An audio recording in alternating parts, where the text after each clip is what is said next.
The Prince, by Niccolò Machiavelli. Chapter 1. How many kinds of principalities there are, and by what means they are acquired. All states, all powers that have held and hold rule over men have been and are either republics or principalities. Principalities are either hereditary, in which the family has been long established, or they are new. The new are either entirely new, as was Milan to Francesco Sforza, or they are, as it were, members annexed to the hereditary state of the prince who has acquired them, as was the kingdom of Naples to that of the King of Spain. Such dominions thus acquired are either accustomed to live under a prince, or to live in freedom, and are acquired either by the arms of the prince himself, or of others, or else by fortune or by ability.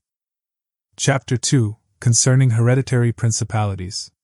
I will leave out all discussion on republics, inasmuch as in another place I have written of them at length, and will address myself only to principalities. In doing so I will keep to the order indicated above, and discuss how such principalities are to be ruled and preserved. I say at once there are fewer difficulties in holding hereditary states, and those long accustomed to the family of their prince, than new ones, for it is sufficient only not to transgress the customs of his ancestors, and to deal prudently with circumstances as they arise for a prince of average powers to maintain himself in his state, unless he be deprived of it by some extraordinary and excessive force. And if he should be so deprived of it, whenever anything sinister happens to the usurper, he will regain it. We have in Italy, for example, the Duke of Ferrara, who could not have withstood the attacks of the Venetians in AD 4, nor those of Pope Julius in 10, unless he had been long established in his dominions. For the hereditary prince has less cause and less necessity to offend.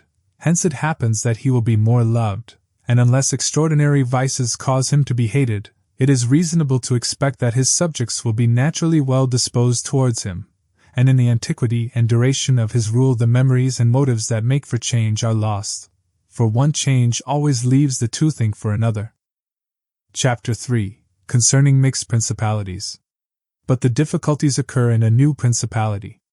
And firstly, if it be not entirely new, but is, as it were, a member of a state which, taken collectively, may be called composite, the changes arise chiefly from an inherent difficulty which there is in all new principalities.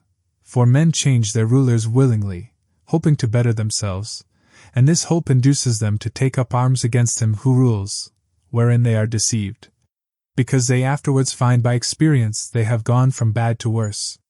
This follows also on another natural and common necessity, which always causes a new prince to burden those who have submitted to him with his soldiery and with infinite other hardships which he must put upon his new acquisition. In this way you have enemies in all those whom you have injured in seizing that principality, and you are not able to keep those friends who put you there because of your not being able to satisfy them in the way they expected, and you cannot take strong measures against them, feeling bound to them.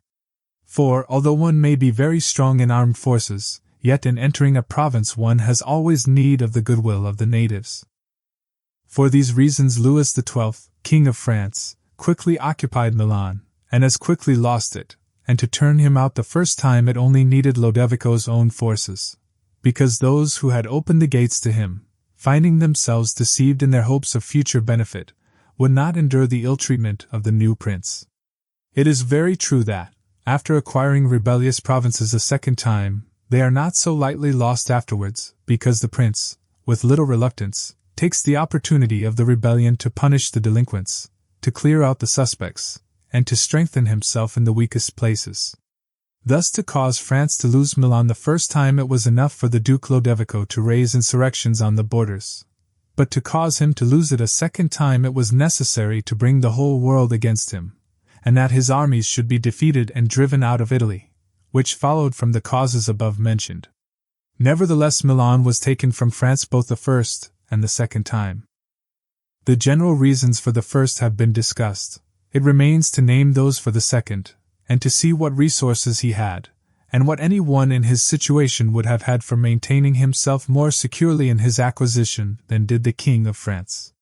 Now I say that those dominions which, when acquired, are added to an ancient state by him who acquires them, are either of the same country and language, or they are not. When they are, it is easier to hold them, especially when they have not been accustomed to self-government, and to hold them securely it is enough to have destroyed the family of the prince who was ruling them, because the two peoples, preserving in other things the old conditions, and not being unlike in customs, will live quietly together, as one has seen in Brittany, Burgundy, Gascony, and Normandy, which have been bound to France for so long a time, and, although there may be some difference in language, nevertheless the customs are alike, and the people will easily be able to get on amongst themselves. He who has annexed them, if he wishes to hold them, has only to bear in mind two considerations: the one, that the family of their former lord is extinguished; the other, that neither their laws nor their taxes are altered, so that in a very short time they will become entirely one body with the old principality. But when states are acquired in a country differing in language, customs, or laws, there are difficulties, and good fortune and great energy are needed to hold them, and one of the greatest and most real helps would be that he who has acquired them should go and reside there. This would make his position more secure and durable, as it has made that of the Turk in Greece, who, notwithstanding all the other measures taken by him for holding that state, if he had not settled there, would not have been able to keep it. Because if one is on the spot, disorders are seen as they spring up, and one can quickly remedy them. But if one is not at hand, they are heard of only when they are great, and then one can no longer remedy them. Besides this, the country is not pillaged by your officials. The subjects are satisfied by prompt recourse to the prince. Thus, wishing to be good, they have more cause to love him, and wishing to be otherwise, to fear him. He who would attack that state from the outside must have the utmost caution. As long as the prince resides there it can only be wrested from him with the greatest difficulty. The other and better course is to send colonies to one or two places, which may be as keys to that state, for it is necessary either to do this or else to keep there a great number of cavalry and infantry. A prince does not spend much on colonies, for with little or no expense he can send them out and keep them there, and he offends a minority only of the citizens from whom he takes lands and houses to give them to the new inhabitants, and those whom he offends, remaining poor and scattered, are never able to injure him, whilst the rest being uninjured are easily kept quiet, and at the same time are anxious not to err for fear it should happen to them as it has to those who have been despoiled. In conclusion, I say that these colonies are not costly, they are more faithful, they injure less, and the injured, as has been said, being poor and scattered cannot hurt. Upon this, one has to remark that men ought either to be well treated or crushed, because they can avenge themselves of lighter injuries, of more serious ones they cannot. Therefore the injury that is to be done to a man ought to be of such a kind that one does not stand in fear of revenge.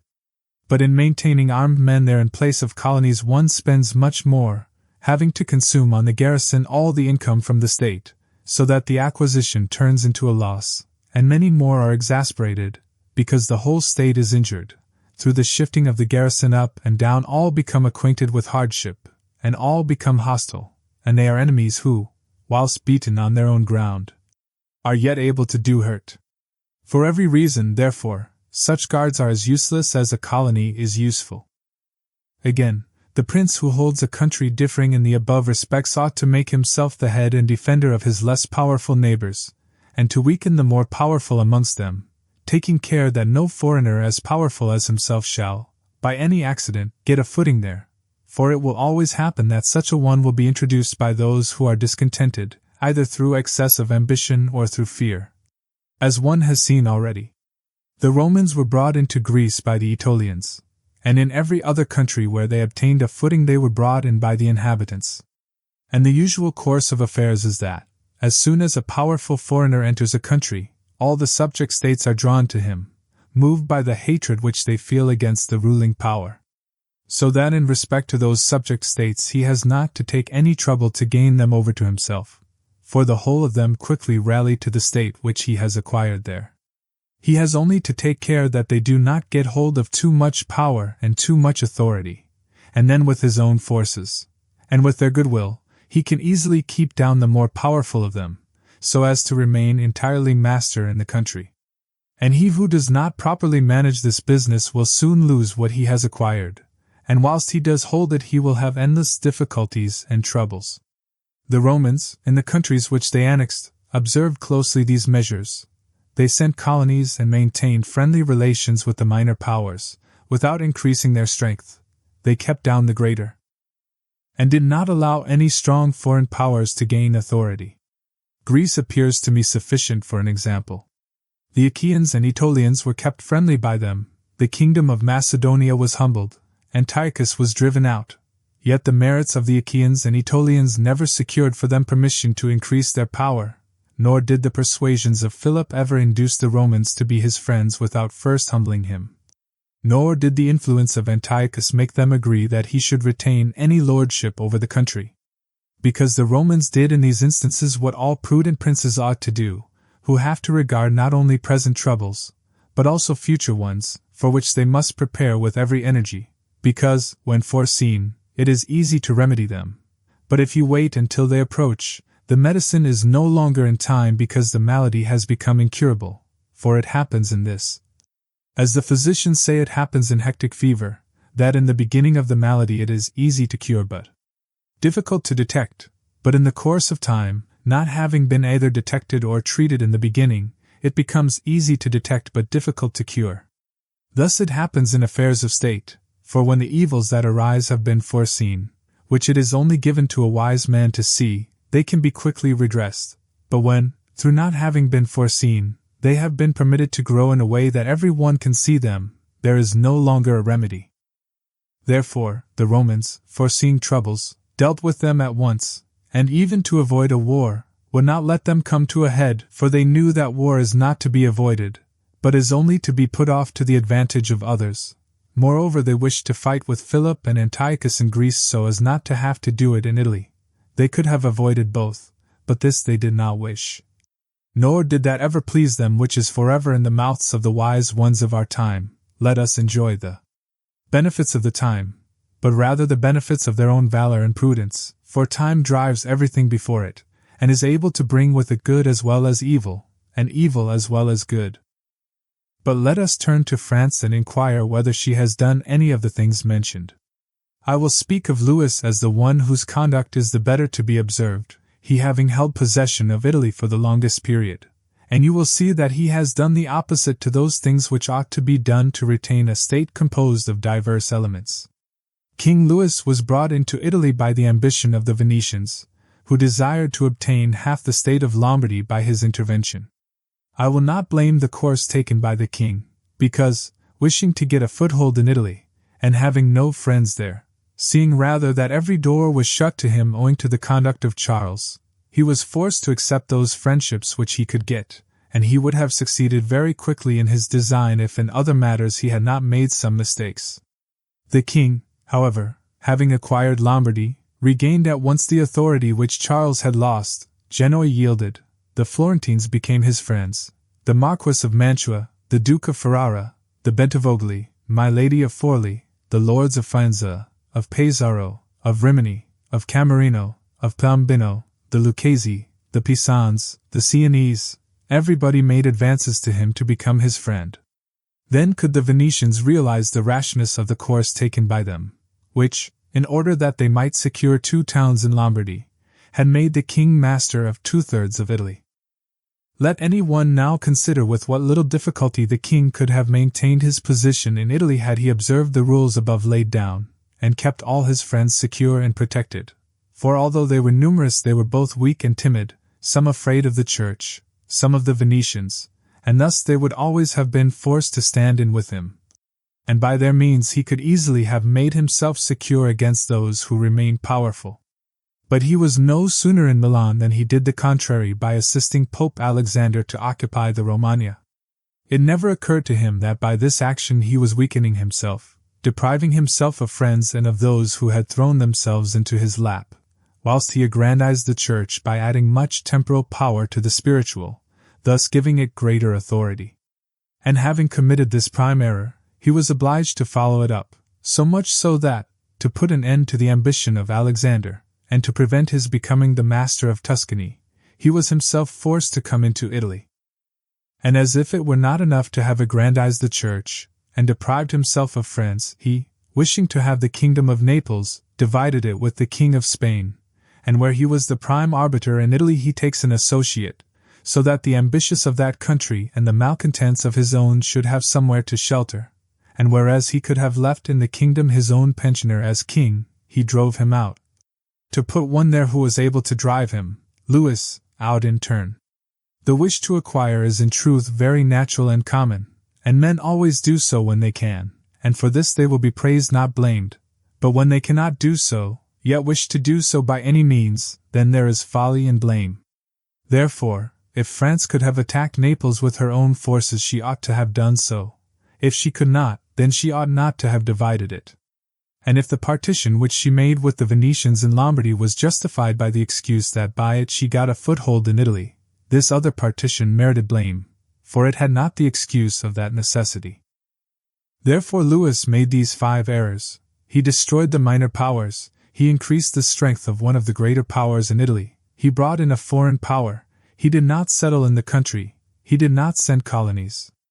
Which errors, had he lived, were not enough to injure him had he not made a 6th by taking away their dominions from the Venetians, because had he not aggrandized the church, nor brought Spain into Italy, it would have been very reasonable and necessary to humble them.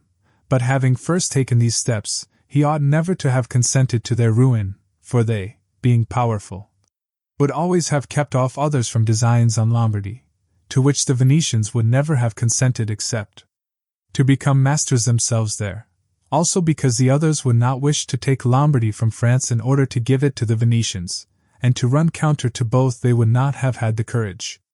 And if any one should say, King Louis yielded the Romagna to Alexander and the kingdom to Spain to avoid war, I answer for the reasons given above that a blunder ought never to be perpetrated to avoid war, because it is not to be avoided, but is only deferred to your disadvantage. And if another should allege the pledge which the king had given to the Pope that he would assist him in the enterprise, in exchange for the dissolution of his marriage and for the cap to Rouen, to that I reply what I shall write later on concerning the faith of princes, and how it ought to be kept. Thus King Louis lost Lombardy by not having followed any of the conditions observed by those who have taken possession of countries and wish to retain them. Nor is there any miracle in this, but much that is reasonable and quite natural. And on these matters I spoke at Nantes with Rouen, when Valentino, as Cesare Borgia, the son of Pope Alexander, was usually called, occupied the Romagna, and on Cardinal Rouen observing to me that the Italians did not understand war, I replied to him that the French did not understand statecraft, meaning that otherwise they would not have allowed the Church to reach such greatness. And in fact it has been seen that the greatness of the Church and of Spain in Italy has been caused by France, and her ruin may be attributed to them. From this a general rule is drawn which never or rarely fails, that he who is the cause of another becoming powerful is ruined, because that predominancy has been brought about either by astuteness or else by force, and both are distrusted by him who has been raised to power. Chapter 4. Why the kingdom of Darius, conquered by Alexander, did not rebel against the successors of Alexander at his death. Considering the difficulties which men have had to hold to a newly acquired state, some might wonder how, seeing that Alexander the Great became the master of Asia in a few years, and died whilst it was scarcely settled, whence it might appear reasonable that the whole empire would have rebelled, nevertheless his successors maintained themselves, and had to meet no other difficulty than that which arose among themselves from their own ambitions.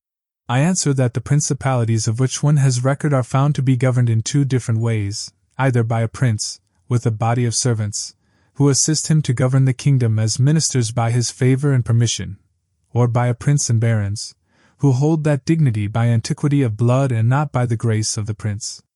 Such barons have states and their own subjects, who recognize them as lords and hold them in natural affection.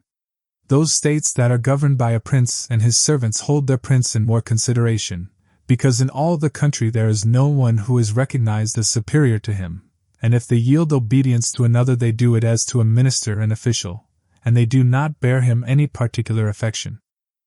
The examples of these 2 governments in our time are the Turk and the King of France. The entire monarchy of the Turk is governed by one lord, the others are his servants, and dividing his kingdom into sanjaks, he sends their different administrators, and shifts and changes them as he chooses. But the King of France is placed in the midst of an ancient body of lords, acknowledged by their own subjects, and beloved by them, they have their own prerogatives, nor can the king take these away except at his peril. Therefore, he who considers both of these states will recognize great difficulties in seizing the state of the Turk, but once it is conquered, great ease in holding it. The causes of the difficulties in seizing the kingdom of the Turk are that the usurper cannot be called in by the princes of the kingdom, nor can he hope to be assisted in his designs by the revolt of those whom the Lord has around him. This arises from the reasons given above, for his ministers, being all slaves and bondmen, can only be corrupted with great difficulty, and one can expect little advantage from them when they have been corrupted, as they cannot carry the people with them, for the reasons assigned. Hence, he who attacks the Turk must bear in mind that he will find him united, and he will have to rely more on his own strength than on the revolt of others. But if once the Turk has been conquered, and routed in the field in such a way that he cannot replace his armies, there is nothing to fear but the family of this prince, and this being exterminated, there remains no one to fear, the others having no credit with the people. And as the conqueror did not rely on them before his victory, so he ought not to fear them after it. The contrary happens in kingdoms governed like that of France, because one can easily enter there by gaining over some baron of the kingdom, for one always finds malcontents and such as desire a change. Such men, for the reasons given, can open the way into the state and render the victory easy, but if you wish to hold it afterwards, you meet with infinite difficulties, both from those who have assisted you and from those you have crushed. Nor is it enough for you to have exterminated the family of the prince, because the lords that remain make themselves the heads of fresh movements against you, and as you are unable either to satisfy or exterminate them, that state is lost whenever time brings the opportunity. Now if you will consider what was the nature of the government of Darius, you will find it similar to the kingdom of the Turk, and therefore it was only necessary for Alexander, first to overthrow him in the field, and then to take the country from him. After which victory, Darius being killed, the state remained secure to Alexander, for the above reasons. And if his successors had been united they would have enjoyed it securely and at their ease, for there were no tumults raised in the kingdom except those they provoked themselves. But it is impossible to hold with such tranquility states constituted like that of France. Hence arose those frequent rebellions against the Romans in Spain, France, and Greece, owing to the many principalities there were in these states, of which, as long as the memory of them endured, the Romans always held an insecure possession, but with the power and long continuance of the empire the memory of them passed away, and the Romans then became secure possessors. And when fighting afterwards amongst themselves, each one was able to attach to himself his own parts of the country, according to the authority he had assumed there, and the family of the former lord being exterminated, none other than the Romans were acknowledged. When these things are remembered no one will marvel at the ease with which Alexander held the empire of Asia, or at the difficulties which others have had to keep in acquisition, such as Pyrrhus and many more. This is not occasioned by the little or abundance of ability in the conqueror, but by the want of uniformity in the subject state. Chapter 5. Concerning the way to govern cities or principalities which lived under their own laws before they were annexed. Whenever those states which have been acquired as stated have been accustomed to live under their own laws and in freedom, there are three courses for those who wish to hold them. The first is to ruin them, the next is to reside there in person, the third is to permit them to live under their own laws, drawing a tribute, and establishing within it an oligarchy which will keep it friendly to you. Because such a government, being created by the prince, knows that it cannot stand without his friendship and interest, and does its utmost to support him, and therefore he who would keep a city accustomed to freedom will hold it more easily by the means of its own citizens than in any other way. There are, for example, the Spartans and the Romans. The Spartans held Athens and Thebes, establishing there an oligarchy, nevertheless they lost them. The Romans, in order to hold Capua, Carthage, and Numantia, dismantled them, and did not lose them. They wished to hold Greece as the Spartans held it, making it free and permitting its laws, and did not succeed. So to hold it they were compelled to dismantle many cities in the country, for in truth there is no safe way to retain them otherwise than by ruining them. And he who becomes master of a city accustomed to freedom and does not destroy it, may expect to be destroyed by it, for in rebellion it has always the watchword of liberty and its ancient privileges as a rallying point, which neither time nor benefits will ever cause it to forget. And whatever you may do or provide against, they never forget that name or their privileges unless they are disunited or disperse, but at every chance they immediately rally to them, as Pisa after the 100 years she had been held in bondage by the Florentines. But when cities or countries are accustomed to live under a prince, and his family is exterminated, they, being on the one hand accustomed to obey and on the other hand not having the old prince, cannot agree in making one from amongst themselves, and they do not know how to govern themselves. For this reason they are very slow to take up arms, and a prince can gain them to himself and secure them much more easily. But in republics there is more vitality, greater hatred, and more desire for vengeance, which will never permit them to allow the memory of their former liberty to rest, so that the safest way is to destroy them or to reside there. Chapter 6. Concerning new principalities which are acquired by one's own arms and ability.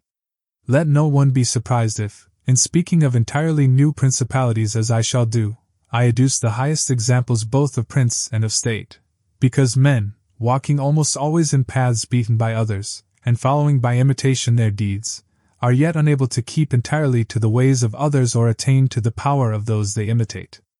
A wise man ought always to follow the paths beaten by great men, and to imitate those who have been supreme, so that if his ability does not equal theirs, at least it will savor of it. Let him act like the clever archers who, designing to hit the mark which yet appears too far distant, and knowing the limits to which the strength of their bow attains, take aim much higher than the mark, not to reach by their strength or arrow to so great a height, but to be able with the aid of so high an aim to hit the mark they wish to reach. I say, therefore, that in entirely new principalities, where there is a new prince, more or less difficulty is found in keeping them, accordingly as there is more or less ability in him who has acquired the state. Now, as the fact of becoming a prince from a private station presupposes either ability or fortune, it is clear that one or other of these things will mitigate in some degree many difficulties. Nevertheless, he who has relied least on fortune is established the strongest. Further, it facilitates matters when the prince, having no other state, is compelled to reside there in person. But to come to those who, by their own ability and not through fortune, have risen to be princes, I say that Moses, Cyrus, Romulus, Theseus, and such like are the most excellent examples. And although one may not discuss Moses, he having been a mere executor of the will of God, yet he ought to be admired, if only for that favor which made him worthy to speak with God. But in considering Cyrus and others who have acquired or founded kingdoms, all will be found admirable, and if their particular deeds and conduct shall be considered, they will not be found inferior to those of Moses, although he had so great a preceptor. And in examining their actions and lives one cannot see that they owed anything to fortune beyond opportunity, which brought them the material to mold into the form which seemed best to them. Without that opportunity their powers of mind would have been extinguished, and without those powers the opportunity would have come in vain. It was necessary, therefore, to Moses that he should find the people of Israel in Egypt enslaved and oppressed by the Egyptians, in order that they should be disposed to follow him so as to be delivered out of bondage. It was necessary that Romulus should not remain in Alba, and that he should be abandoned at his birth, in order that he should become king of Rome and founder of the fatherland.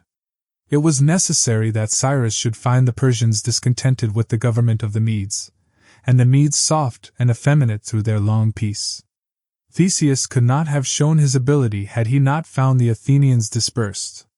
These opportunities, therefore, made those men fortunate, and their high ability enabled them to recognize the opportunity whereby their country was ennobled and made famous.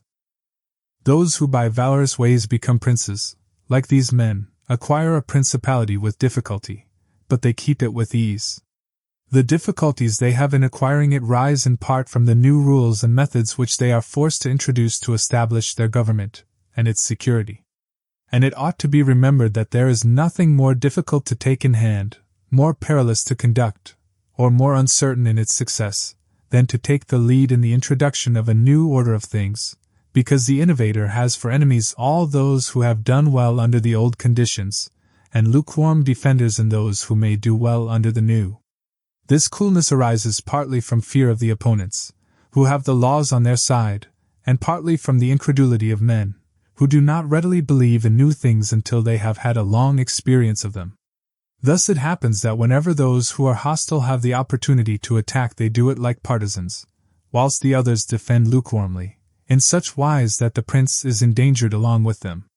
It is necessary, therefore, if we desire to discuss this matter thoroughly, to inquire whether these innovators can rely on themselves or have to depend on others, that is to say, whether, to consummate their enterprise, have they to use prayers or can they use force? In the first instance they always succeed badly, and never compass anything, but when they can rely on themselves and use force, then they are rarely endangered. Hence it is that all armed prophets have conquered, and the unarmed ones have been destroyed. Besides the reasons mentioned, the nature of the people is variable, and whilst it is easy to persuade them, it is difficult to fix them in that persuasion. And thus it is necessary to take such measures that, when they believe no longer, it may be possible to make them believe by force. If Moses, Cyrus, Theseus, and Romulus had been unarmed, they could not have enforced their constitutions for long, as happened in our time to Fra Girolamo Savonarola, who was ruined with his new order of things immediately the multitude believed in him no longer, and he had no means of keeping steadfast those who believed or of making the unbelievers to believe. Therefore such as these have great difficulties in consummating their enterprise, for all their dangers are in the ascent, yet with ability they will overcome them. But when these are overcome, and those who envied them their success are exterminated, they will begin to be respected, and they will continue afterwards powerful, secure, honored, and happy.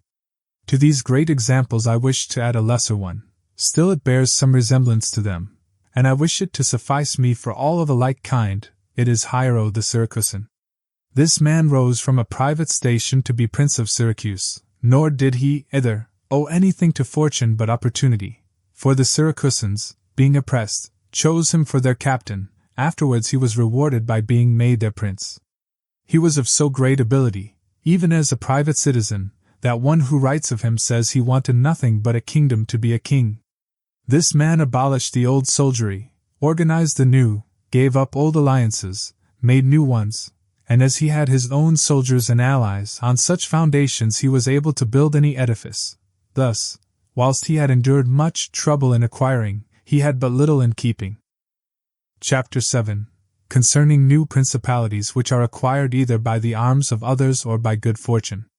Those who solely by good fortune become princes from being private citizens have little trouble in rising, but much in keeping atop. They have not any difficulties on the way up, because they fly, but they have many when they reach the summit. Such are those to whom some state is given either for money or by the favor of him who bestows it, as happened to many in Greece, in the cities of Ionia and of the Hellespont, where princes were made by Darius, in order that they might hold the cities both for his security and his glory, as also were those emperors who, by the corruption of the soldiers, from being citizens came to empire.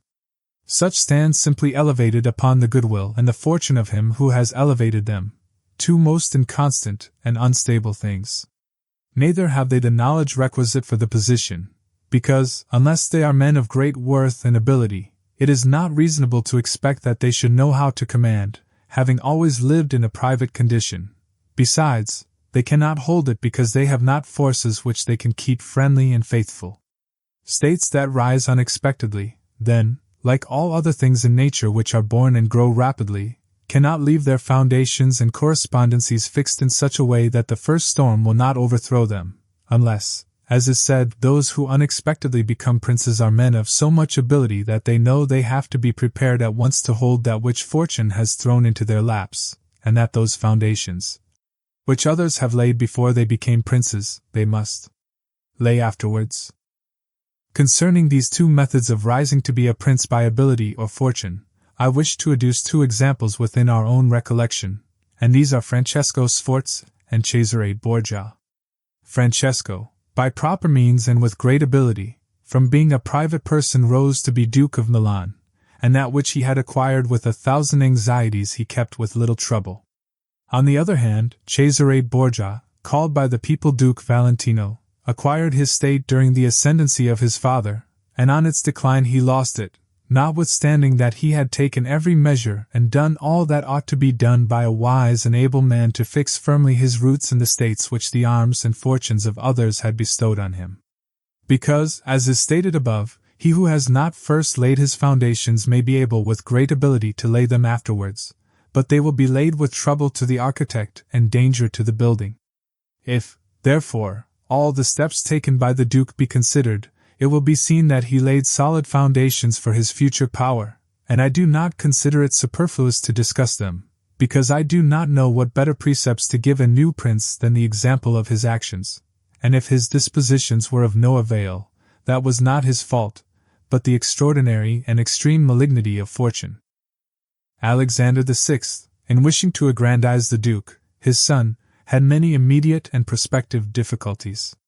Firstly, he did not see his way to make him master of any state that was not a state of the Church, and if he was willing to rob the Church he knew that the Duke of Milan and the Venetians would not consent, because Faenza and Rimini were already under the protection of the Venetians. Besides this, he saw the arms of Italy, especially those by which he might have been assisted, in hands that would fear the aggrandizement of the Pope, namely, the Orsini and the Colonnesi and their following. It behoved him, therefore, to upset this state of affairs and embroil the powers, so as to make himself securely master of part of their states.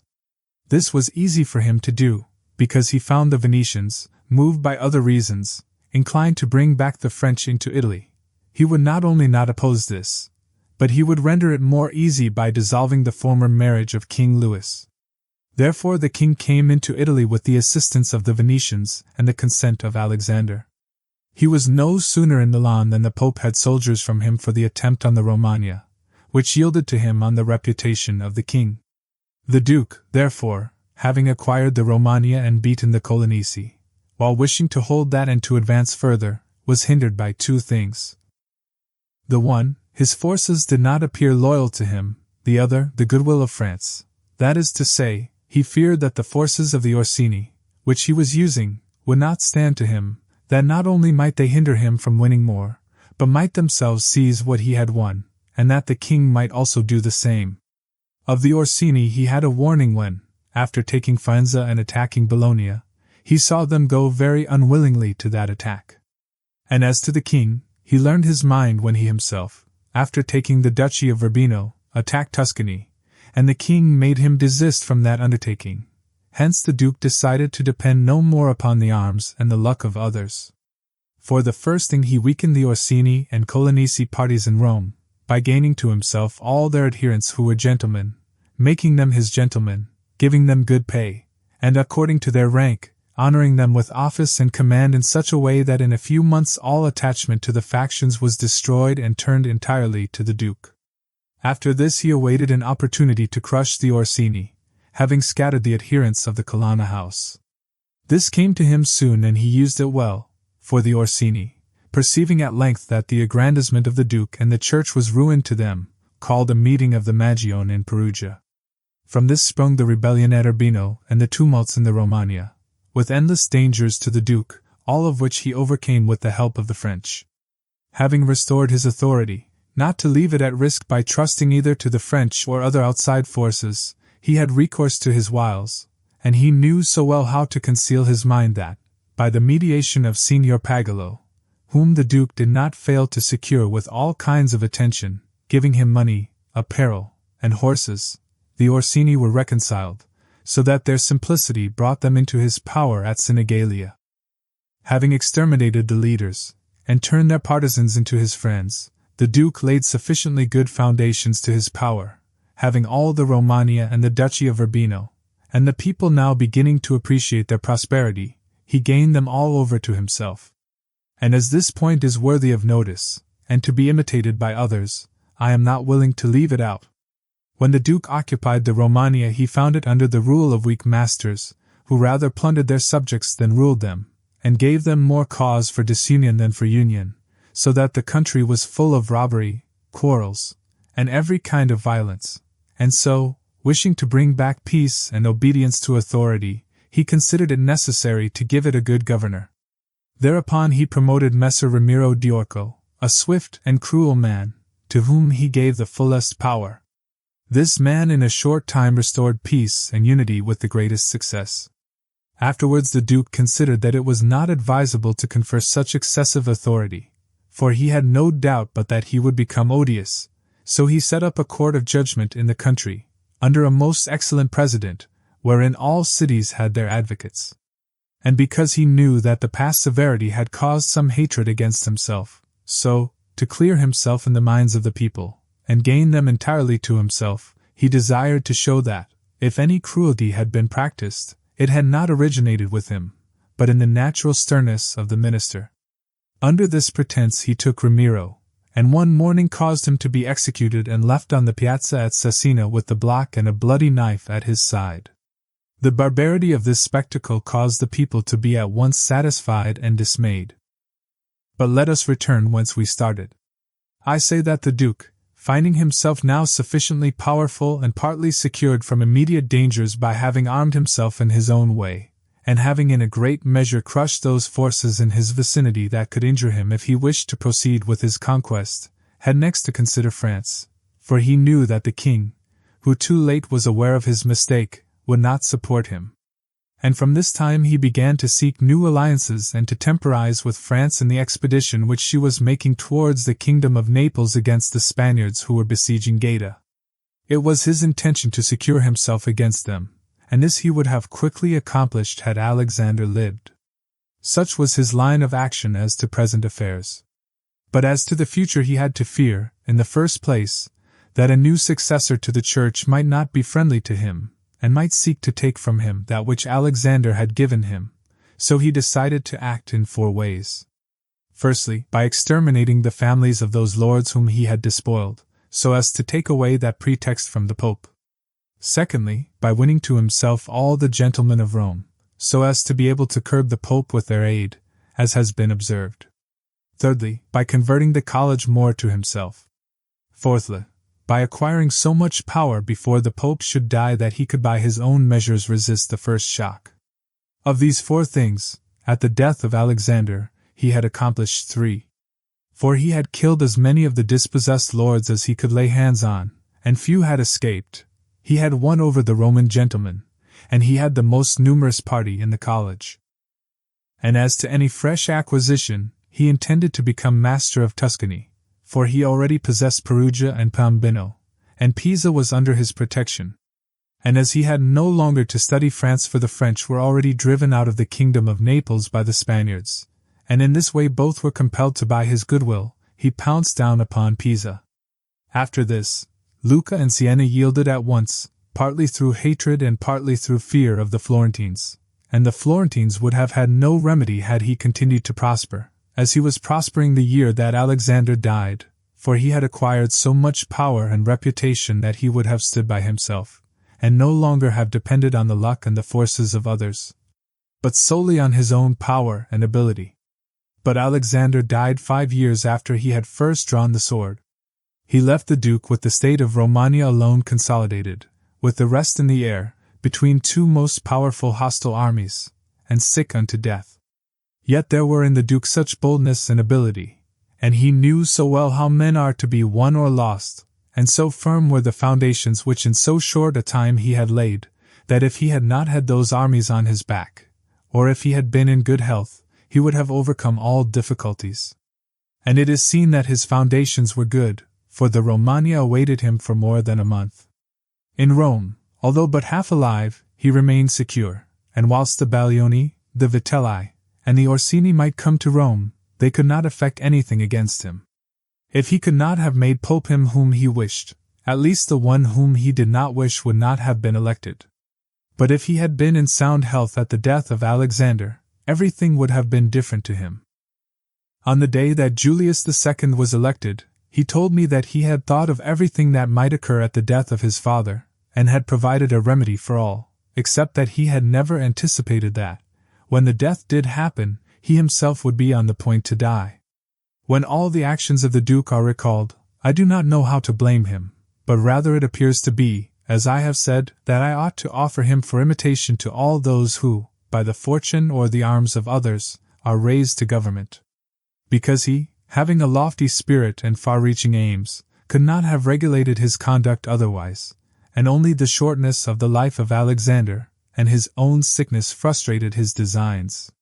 Therefore, he who considers it necessary to secure himself in his new principality, to win friends, to overcome either by force or fraud, to make himself beloved and feared by the people, to be followed and revered by the soldiers, to exterminate those who have power or reason to hurt him, to change the old order of things for new, to be severe and gracious, magnanimous and liberal, to destroy a disloyal soldiery and to create new, to maintain friendship with kings and princes in such a way that they must help him with zeal and offend with caution, cannot find a more lively example than the actions of this man. Only can he be blamed for the election of Julius II, in whom he made a bad choice, because, as is said, not being able to elect a pope to his own mind, he could have hindered any other from being elected pope, and he ought never to have consented to the election of any cardinal whom he had injured or who had cause to fear him if they became pontiffs. For men injure either from fear or hatred. Those whom he had injured, amongst others, were San Pietro ad Vincula, Colonna, San Giorgio, and Ascanio. The rest, in becoming pope, had to fear him, Rouen and the Spaniards excepted, the latter from their relationship and obligations, the former from his influence, the kingdom of France having relations with him. Therefore, above everything, the Duke ought to have created a Spaniard pope, and failing him, he ought to have consented to Rouen and not San Pietro ad Vincula. He who believes that new benefits will cause great personages to forget old injuries is deceived. Therefore, the Duke erred in his choice, and it was the cause of his ultimate ruin. Chapter 8. Concerning those who have obtained a principality by wickedness.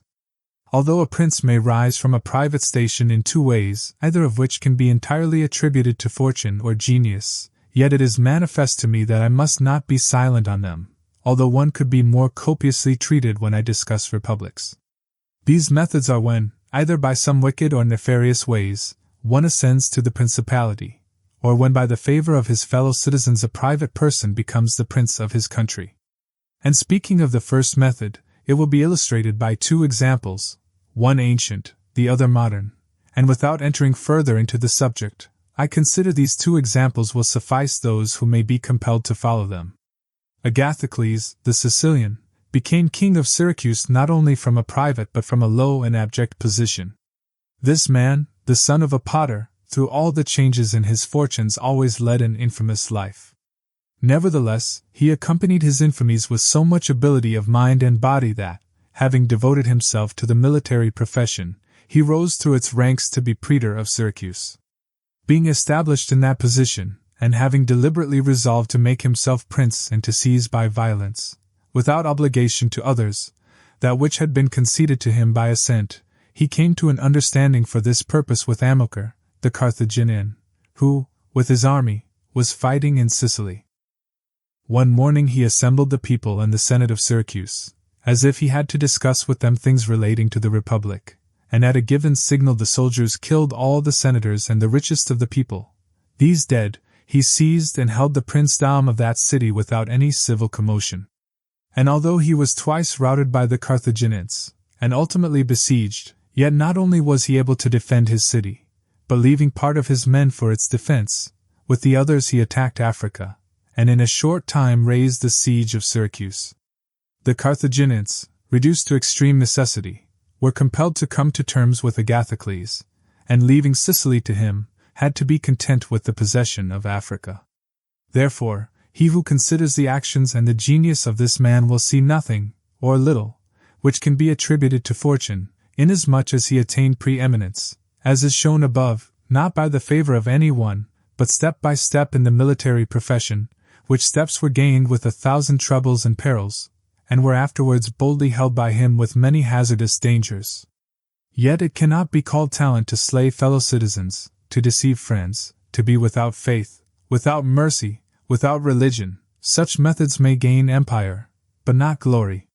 Still, if the courage of Agathocles in entering into and extricating himself from dangers be considered, together with his greatness of mind in enduring and overcoming hardships, it cannot be seen why he should be esteemed less than the most notable captain.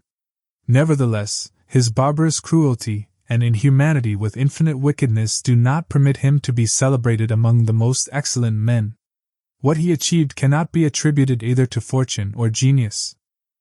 In our times, during the rule of Alexander VI, Alvarato da Fermo, having been left an orphan many years before, was brought up by his maternal uncle, Giovanni Fagliani, and in the early days of his youth sent to fight under Pagolo Vitelli, that, being trained under his discipline, he might attain some high position in the military profession. After Pagolo died, he fought under his brother Vitellozzo, and in a very short time, being endowed with wit and a vigorous body and mind, he became the first man in his profession. But it appearing a paltry thing to serve under others, he resolved, with the aid of some citizens of Fermo, to whom the slavery of their country was dearer than its liberty, and with the help of the Vitelleschi, to seize Fermo.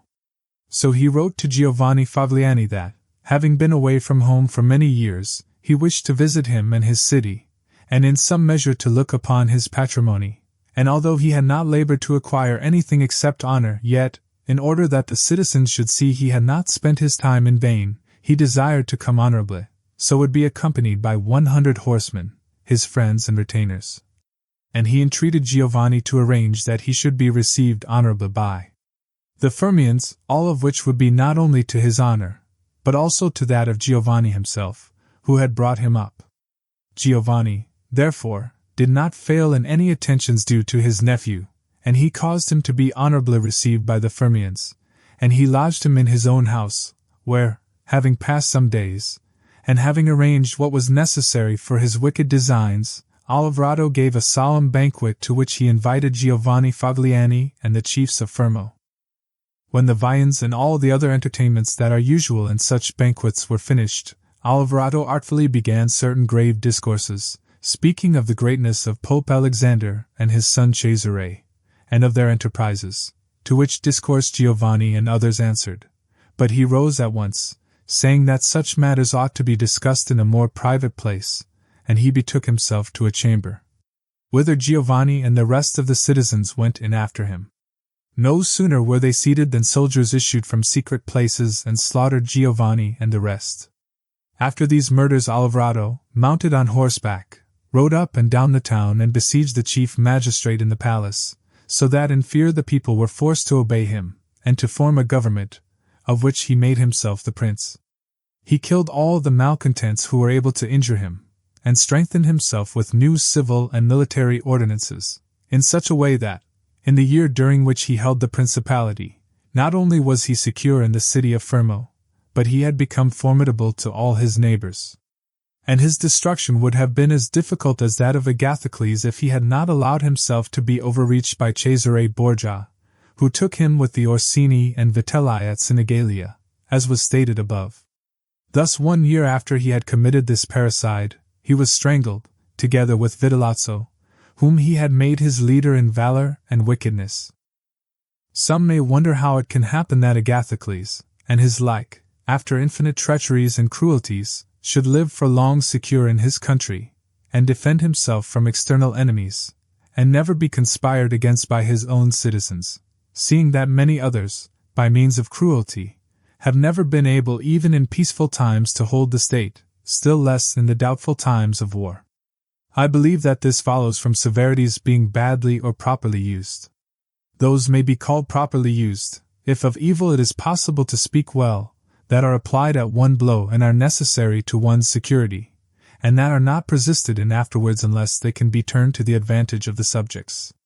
The badly employed are those which, notwithstanding they may be few in the commencement, multiply with time rather than decrease.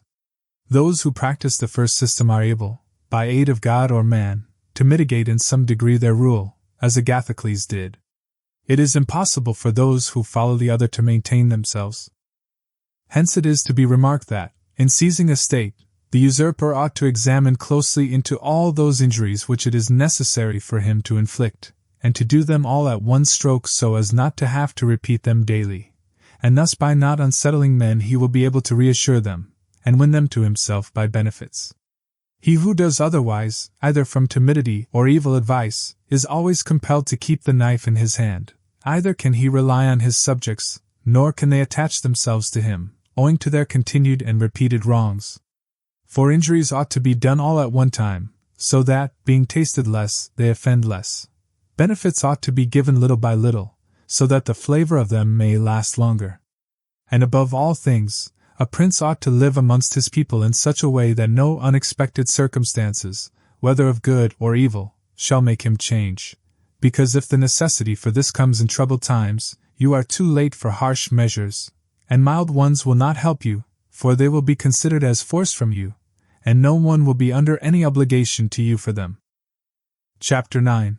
Concerning a civil principality. But coming to the other point, where a leading citizen becomes the prince of his country, not by wickedness or any intolerable violence, but by the favor of his fellow citizens, this may be called a civil principality, nor is genius or fortune altogether necessary to attain to it, but rather a happy shrewdness. I say then that such a principality is obtained either by the favor of the people or by the favor of the nobles.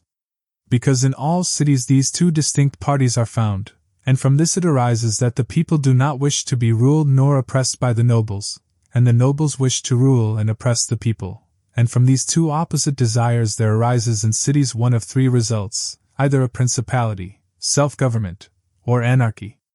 A principality is created either by the people or by the nobles, accordingly as one or other of them has the opportunity.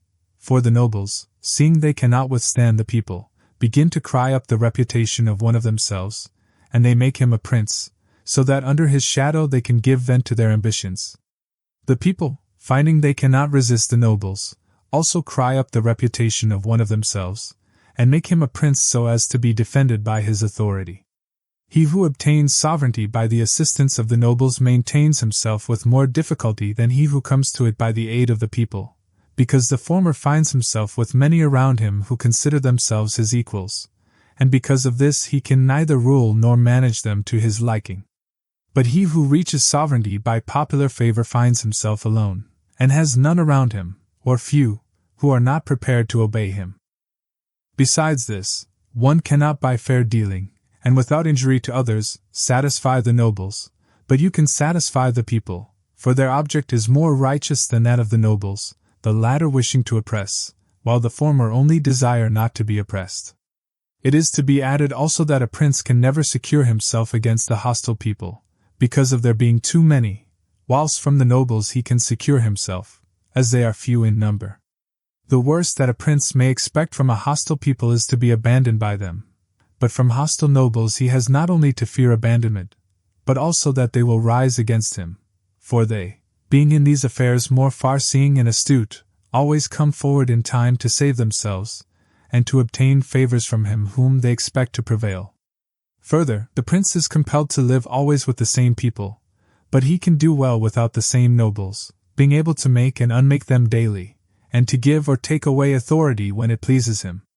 Therefore, to make this point clearer, I say that the nobles ought to be looked at mainly in two ways, that is to say, they either shape their course in such a way as binds them entirely to your fortune, or they do not. Those who so bind themselves, and are not rapacious, ought to be honored and loved. Those who do not bind themselves may be dealt with in two ways. They may fail to do this through pusillanimity and a natural want of courage, in which case you ought to make use of them, especially of those who are of good counsel, and thus, whilst in prosperity you honor them, in adversity you do not have to fear them.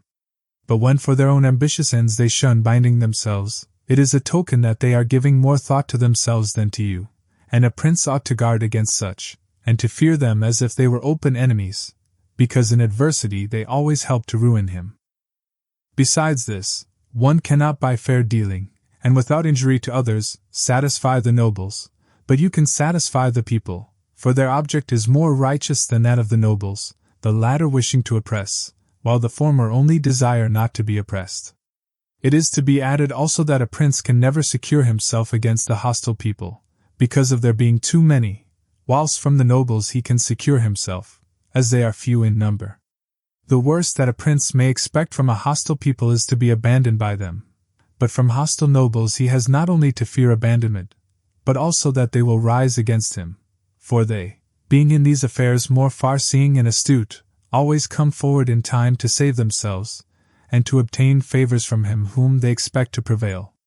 Further, the prince is compelled to live always with the same people, but he can do well without the same nobles, being able to make and unmake them daily, and to give or take away authority when it pleases him. Therefore, to make this point clearer, I say that the nobles ought to be looked at mainly in two ways, that is to say, they either shape their course in such a way as binds them entirely to your fortune, or they do not. Those who so bind themselves, and are not rapacious, ought to be honored and loved. Those who do not bind themselves may be dealt with in two ways. They may fail to do this through pusillanimity and a natural want of courage, in which case you ought to make use of them, especially of those who are of good counsel, and thus, whilst in prosperity you honor them, in adversity you do not have to fear them. But when for their own ambitious ends they shun binding themselves, it is a token that they are giving more thought to themselves than to you, and a prince ought to guard against such, and to fear them as if they were open enemies, because in adversity they always help to ruin him. And do not let any one impugn this statement with the trite proverb that he who builds on the people, builds on the mud, for this is true when a private citizen makes a foundation there, and persuades himself that the people will free him when he is oppressed by his enemies or by the magistrates, wherein he would find himself very often deceived, as happened to the Gracchi in Rome and to Messer Giorgio Scali in Florence. But granted a prince who has established himself as above, who can command, and is a man of courage, undismayed in adversity, who does not fail in other qualifications, and who, by his resolution and energy, keeps the whole people encouraged, such a one will never find himself deceived in them, and it will be shown that he has laid his foundations well. These principalities are liable to danger when they are passing from the civil to the absolute order of government, for such princes either rule personally or through magistrates. In the latter case their government is weaker and more insecure, because it rests entirely on the goodwill of those citizens who are raised to the magistracy, and who, especially in troubled times, can destroy the government with great ease, either by intrigue or open defiance, and the prince has not the chance amid tumults to exercise absolute authority, because the citizens and subjects, accustomed to receive orders from magistrates, are not of a mind to obey him amid these confusions, and there will always be in doubtful times a scarcity of men whom he can trust. For such a prince cannot rely upon what he observes in quiet times, when citizens have need of the state, because then every one agrees with him, they all promise, and when death is far distant they all wish to die for him. But in troubled times, when the state has need of its citizens, then he finds but few. And so much the more is this experiment dangerous, inasmuch as it can only be tried once. Therefore a wise prince ought to adopt such a course that his citizens will always in every sort and kind of circumstance have need of the state and of him, and then he will always find them faithful. Chapter 10. Concerning the way in which the strength of all principalities ought to be measured. It is necessary to consider another point in examining the character of these principalities, that is, whether a prince has such power that, in case of need, he can support himself with his own resources, or whether he has always need of the assistance of others. And to make this quite clear I say that I consider those who are able to support themselves by their own resources who can, either by abundance of men or money, raise a sufficient army to join battle against any one who comes to attack them, and I consider those always to have need of others who cannot show themselves against the enemy in the field, but are forced to defend themselves by sheltering behind walls. The first case has been discussed, but we will speak of it again should it recur. In the second case one can say nothing except to encourage such princes to provision and fortify their towns, and not on any account to defend the country. And whoever shall fortify his town well, and shall have managed the other concerns of his subjects in the way stated above, and to be often repeated, will never be attacked without great caution, for men are always adverse to enterprises where difficulties can be seen, and it will be seen not to be an easy thing to attack one who has his town well fortified, and is not hated by his people.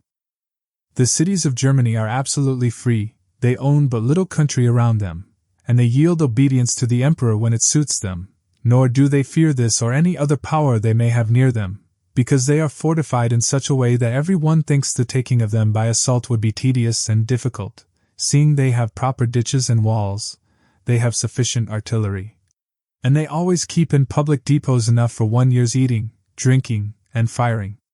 And beyond this, to keep the people quiet and without loss to the state, they always have the means of giving work to the community in those labors that are the life and strength of the city, and on the pursuit of which the people are supported.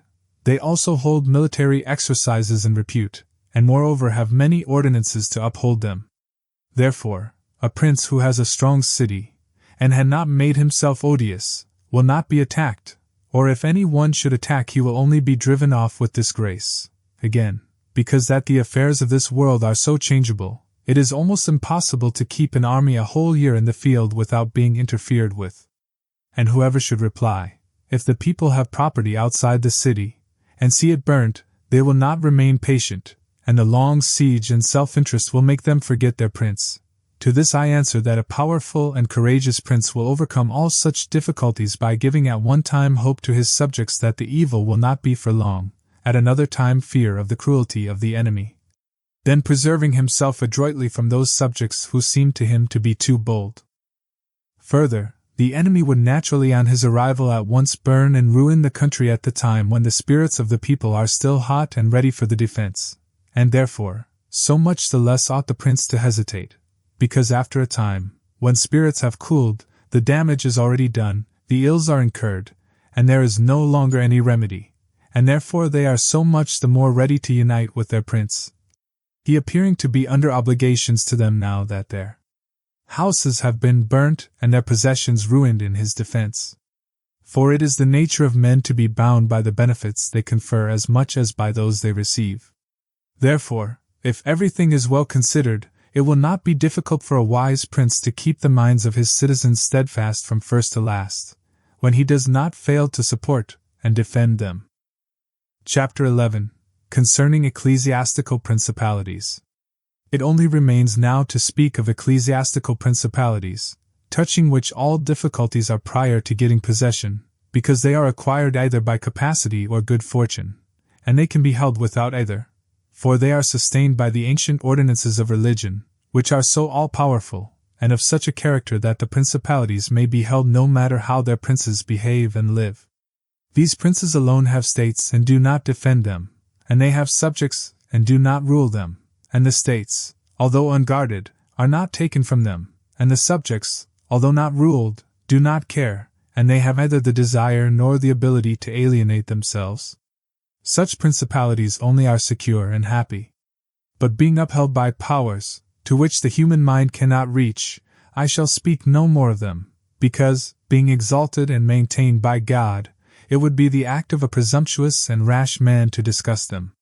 Nevertheless, if any one should ask of me how comes it that the Church has attained such greatness in temporal power, seeing that from Alexander backwards the Italian potentates, not only those who have been called potentates, but every baron and lord, though the smallest, have valued the temporal power very slightly, yet now a king of France trembles before it, and it has been able to drive him from Italy, and to ruin the Venetians. Although this may be very manifest, it does not appear to me superfluous to recall it in some measure to memory. Before Charles, King of France, passed into Italy, this country was under the dominion of the Pope, the Venetians, the King of Naples, the Duke of Milan, and the Florentines.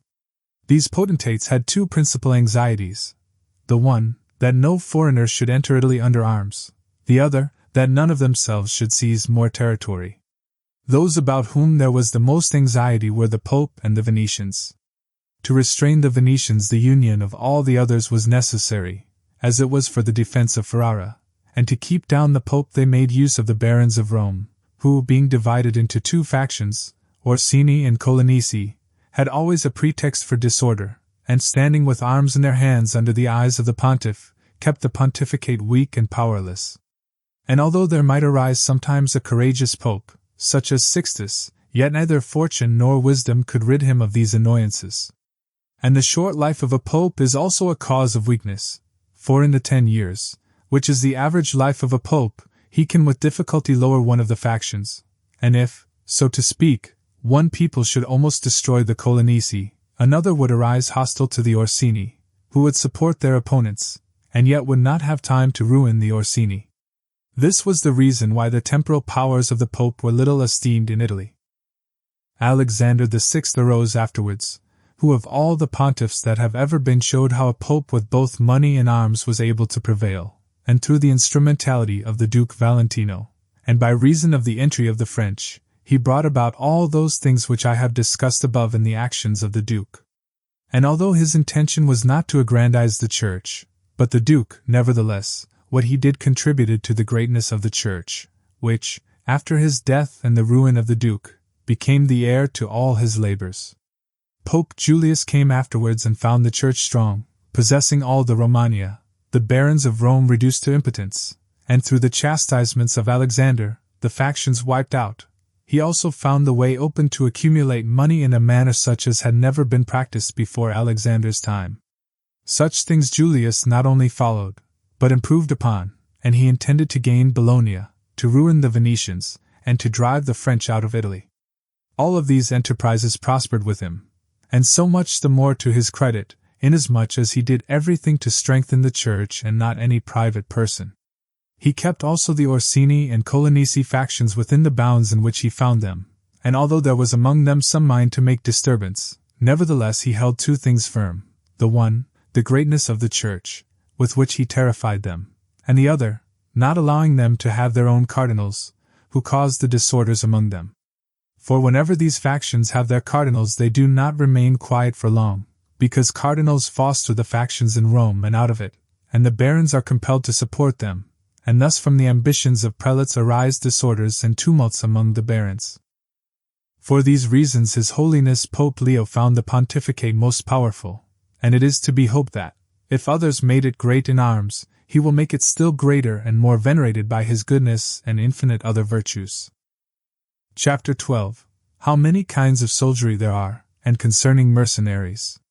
Having discoursed particularly on the characteristics of such principalities as in the beginning I proposed to discuss, and having considered in some degree the causes of their being good or bad, and having shown the methods by which many have sought to acquire them and to hold them, it now remains for me to discuss generally the means of offense and defense which belong to each of them. We have seen above how necessary it is for a prince to have his foundations well laid, otherwise it follows of necessity he will go to ruin. The chief foundations of all states, new as well as old or composite, are good laws and good arms, and as there cannot be good laws where the state is not well armed, it follows that where they are well armed they have good laws. I shall leave the laws out of the discussion, and shall speak of the arms. I say, therefore, that the arms with which a prince defends his state are either his own, or they are mercenaries, auxiliaries, or mixed. Mercenaries and auxiliaries are useless and dangerous, and if one holds his state based on these arms, he will stand neither firm nor safe, for they are disunited, ambitious, and without discipline, unfaithful, valiant before friends, cowardly before enemies. They have neither the fear of God nor fidelity to men, and destruction is deferred only so long as the attack is, for in peace one is robbed by them, and in war by the enemy.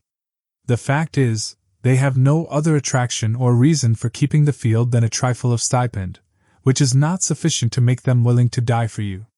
They are ready enough to be your soldiers whilst you do not make war, but if war comes they take themselves off or run from the foe, which I should have little trouble to prove, for the ruin of Italy has been caused by nothing else than by resting all her hopes for many years on mercenaries, and although they formerly made some display and appeared valiant amongst themselves, yet when the foreigners came they showed what they were. Thus it was that Charles, King of France, was allowed to seize Italy with chalk in hand, and he who told us that our sins were the cause of it told the truth, but they were not the sins he imagined, but those which I have related. And as they were the sins of princes, it is the princes who have also suffered the penalty. I wish to demonstrate further the infelicity of these arms. The mercenary captains are either capable men or they are not. If they are, you cannot trust them, because they always aspire to their own greatness, either by oppressing you, who are their master, or others contrary to your intentions. But if the captain is not skillful, you are ruined in the usual way. And if it be urged that whoever is armed will act in the same way, whether mercenary or not, I reply that when arms have to be resorted to, either by a prince or a republic, then the prince ought to go in person and perform the duty of a captain. The republic has to send its citizens, and when one is sent who does not turn out satisfactorily, it ought to recall him, and when one is worthy, to hold him by the laws so that he does not leave the command. And experience has shown princes and republics, single-handed, making the greatest progress, and mercenaries doing nothing except damage, and it is more difficult to bring a republic, armed with its own arms, under the sway of one of its citizens than it is to bring one armed with foreign arms. Rome and Sparta stood for many ages armed and free. The Switzers are completely armed and quite free. Of ancient mercenaries, for example, there are the Carthaginians, who were oppressed by their mercenary soldiers after the first war with the Romans, although the Carthaginians had their own citizens for captains. After the death of Epaminondas, Philip of Macedon was made captain of their soldiers by the Thebans, and after victory he took away their liberty. Duke Filippo being dead, the Milanese enlisted Francesco Sforza against the Venetians, and he, having overcome the enemy at Caravaggio, allied himself with them to crush the Milanese, his masters. His father, Sforza, having been engaged by Queen Johanna of Naples, left her unprotected, so that she was forced to throw herself into the arms of the King of Aragon, in order to save her kingdom. And if the Venetians and Florentines formerly extended their dominions by these arms, and yet their captains did not make themselves princes, but have defended them, I reply that the Florentines in this case have been favored by chance, for of the able captains, of whom they might have stood in fear, some have not conquered, some have been opposed, and others have turned their ambitions elsewhere. One who did not conquer was Giovanni Acuto, and since he did not conquer, his fidelity cannot be proved, but every one will acknowledge that, had he conquered, the Florentines would have stood at his discretion. Sforza had the Bracceschi always against him, so they watched each other. Francesco turned his ambition to Lombardy, Braccio against the Church and the Kingdom of Naples. But let us come to that which happened a short while ago. The Florentines appointed as their captain Pagolo Vitelli, a most prudent man, who from a private position had risen to the greatest renown. If this man had taken Pisa, nobody can deny that it would have been proper for the Florentines to keep in with him, for if he became the soldier of their enemies they had no means of resisting, and if they held to him they must obey him. The Venetians, if their achievements are considered, will be seen to have acted safely and gloriously so long as they sent to war their own men, when with armed gentlemen and plebeians they did valiantly. This was before they turned to enterprises on land, but when they began to fight on land they forsook this virtue and followed the custom of Italy. And in the beginning of their expansion on land, through not having much territory, and because of their great reputation, they had not much to fear from their captains. But when they expanded, as under Carmignola, they had a taste of this mistake, for, having found him a most valiant man, they beat the Duke of Milan under his leadership, and on the other hand, knowing how lukewarm he was in the war, they feared they would no longer conquer under him, and for this reason they were not willing, nor were they able, to let him go, and so, not to lose again that which they had acquired, they were compelled, in order to secure themselves, to murder him.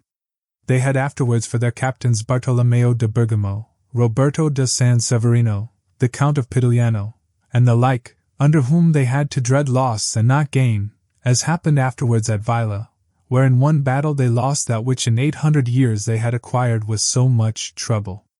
Because from such arms conquests come but slowly, long delayed and inconsiderable, but the losses sudden and portentous. And as with these examples I have reached Italy, which has been ruled for many years by mercenaries, I wish to discuss them more seriously, in order that, having seen their rise and progress, one may be better prepared to counteract them.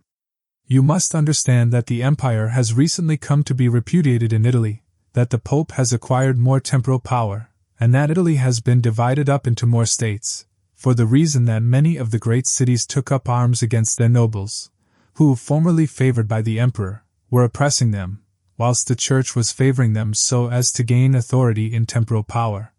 In many others their citizens became princes. From this it came to pass that Italy fell partly into the hands of the Church and of republics, and, the Church consisting of priests, and the republic of citizens unaccustomed to arms, both commenced to enlist foreigners. The first who gave renown to this soldiery was Alberigo de Conio, the Romagnian. From the school of this man sprang, among others, Braccio and Sforza, who in their time were the arbiters of Italy.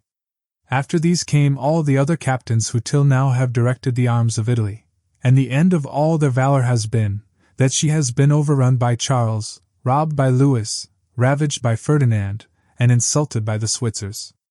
The principle that has guided them has been, first, to lower the credit of infantry so that they might increase their own. They did this because, subsisting on their pay and without territory, they were unable to support many soldiers, and a few infantry did not give them any authority, so they were led to employ cavalry, with a moderate force of which they were maintained and honored, and affairs were brought to such a pass that, in an army of 20,000 soldiers, there were not to be found 2,000 foot soldiers. They had, besides this, used every art to lessen fatigue and danger to themselves and their soldiers, not killing in the fray, but taking prisoners and liberating without ransom. They did not attack towns at night, nor did the garrisons of the towns attack encampments at night. They did not surround the camp either with stockade or ditch, nor did they campaign in the winter. All these things were permitted by their military rules, and devised by them to avoid, as I have said, both fatigue and dangers. Thus they have brought Italy to slavery and contempt. Chapter 13. Concerning auxiliaries, mixed soldiery, and one's own. Auxiliaries, which are the other useless arm, are employed when a prince is called in with his forces to aid and defend, as was done by Pope Julius in the most recent times, for he, having, in the enterprise against Ferrara, had poor proof of his mercenaries, turned to auxiliaries, and stipulated with Ferdinand, King of Spain, for his assistance with men and arms. These arms may be useful and good in themselves, but for him who calls them in they are always disadvantageous, for losing, one is undone, and winning, one is their captive. And although ancient histories may be full of examples, I do not wish to leave this recent one of Pope Julius II, the peril of which cannot fail to be perceived, for he, wishing to get Ferrara, threw himself entirely into the hands of the foreigner. But his good fortune brought about a third event, so that he did not reap the fruit of his rash choice, because, having his auxiliaries routed at Ravenna, and the Switzers having risen and driven out the conquerors against all expectation, both his and others, it so came to pass that he did not become prisoner to his enemies, they having fled, nor to his auxiliaries, he having conquered by other arms than theirs. The Florentines, being entirely without arms, sent 10,000 Frenchmen to take Pisa, whereby they ran more danger than at any other time of their troubles. The Emperor of Constantinople, to oppose his neighbors, sent 10,000 Turks into Greece, who, on the war being finished, were not willing to quit. This was the beginning of the servitude of Greece to the infidels. Therefore, let him who has no desire to conquer make use of these arms, for they are much more hazardous than mercenaries, because with them the ruin is ready-made. They are all united, all yield obedience to others, but with mercenaries, when they have conquered, more time and better opportunities are needed to injure you. They are not all of one community, they are found and paid by you, and a third party, which you have made their head, is not able all at once to assume enough authority to injure you. In conclusion, in mercenaries dastardy is most dangerous, in auxiliaries valor. The wise prince, therefore, has always avoided these arms and turned to his own, and has been willing rather to lose with them than to conquer with the others, not deeming that a real victory which is gained with the arms of others. I shall never hesitate to cite Cesare Borgia and his actions. This duke entered the Romagna with auxiliaries, taking there only French soldiers, and with them he captured Imola and Forli. But afterwards, such forces not appearing to him reliable, he turned to mercenaries, discerning less danger in them, and enlisted the Orsini and Vitelli, whom presently, on handling and finding them doubtful, unfaithful, and dangerous, he destroyed and turned to his own men. And the difference between one and the other of these forces can easily be seen when one considers the difference there was in the reputation of the Duke, when he had the French, when he had the Orsini and Vitelli, and when he relied on his own soldiers, on whose fidelity he could always count and found it ever increasing. He was never esteemed more highly than when every one saw that he was complete master of his own forces. I was not intending to go beyond Italian and recent examples, but I am unwilling to leave out Hiero, the Syracusan, he being one of those I have named above. This man, as I have said, made head of the army by the Syracusans, soon found out that a mercenary soldiery, constituted like our Italian condottieri, was of no use, and it appearing to him that he could neither keep them nor let them go, he had them all cut to pieces, and afterwards made war with his own forces and not with aliens. I wish also to recall to memory an instance from the Old Testament applicable to this subject. David offered himself to Saul to fight with Goliath, the Philistine champion, and to give him courage Saul armed him with his own weapons, which David rejected as soon as he had them on his back, saying he could make no use of them, and that he wished to meet the enemy with his sling and his knife. In conclusion, the arms of others either fall from your back, or they weigh you down, or they bind you fast. Charles VII, the father of King Louis XI, having by good fortune and valor liberated France from the English, recognized the necessity of being armed with forces of his own, and he established in his kingdom ordinances concerning men-at-arms and infantry. Afterwards his son, King Louis, abolished the infantry and began to enlist the Switzers, which mistake, followed by others, is, as is now seen, a source of peril to that kingdom, because, having raised the reputation of the Switzers, he has entirely diminished the value of his own arms, for he has destroyed the infantry altogether, and his men-at-arms he has subordinated to others, for, being as they are so accustomed to fight along with Switzers, it does not appear that they can now conquer without them. Hence it arises that the French cannot stand against the Switzers, and without the Switzers they do not come off well against others. The armies of the French have thus become mixed, partly mercenary and partly national, both of which arms together are much better than mercenaries alone or auxiliaries alone, but much inferior to one's own forces. And this example proves it, for the kingdom of France would be unconquerable if the ordinance of Charles had been enlarged or maintained. But the scanty wisdom of man, on entering into an affair which looks well at first, cannot discern the poison that is hidden in it, as I have said above of hectic fevers. Therefore, if he who rules a principality cannot recognize evils until they are upon him, he is not truly wise, and this insight is given to few. And if the first disaster to the Roman Empire should be examined, it will be found to have commenced only with the enlisting of the Goths, because from that time the vigor of the Roman Empire began to decline, and all that valor which had raised it passed away to others. I conclude, therefore, that no principality is secure without having its own forces. On the contrary, it is entirely dependent on good fortune, not having the valor which in adversity would defend it. And it has always been the opinion and judgment of wise men that nothing can be so uncertain or unstable as fame or power not founded on its own strength. And one's own forces are those which are composed either of subjects, citizens, or dependents. All others are mercenaries or auxiliaries. And the way to make ready one's own forces will be easily found if the rules suggested by me shall be reflected upon, and if one will consider how Philip, the father of Alexander the Great, and many republics and princes have armed and organized themselves, to which rules I entirely commit myself. Chapter 14. That which concerns a prince on the subject of the art of war. A prince ought to have no other aim or thought, nor select anything else for his study, than war and its rules and discipline, for this is the sole art that belongs to him who rules, and it is of such force that it not only upholds those who are born princes, but it often enables men to rise from a private station to that rank. And, on the contrary, it is seen that when princes have thought more of ease than of arms they have lost their states. And the first cause of your losing it is to neglect this art, and what enables you to acquire a state is to be master of the art.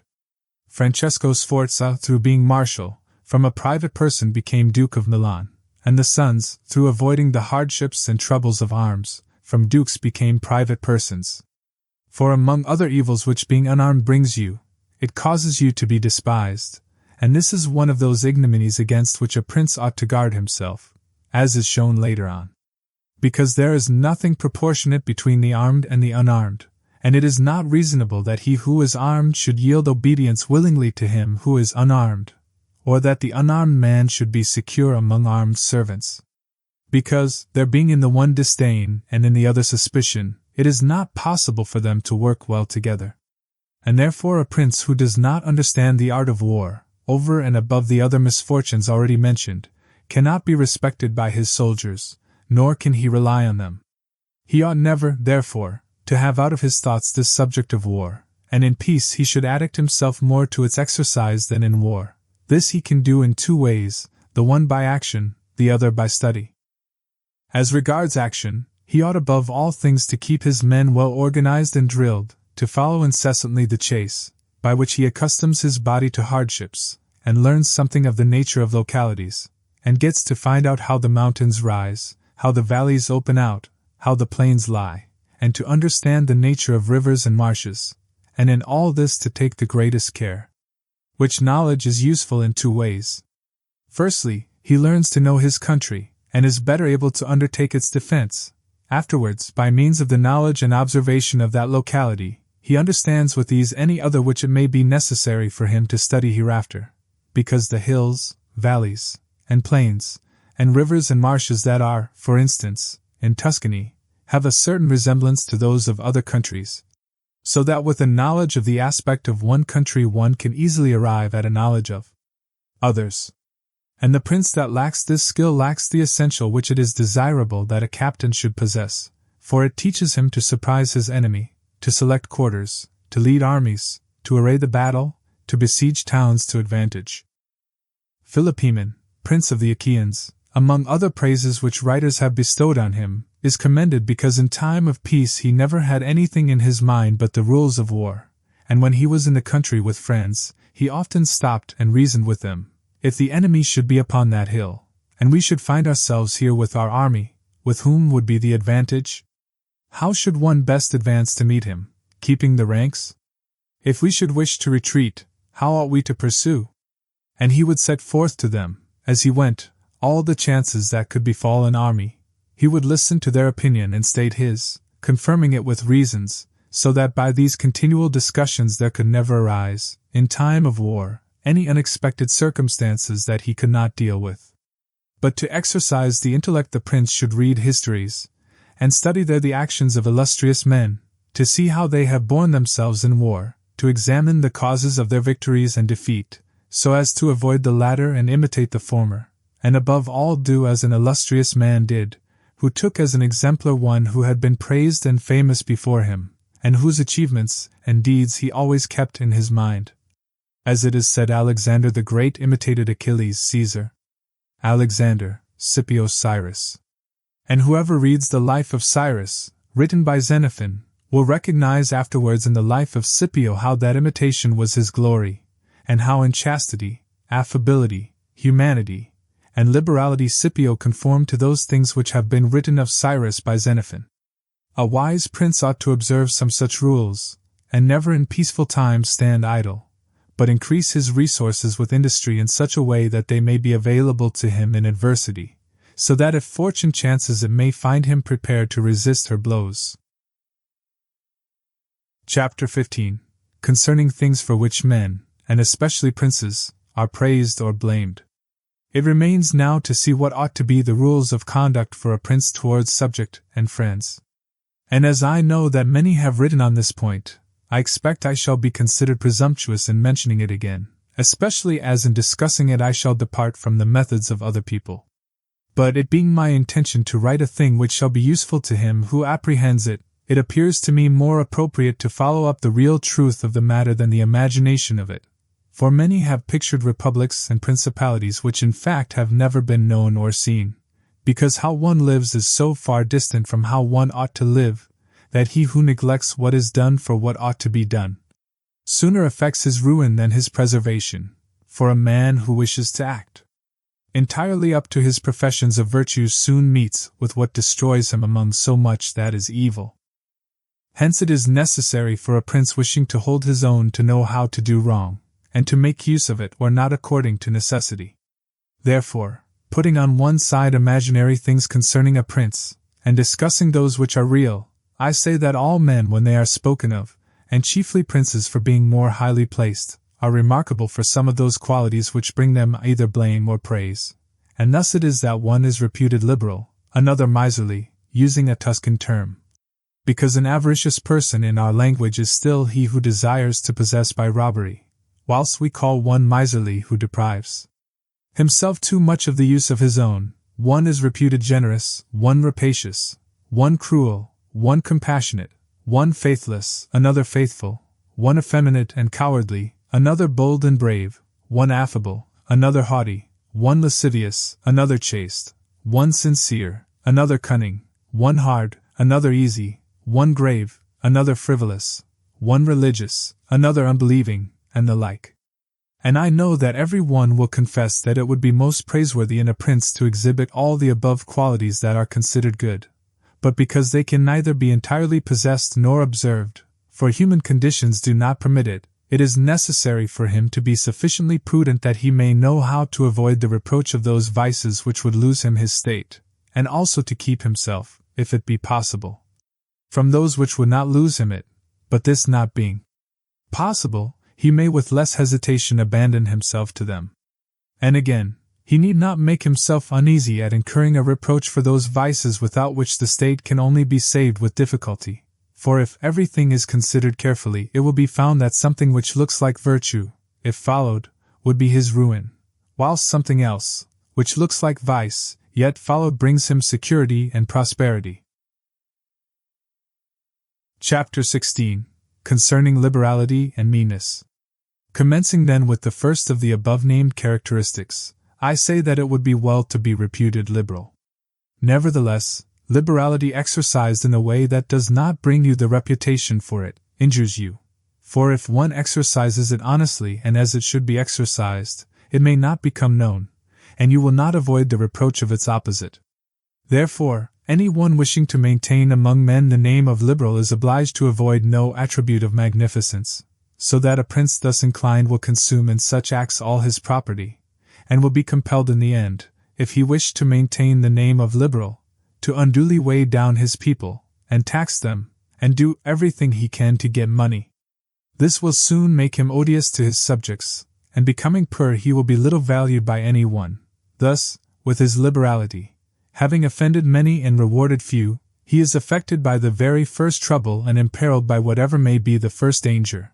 Recognizing this himself, and wishing to draw back from it, he runs at once into the reproach of being miserly. Therefore, a prince, not being able to exercise this virtue of liberality in such a way that it is recognized, except to his cost, if he is wise he ought not to fear the reputation of being mean, for in time he will come to be more considered than if liberal, seeing that with his economy his revenues are enough, that he can defend himself against all attacks, and is able to engage in enterprises without burdening his people.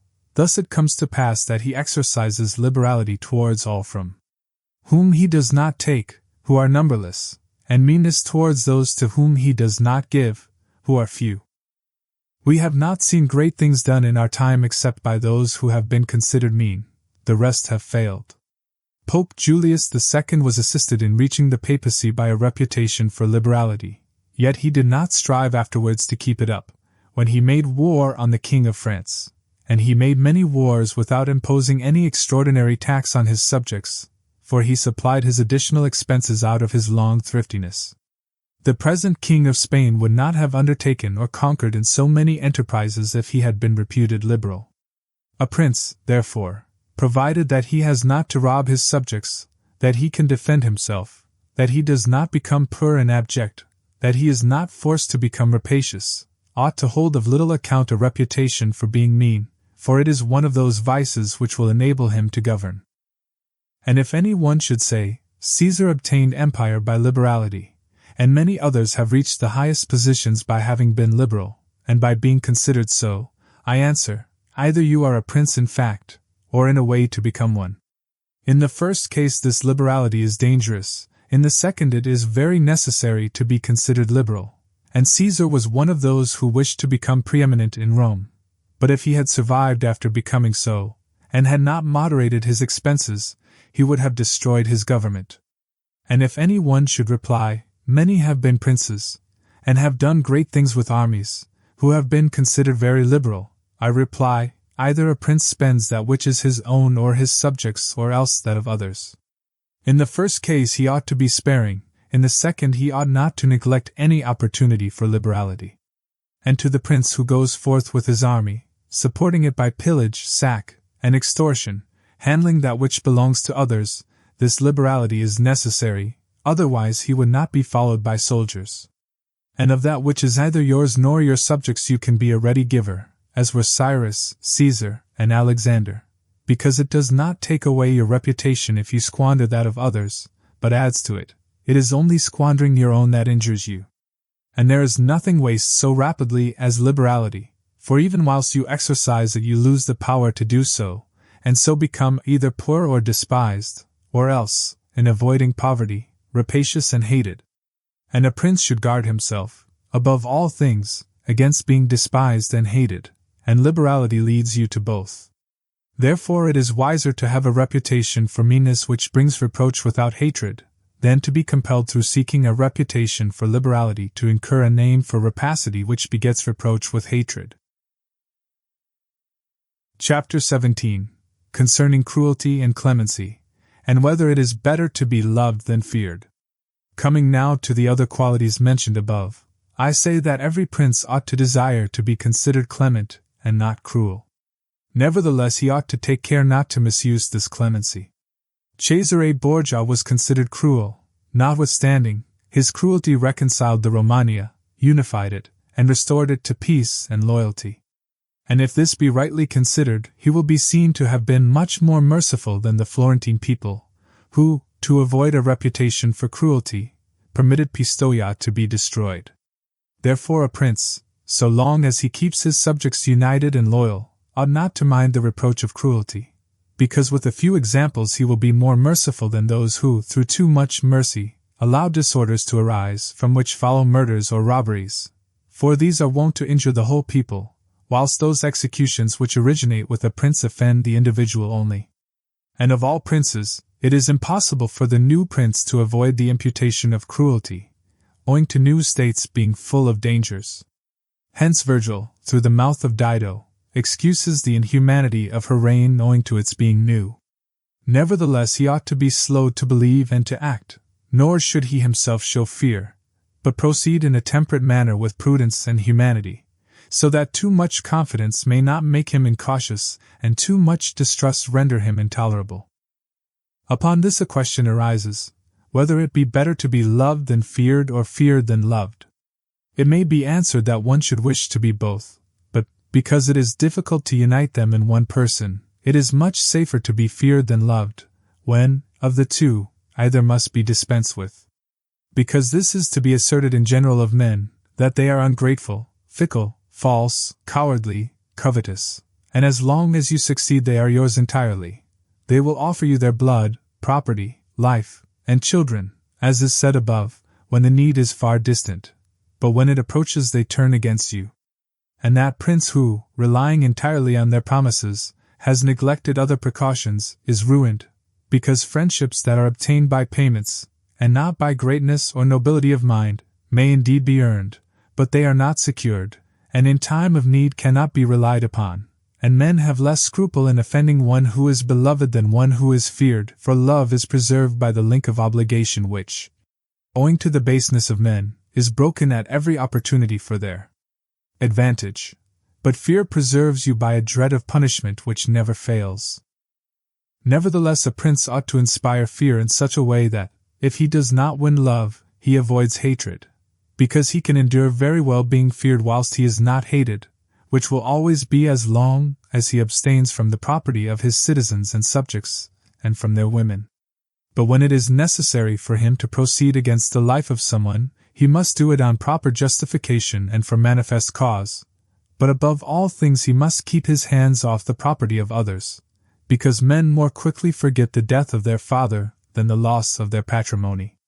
Besides, pretexts for taking away the property are never wanting, for he who has once begun to live by robbery will always find pretexts for seizing what belongs to others, but reasons for taking life, on the contrary, are more difficult to find and sooner lapse.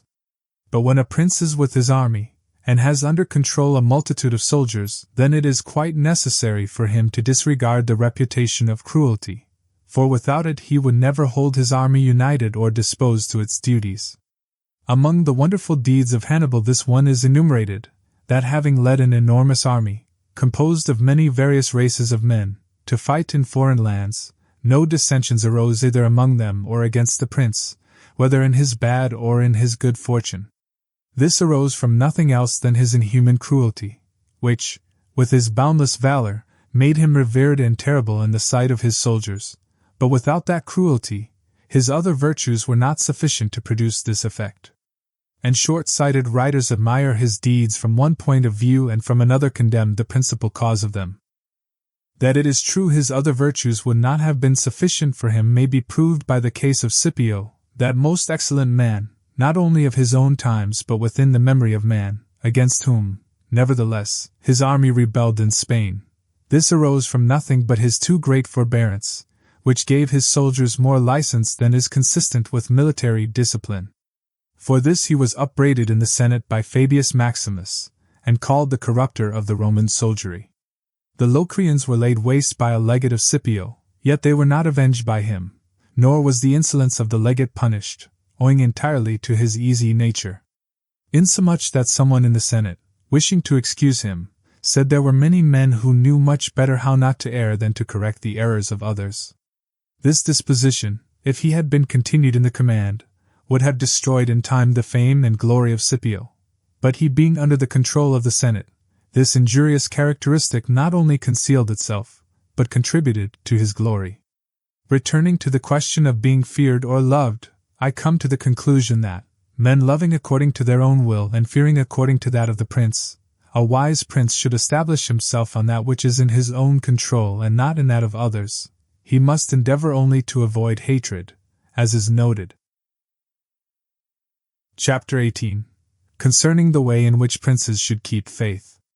Everyone admits how praiseworthy it is in a prince to keep faith, and to live with integrity and not with craft. Nevertheless, our experience has been that those princes who have done great things have held good faith of little account, and have known how to circumvent the intellect of men by craft, and in the end have overcome those who have relied on their word. You must know there are two ways of contesting, the one by the law, the other by force. The first method is proper to men, the second to beasts. But because the first is frequently not sufficient, it is necessary to have recourse to the second. Therefore it is necessary for a prince to understand how to avail himself of the beast and the man. This has been figuratively taught to princes by ancient writers, who describe how Achilles and many other princes of old were given to the centaur Chiron to nurse, who brought them up in his discipline, which means solely that, as they had for a teacher one who was half beast and half man, so it is necessary for a prince to know how to make use of both natures, and that one without the other is not durable. A prince, therefore, being compelled knowingly to adopt the beast, ought to choose the fox and the lion, because the lion cannot defend himself against snares and the fox cannot defend himself against wolves. Therefore, it is necessary to be a fox to discover the snares and a lion to terrify the wolves. Those who rely simply on the lion do not understand what they are about. Therefore a wise lord cannot, nor ought he to, keep faith when such observance may be turned against him, and when the reasons that caused him to pledge it exist no longer. If men were entirely good, this precept would not hold. But because they are bad, and will not keep faith with you, you too are not bound to observe it with them. Nor will there ever be wanting to a prince legitimate reasons to excuse this non-observance. Of this endless modern examples could be given, showing how many treaties and engagements have been made void and of no effect through the faithlessness of princes. And he who has known best how to employ the fox has succeeded best. But it is necessary to know well how to disguise this characteristic, and to be a great pretender and dissembler. And men are so simple, and so subject to present necessities, that he who seeks to deceive will always find someone who will allow himself to be deceived. One recent example I cannot pass over in silence. Alexander VI did nothing else but deceive men, nor ever thought of doing otherwise, and he always found victims, for there never was a man who had greater power in asserting, or who with greater oaths would affirm a thing, yet would observe it less. Nevertheless his deceits always succeeded according to his wishes, because he well understood this side of mankind. Therefore it is unnecessary for a prince to have all the good qualities I have enumerated, but it is very necessary to appear to have them. And I shall dare to say this also, that to have them and always to observe them is injurious, and that to appear to have them is useful, to appear merciful, faithful, humane, religious, upright, and to be so, but with a mind so framed that should you require not to be so, you may be able and know how to change to the opposite. And you have to understand this, that a prince, especially a new one, cannot observe all those things for which men are esteemed, being often forced, in order to maintain the state, to act contrary to fidelity, friendship, humanity, and religion. Therefore it is necessary for him to have a mind ready to turn itself accordingly as the winds and variations of fortune force it, yet, as I have said above, not to diverge from the good if he can avoid doing so, but if compelled then to know how to set about it. For this reason a prince ought to take care that he never lets anything slip from his lips that is not replete with the above-named 5 qualities, that he may appear to him who sees and hears him altogether merciful, faithful, humane, upright, and religious. There is nothing more necessary to appear to have than this last quality, inasmuch as men judge generally more by the eye than by the hand, because it belongs to everybody to see you, to few to come in touch with you.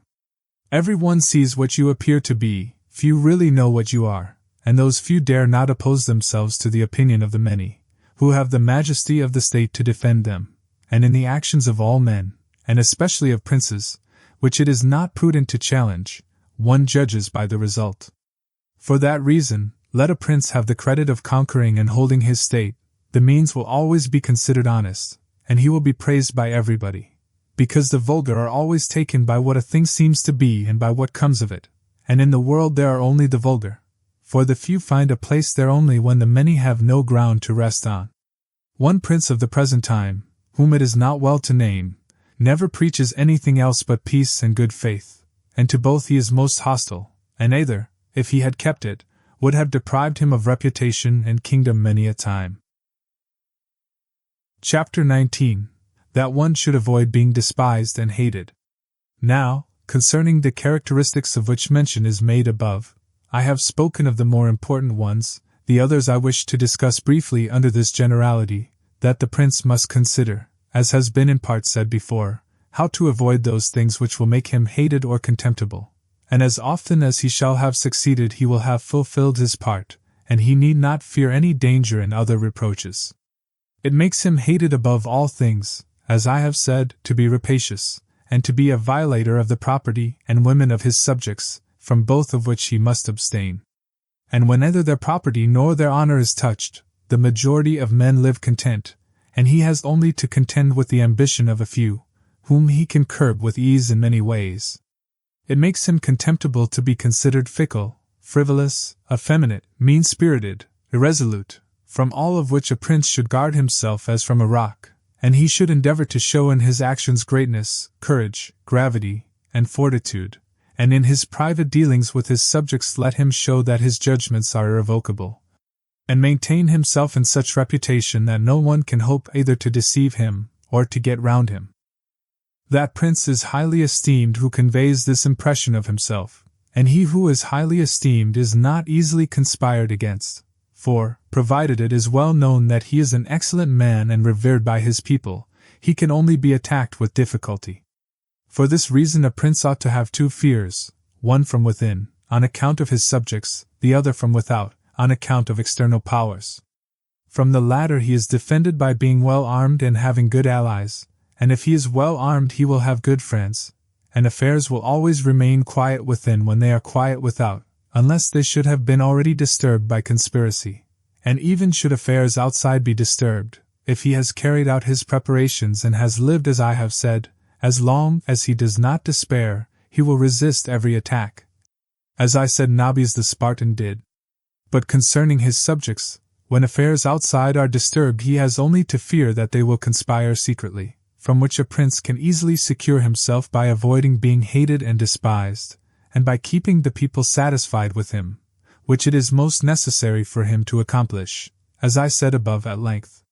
And one of the most efficacious remedies that a prince can have against conspiracies is not to be hated and despised by the people, for he who conspires against a prince always expects to please them by his removal. But when the conspirator can only look forward to offending them, he will not have the courage to take such a course, for the difficulties that confront a conspirator are infinite. And as experience shows, many have been the conspiracies, but few have been successful, because he who conspires cannot act alone, nor can he take a companion except from those whom he believes to be malcontents, and as soon as you have opened your mind to a malcontent you have given him the material with which to content himself, for by denouncing you he can look for every advantage, so that, seeing the gain from this course to be assured, and seeing the other to be doubtful and full of dangers, he must be a very rare friend, or a thoroughly obstinate enemy of the prince, to keep faith with you. And to reduce the matter into a small compass, I say that, on the side of the conspirator, there is nothing but fear, jealousy, prospect of punishment to terrify him. But on the side of the prince there is the majesty of the principality, the laws, the protection of friends and the state to defend him, so that, adding to all these things the popular goodwill, it is impossible that any one should be so rash as to conspire.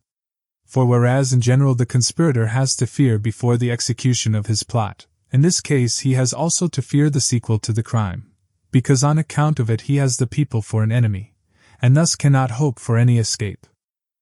Endless examples could be given on this subject, but I will be content with one, brought to pass within the memory of our fathers.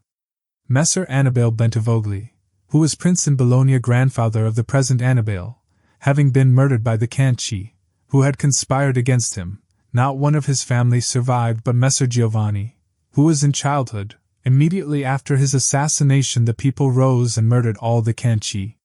This sprung from the popular goodwill which the house of Bentivogli enjoyed in those days in Bologna, which was so great that, although none remained there after the death of Annibale who was able to rule the state, the Bolognese, having information that there was one of the Bentivogli family in Florence, who up to that time had been considered the son of a blacksmith, sent to Florence for him and gave him the government of their city. And it was ruled by him until Messer Giovanni came in due course to the government.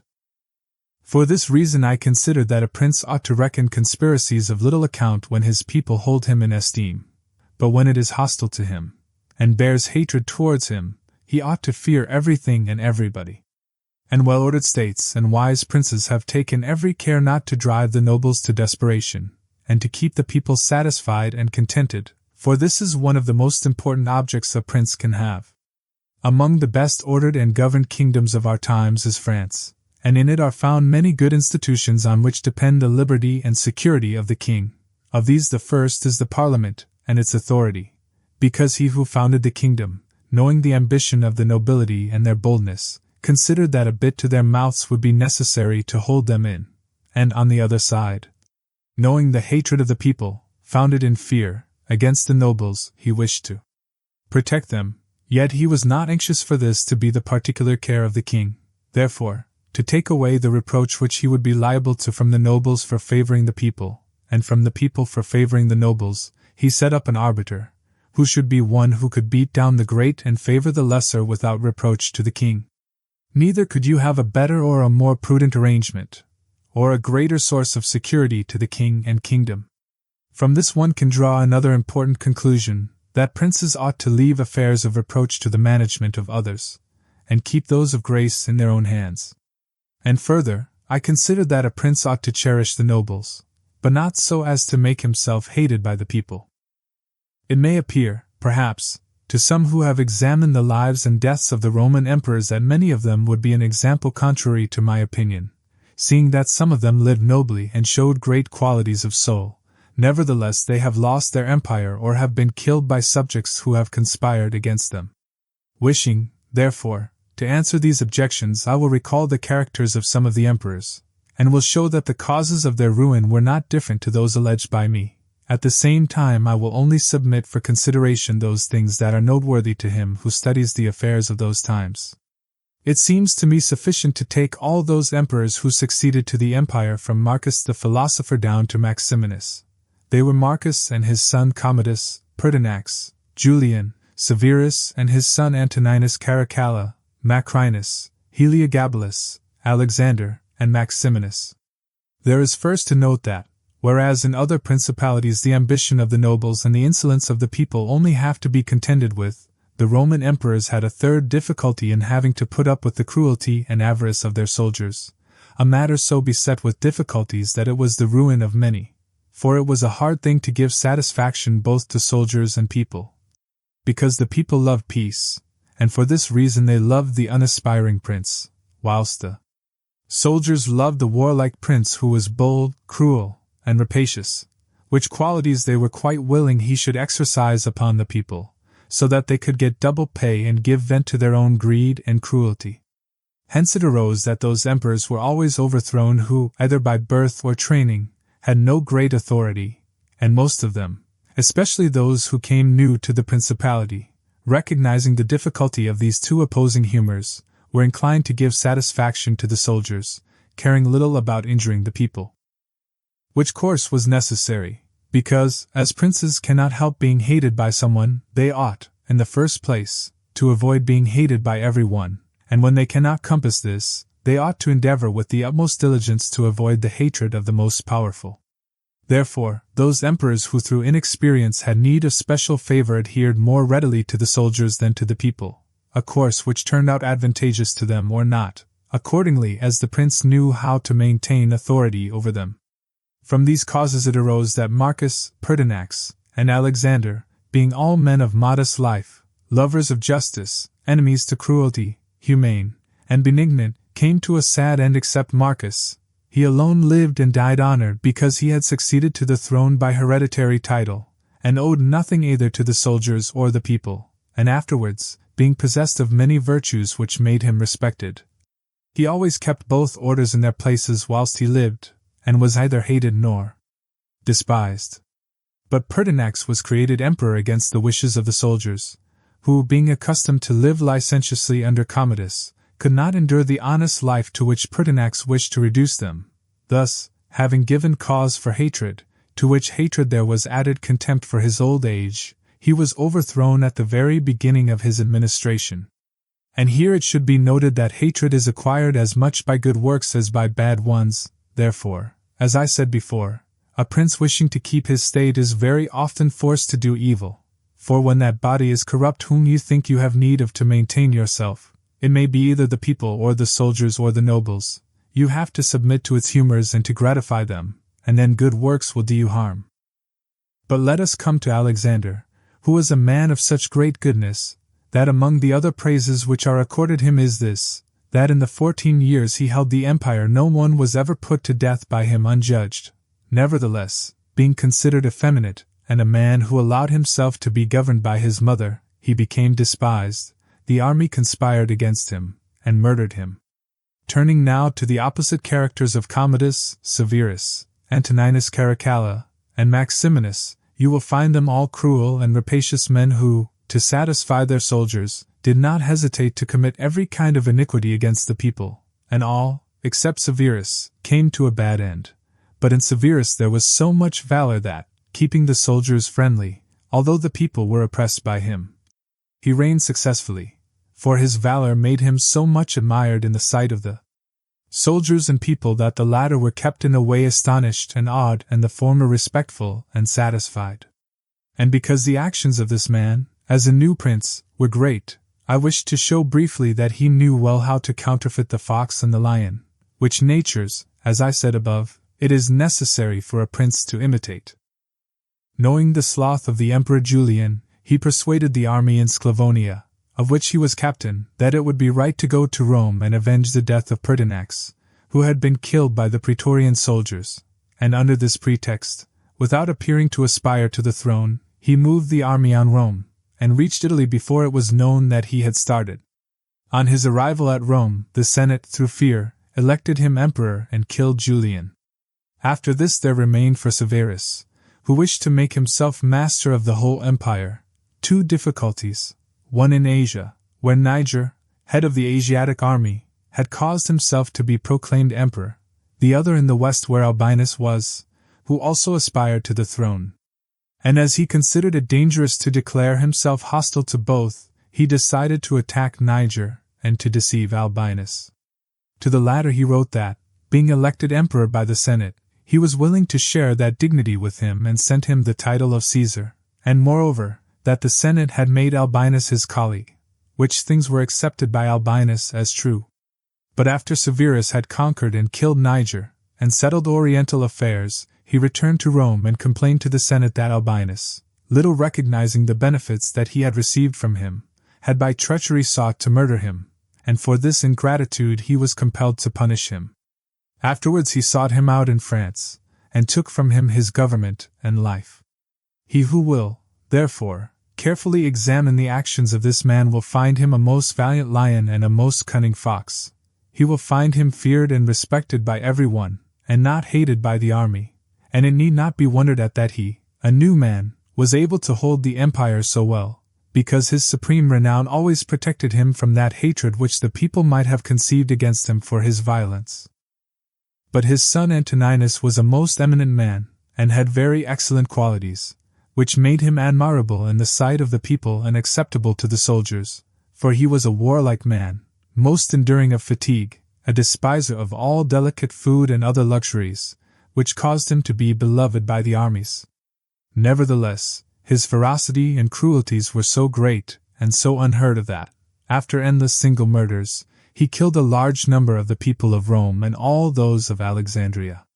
He became hated by the whole world, and also feared by those he had around him, to such an extent that he was murdered in the midst of his army by a centurion.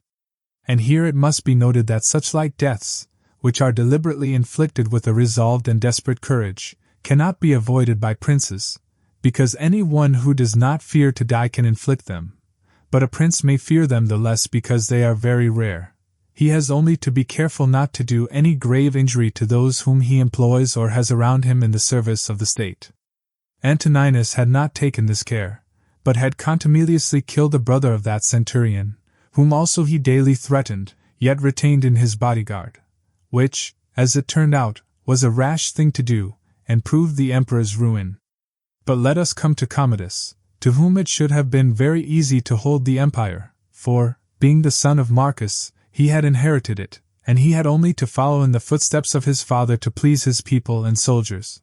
But being by nature cruel and brutal, he gave himself up to amusing the soldiers and corrupting them, so that he might indulge his rapacity upon the people, on the other hand, not maintaining his dignity, often descending to the theatre to compete with gladiators, and doing other vile things, little worthy of the imperial majesty. He fell into contempt with the soldiers, and being hated by one party and despised by the other, he was conspired against, and was killed. It remains to discuss the character of Maximinus. He was a very warlike man, and the armies, being disgusted with the effeminacy of Alexander, of whom I have already spoken, killed him and elected Maximinus to the throne. This he did not possess for long, for two things made him hated and despised. The one, his having kept sheep in Thrace, which brought him into contempt, it being well known to all, and considered a great indignity by every one, and the other, his having at the accession to his dominions deferred going to Rome and taking possession of the imperial seat. He had also gained a reputation for the utmost ferocity by having, through his prefects in Rome and elsewhere in the empire, practiced many cruelties, so that the whole world was moved to anger at the meanness of his birth and to fear at his barbarity. First Africa rebelled, then the Senate with all the people of Rome, and all Italy conspired against him, to which may be added his own army. This latter, besieging Aquileia and meeting with difficulties in taking it, were disgusted with his cruelties, and fearing him less when they found so many against him, murdered him. I do not wish to discuss Heliogabalus, Macrinus, or Julian, who, being thoroughly contemptible, were quickly wiped out, but I will bring this discourse to a conclusion by saying that princes in our times have this difficulty of giving inordinate satisfaction to their soldiers in a far less degree, because, notwithstanding one has to give them some indulgence, that is soon done. None of these princes have armies that are veterans in the governance and administration of provinces, as were the armies of the Roman Empire, and whereas it was then more necessary to give satisfaction to the soldiers than to the people, it is now more necessary to all princes, except the Turk and the Soldan, to satisfy the people rather the soldiers, because the people are the more powerful. From the above I have accepted the Turk, who always keeps round him 12,000 infantry and 15,000 cavalry on which depend the security and strength of the kingdom, and it is necessary that, putting aside every consideration for the people, he should keep them his friends. The kingdom of the Soldan is similar. Being entirely in the hands of soldiers, it follows again that, without regard to the people, he must keep them his friends. But you must note that the state of the Soldan is unlike all other principalities, for the reason that it is like the Christian pontificate, which cannot be called either an hereditary or a newly formed principality, because the sons of the old prince are not the heirs, but he who is elected to that position by those who have authority, and the sons remain only noblemen. And this being an ancient custom, it cannot be called a new principality, because there are none of those difficulties in it that are met with in new ones, for although the prince is new, the constitution of the state is old, and it is framed so as to receive him as if he were its hereditary lord. But returning to the subject of our discourse, I say that whoever will consider it will acknowledge that either hatred or contempt has been fatal to the above-named emperors, and it will be recognized also how it happened that, a number of them acting in one way and a number in another, only one in each way came to a happy end and the rest to unhappy ones. Because it would have been useless and dangerous for Pertinax and Alexander, being new princes, to imitate Marcus, who was heir to the principality, and likewise it would have been utterly destructive to Caracalla, Commodus, and Maximinus to have imitated Severus, they not having sufficient valor to enable them to tread in his footsteps. Therefore a prince, new to the principality, cannot imitate the actions of Marcus, nor, again, is it necessary to follow those of Severus, but he ought to take from Severus those parts which are necessary to found his state, and from Marcus those which are proper and glorious to keep a state that may already be stable and firm. Chapter 20. Our fortresses, and many other things to which princes often resort, advantageous or hurtful? 1. Some princes, so as to hold securely the state, have disarmed their subjects, others have kept their subject towns distracted by factions, others have fostered enmities against themselves, others have laid themselves out to gain over those whom they distrusted in the beginning of their governments, some have built fortresses, some have overthrown and destroyed them. And although one cannot give a final judgment on all of these things unless one possesses the particulars of those states in which a decision has to be made, nevertheless I will speak as comprehensively as the matter of itself will admit. 2. There never was a new prince who has disarmed his subjects. Rather, when he has found them disarmed he has always armed them, because, by arming them, those arms become yours, those men who were distrusted become faithful, and those who were faithful are kept so, and your subjects become your adherents. And whereas all subjects cannot be armed, yet when those whom you do arm are benefited, the others can be handled more freely, and this difference in their treatment, which they quite understand, makes the former your dependents, and the latter, considering it to be necessary that those who have the most danger and service should have the most reward, excuse you. But when you disarm them, you at once offend them by showing that you distrust them, either for cowardice or for want of loyalty, and either of these opinions breeds hatred against you. And because you cannot remain unarmed, it follows that you turn to mercenaries, which are of the character already shown. Even if they should be good, they would not be sufficient to defend you against powerful enemies and distrusted subjects. Therefore, as I have said, a new prince in a new principality has always distributed arms. Histories are full of examples. But when a prince acquires a new state, which he adds as a province to his old one, then it is necessary to disarm the men of that state, except those who have been his adherents in acquiring it, and these again, with time and opportunity, should be rendered soft and effeminate, and matters should be managed in such a way that all the armed men in the state shall be your own soldiers who in your old state were living near you. 3. Our forefathers, and those who were reckoned wise, were accustomed to say that it was necessary to hold Pistoia by factions and Pisa by fortresses, and with this idea they fostered quarrels in some of their tributary towns so as to keep possession of them the more easily. This may have been well enough in those times when Italy was in a way balanced, but I do not believe that it can be accepted as a precept for today, because I do not believe that factions can ever be of use. Rather, it is certain that when the enemy comes upon you in divided cities you are quickly lost, because the weakest party will always assist the outside forces and the other will not be able to resist. The Venetians, moved, as I believe, by the above reasons, fostered the Guelph and Ghibelline factions in their tributary cities, and although they never allowed them to come to bloodshed, yet they nursed these disputes amongst them, so that the citizens, distracted by their differences, should not unite against them. Which, as we saw, did not afterwards turn out as expected, because, after the rout at Viola, one party at once took courage and seized the state. Such methods argue, therefore, weakness in the prince, because these factions will never be permitted in a vigorous principality. Such methods for enabling one the more easily to manage subjects are only useful in times of peace, but if war comes this policy proves fallacious. For, without doubt princes become great when they overcome the difficulties and obstacles by which they are confronted, and therefore fortune, especially when she desires to make a new prince great, who has a greater necessity to earn renown than an hereditary one, causes enemies to arise and form designs against him, in order that he may have the opportunity of overcoming them, and by them to mount higher, as by a ladder which his enemies have raised. For this reason many consider that a wise prince, when he has the opportunity, ought with craft to foster some animosity against himself, so that, having crushed it, his renown may rise higher. 5. Princes, especially new ones, have found more fidelity and assistance in those men who in the beginning of their rule were distrusted than among those who in the beginning were trusted. Pandolfo Petrucci, Prince of Siena, ruled his state more by those who had been distrusted than by others. But on this question one cannot speak generally, for it varies so much with the individual.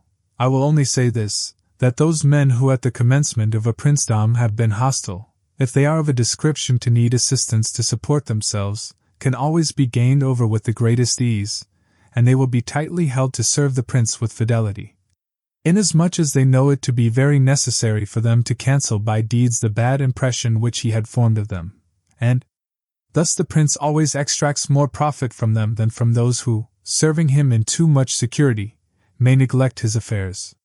And since the matter demands it, I must not fail to warn a prince, who by means of secret favors has acquired a new state, that he must well consider the reasons which induced those to favor him who did so, and if it be not a natural affection towards him, but only discontent with their government, then he will only keep them friendly with great trouble and difficulty, for it will be impossible to satisfy them.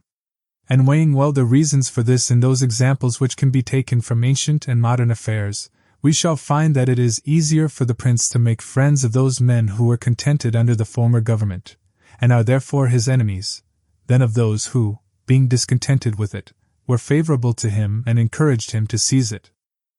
6. It has been a custom with princes, in order to hold their states more securely, to build fortresses that may serve as a bridle and bit to those who might design to work against them, and as a place of refuge from a first attack. I praise this system because it has been made use of formerly. Notwithstanding that, Messer Niccolò Vitelli in our times has been seen to demolish 2 fortresses in Città di Castello so that he might keep that state, Guido Ubaldo, Duke of Urbino, on returning to his dominion, whence he had been driven by Cesare Borgia, razed to the foundations all the fortresses in that province, and considered that without them it would be more difficult to lose it.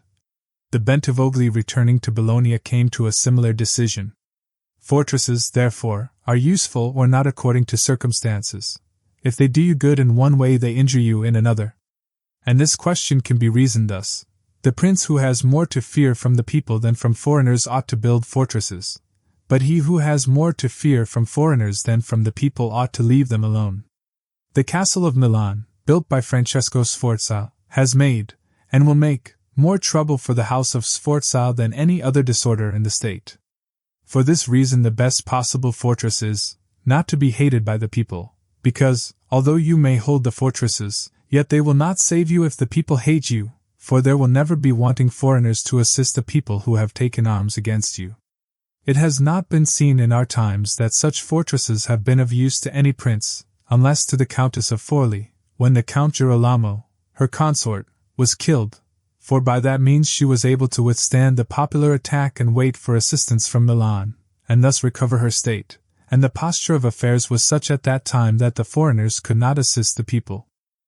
Therefore, it would have been safer for her, both then and before, not to have been hated by the people than to have had the fortresses. All these things considered then, I shall praise him who builds fortresses as well as him who does not, and I shall blame whoever, trusting in them, cares little about being hated by the people.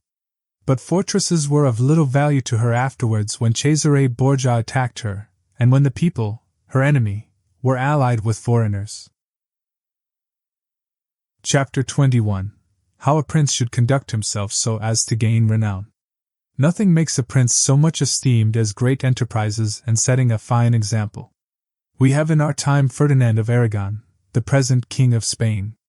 He can almost be called a new prince, because he has risen, by fame and glory, from being an insignificant king to be the foremost king in Christendom, and if you will consider his deeds you will find them all great, and some of them extraordinary. In the beginning of his reign he attacked Granada, and this enterprise was the foundation of his dominions. He did this quietly at first, and without any fear of hindrance, for he held the minds of the barons of Castile occupied in thinking of the war and not anticipating any innovations. Thus they did not perceive that by these means he was acquiring power and authority over them. He was able with the money of the church and of the people to sustain his armies, and by that long war to lay the foundation for the military skill which has since distinguished him. Further, always using religion as a plea, so as to undertake greater schemes, he devoted himself with pious cruelty to driving out and clearing his kingdom of the Moors. Nor could there be a more admirable example, nor one more rare.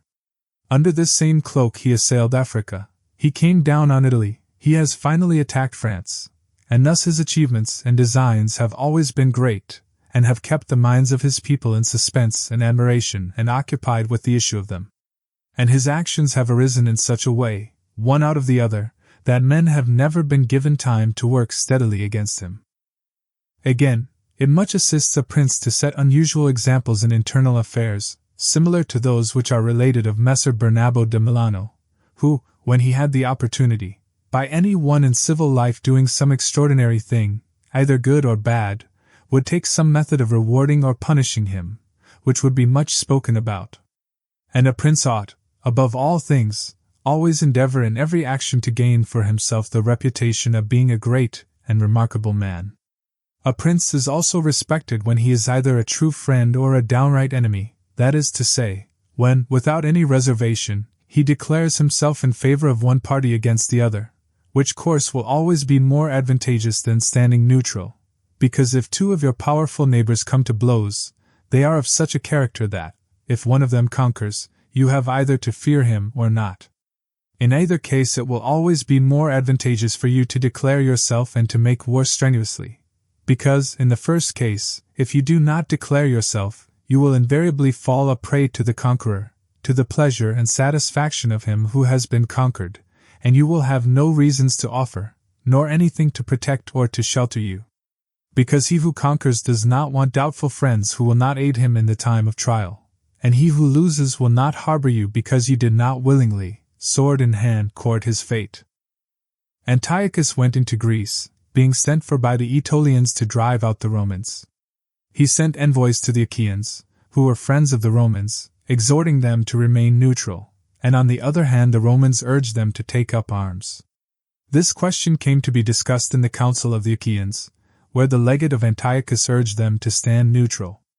To this the Roman legate answered, "As for that which has been said that it is better and more advantageous for your state not to interfere in our war, nothing can be more erroneous, because by not interfering you will be left, without favor or consideration, the guerdon of the conqueror.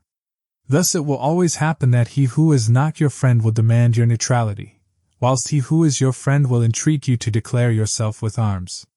And irresolute princes, to avoid present dangers, generally follow the neutral path, and are generally ruined. But when a prince declares himself gallantly in favor of one side, if the party with whom he allies himself conquers, although the victor may be powerful and may have him at his mercy, yet he is indebted to him, and there is established a bond of amity, and men are never so shameless as to become a monument of ingratitude by oppressing you. Victories after all are never so complete that the victor must not show some regard, especially to justice. But if he with whom you ally yourself loses, you may be sheltered by him, and whilst he is able he may aid you, and you become companions on a fortune that may rise again.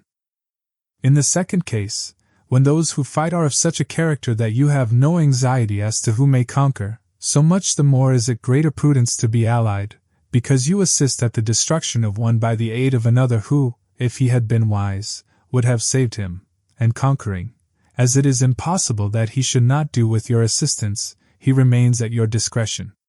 And here it is to be noted that a prince ought to take care never to make an alliance with one more powerful than himself for the purposes of attacking others, unless necessity compels him, as is said above, because if he conquers you are at his discretion, and princes ought to avoid as much as possible being at the discretion of any one. The Venetians joined with France against the Duke of Milan, and this alliance, which caused their ruin, could have been avoided. But when it cannot be avoided, as happened to the Florentines when the Pope and Spain sent armies to attack Lombardy, then in such a case, for the above reasons, the prince ought to favor one of the parties. Never let any government imagine that it can choose perfectly safe courses, rather let it expect to have to take very doubtful ones, because it is found in ordinary affairs that one never seeks to avoid one trouble without running into another, but prudence consists in knowing how to distinguish the character of troubles, and for choice to take the lesser evil. A prince ought also to show himself a patron of ability, and to honor the proficient in every art. At the same time he should encourage his citizens to practice their callings peaceably, both in commerce and agriculture, and in every other following, so that the one should not be deterred from improving his possessions for fear lest they be taken away from him, or another from opening up trade for fear of taxes. But the prince ought to offer rewards to whoever wishes to do these things and designs in any way to honor his city or state. Further, he ought to entertain the people with festivals and spectacles at convenient seasons of the year, and as every city is divided into guilds or into societies, he ought to hold such bodies in esteem, and associate with them sometimes, and show himself an example of courtesy and liberality, nevertheless, always maintaining the majesty of his rank. For this he must never consent to abate in anything. Chapter 22, concerning the secretaries of princes. The choice of servants is of no little importance to a prince, and they are good or not according to the discrimination of the prince. And the first opinion which one forms of a prince, and of his understanding, is by observing the men he has around him, and when they are capable and faithful he may always be considered wise, because he has known how to recognize the capable and to keep them faithful. But when they are otherwise one cannot form a good opinion of him, for the prime error which he made was in choosing them. There were none who knew Messer Antonio de Venafro as the servant of Pandolfo Petrucci, Prince of Siena, who would not consider Pandolfo to be a very clever man in having Venafro for his servant. Because there are three classes of intellects, one which comprehends by itself, another which appreciates what others comprehended, and a third which neither comprehends by itself nor by the showing of others. The first is the most excellent, the second is good, the third is useless. Therefore, it follows necessarily that, if Pandolfo was not in the first rank, he was in the second, for whenever one has judgment to know good and bad when it is said and done, although he himself may not have the initiative, yet he can recognize the good and the bad in his servant, and the one he can praise and the other correct. Thus the servant cannot hope to deceive him, and is kept honest. But to enable a prince to form an opinion of his servant there is one test which never fails. When you see the servant thinking more of his own interests than of yours, and seeking inwardly his own profit in everything, such a man will never make a good servant, nor will you ever be able to trust him, because he who has the state of another in his hands ought never to think of himself, but always of his prince, and never pay any attention to matters in which the prince is not concerned. On the other hand, to keep his servant honest the prince ought to study him, honoring him, enriching him, doing him kindnesses, sharing with him the honors and cares, and at the same time let him see that he cannot stand alone, so that many honors may not make him desire more, many riches make him wish for more, and that many cares may make him dread chances. When, therefore, servants, and princes towards servants, are thus disposed, they can trust each other, but when it is otherwise, the end will always be disastrous for either one or the other. Chapter 23. How flatterers should be avoided. I do not wish to leave out an important branch of this subject, for it is a danger from which princes are with difficulty preserved, unless they are very careful and discriminating. It is that of flatterers, of whom courts are full, because men are so self-complacent in their own affairs, and in a way so deceived in them, that they are preserved with difficulty from this pest, and if they wish to defend themselves they run the danger of falling into contempt. Because there is no other way of guarding oneself from flatterers except letting men understand that to tell you the truth does not offend you. But when every one may tell you the truth, respect for you abates. Therefore a wise prince ought to hold a third course by choosing the wise men in his state, and giving to them only the liberty of speaking the truth to him, and then only of those things of which he inquires, and of none others. But he ought to question them upon everything, and listen to their opinions, and afterwards form his own conclusions. With these counselors, separately and collectively, he ought to carry himself in such a way that each of them should know that, the more freely he shall speak, the more he shall be preferred. Outside of these, he should listen to no one, pursue the thing resolved on, and be steadfast in his resolutions. He who does otherwise is either overthrown by flatterers, or is so often changed by varying opinions that he falls into contempt. I wish on this subject to adduce a modern example. Fra Luca, the man of affairs to Maximilian, the present emperor, speaking of his majesty, said, he consulted with no one, yet never got his own way in anything. This arose because of his following a practice the opposite to the above, for the emperor is a secretive man, he does not communicate his designs to any one, nor does he receive opinions on them. But as in carrying them into effect they become revealed and known, they are at once obstructed by those men whom he has around him, and he, being pliant, is diverted from them. Hence it follows that those things he does one day he undoes the next, and no one ever understands what he wishes or intends to do, and no one can rely on his resolutions. A prince, therefore, ought always to take counsel, but only when he wishes and not when others wish. He ought rather to discourage every one from offering advice unless he asks it. But however, he ought to be a constant inquirer, and afterwards a patient listener concerning the things of which he inquired. Also, on learning that any one, on any consideration, has not told him the truth, he should let his anger be felt.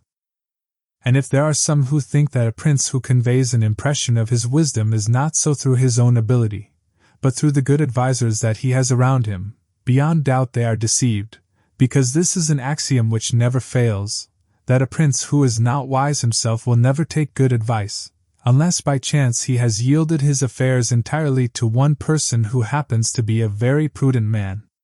In this case indeed he may be well governed, but it would not be for long, because such a governor would in a short time take away his state from him. But if a prince who is not inexperienced should take counsel from more than one, he will never get united counsels, nor will he know how to unite them. Each of the counselors will think of his own interests, and the prince will not know how to control them or to see through them. And they are not to be found otherwise, because men will always prove untrue to you unless they are kept honest by constraint.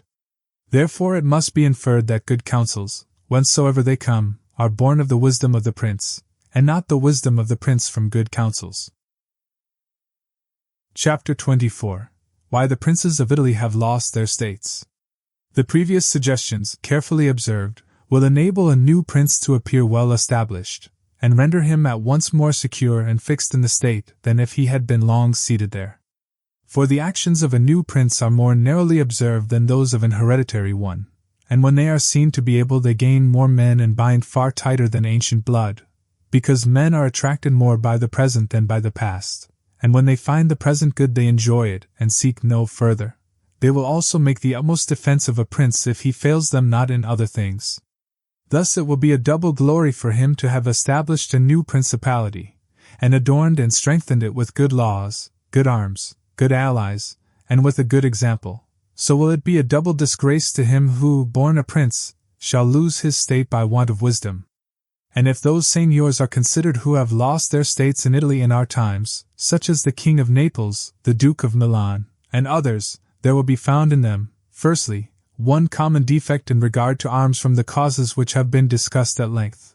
In the next place, some one of them will be seen, either to have had the people hostile, or if he has had the people friendly. He has not known how to secure the nobles. In the absence of these defects, states that have power enough to keep an army in the field cannot be lost. Philip of Macedon, not the father of Alexander the Great, but he who was conquered by Titus Quintius, had not much territory compared to the greatness of the Romans and of Greece who attacked him, yet being a warlike man who knew how to attract the people and secure the nobles, he sustained the war against his enemies for many years, and if in the end he lost the dominion of some cities, nevertheless he retained the kingdom. Therefore, do not let our princes accuse fortune for the loss of their principalities after so many years' possession, but rather their own sloth, because in quiet times they never thought there could be a change. It is a common defect in man not to make any provision in the calm against the tempest, and when afterwards the bad times came they thought of flight and not of defending themselves, and they hoped that the people, disgusted with the insolence of the conquerors, would recall them. This course, when others fail, may be good, but it is very bad to have neglected all other expedients for that, since you would never wish to fall because you trusted to be able to find someone later on to restore you. This again either does not happen, or if it does, it will not be for your security, because that deliverance is of no avail which does not depend upon yourself. Those only are reliable, certain, and durable that depend on yourself and your valor. Chapter 25. What fortune can effect in human affairs and how to withstand her.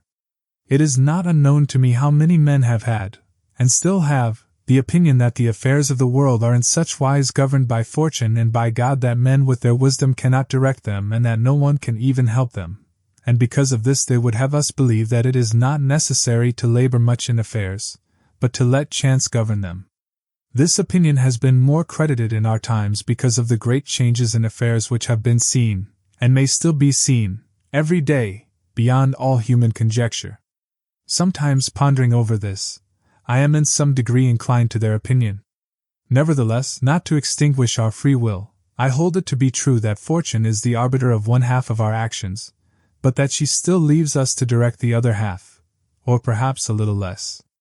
I compare her to one of those raging rivers, which when in flood overflows the plains, sweeping away trees and buildings, bearing away the soil from place to place.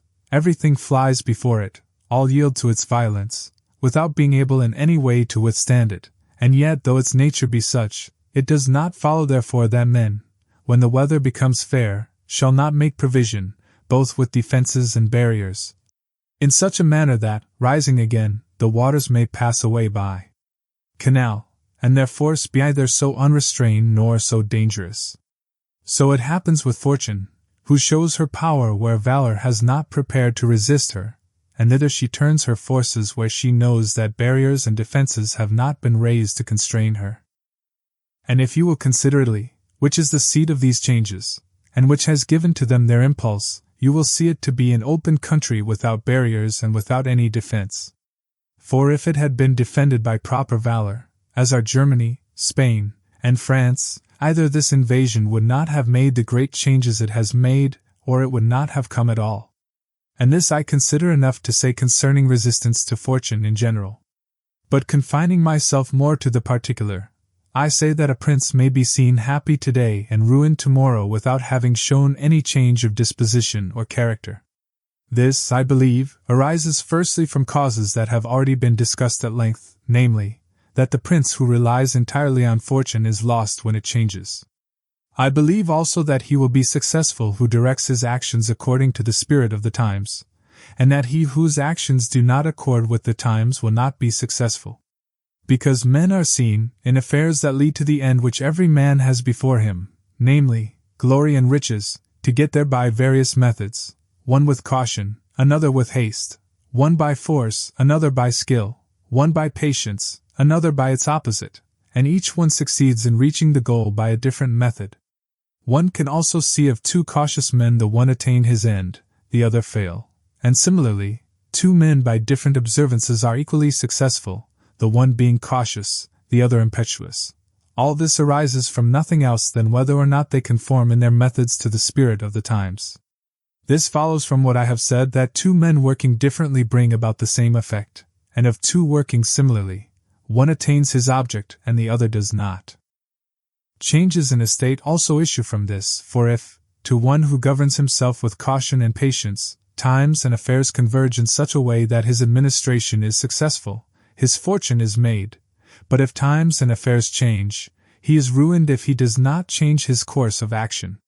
But a man is not often found sufficiently circumspect to know how to accommodate himself to the change, both because he cannot deviate from what nature inclines him to do, and also because, having always prospered by acting in one way, he cannot be persuaded that it is well to leave it, and therefore, the cautious man, when it is time to turn adventurous, does not know how to do it, hence he is ruined. But had he changed his conduct with the times, fortune would not have changed. Pope Julius II went to work impetuously in all his affairs, and found the times and circumstances conform so well to that line of action that he always met with success. Consider his first enterprise against Bologna, Messer Giovanni Bentivogli being still alive. The Venetians were not agreeable to it, nor was the King of Spain, and he had the enterprise still under discussion with the King of France. Nevertheless, he personally entered upon the expedition with his accustomed boldness and energy, a move which made Spain and the Venetians stand irresolute and passive, the latter from fear, the former from desire to recover the kingdom of Naples.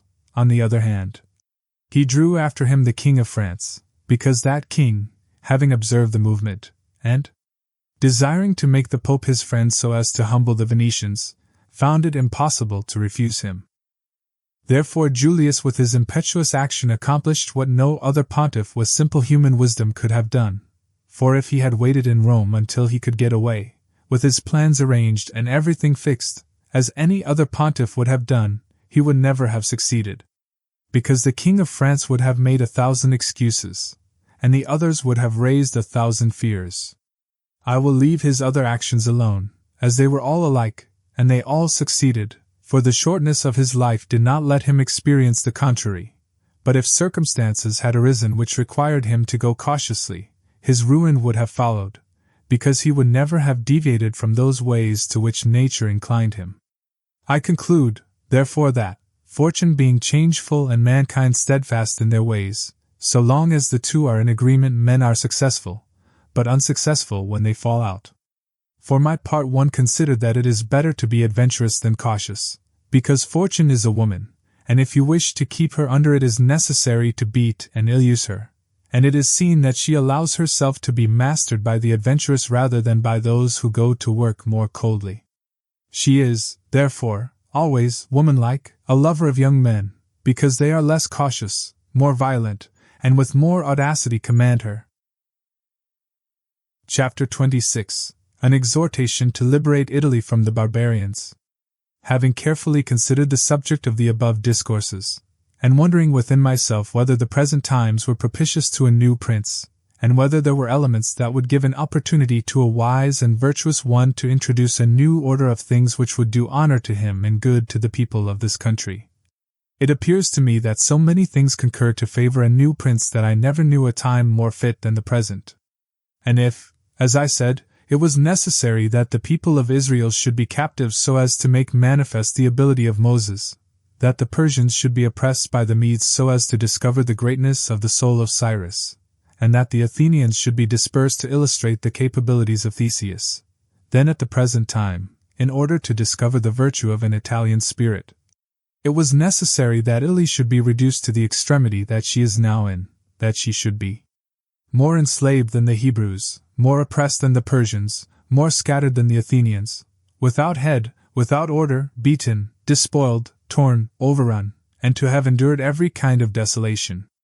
Although lately some spark may have been shown by one, which made us think he was ordained by God for our redemption, nevertheless it was afterwards seen, in the height of his career, that fortune rejected him, so that Italy, left as without life, waits for him who shall yet heal her wounds and put an end to the ravaging and plundering of Lombardy, to the swindling and taxing of the kingdom and of Tuscany, and cleanse those sores that for long have festered.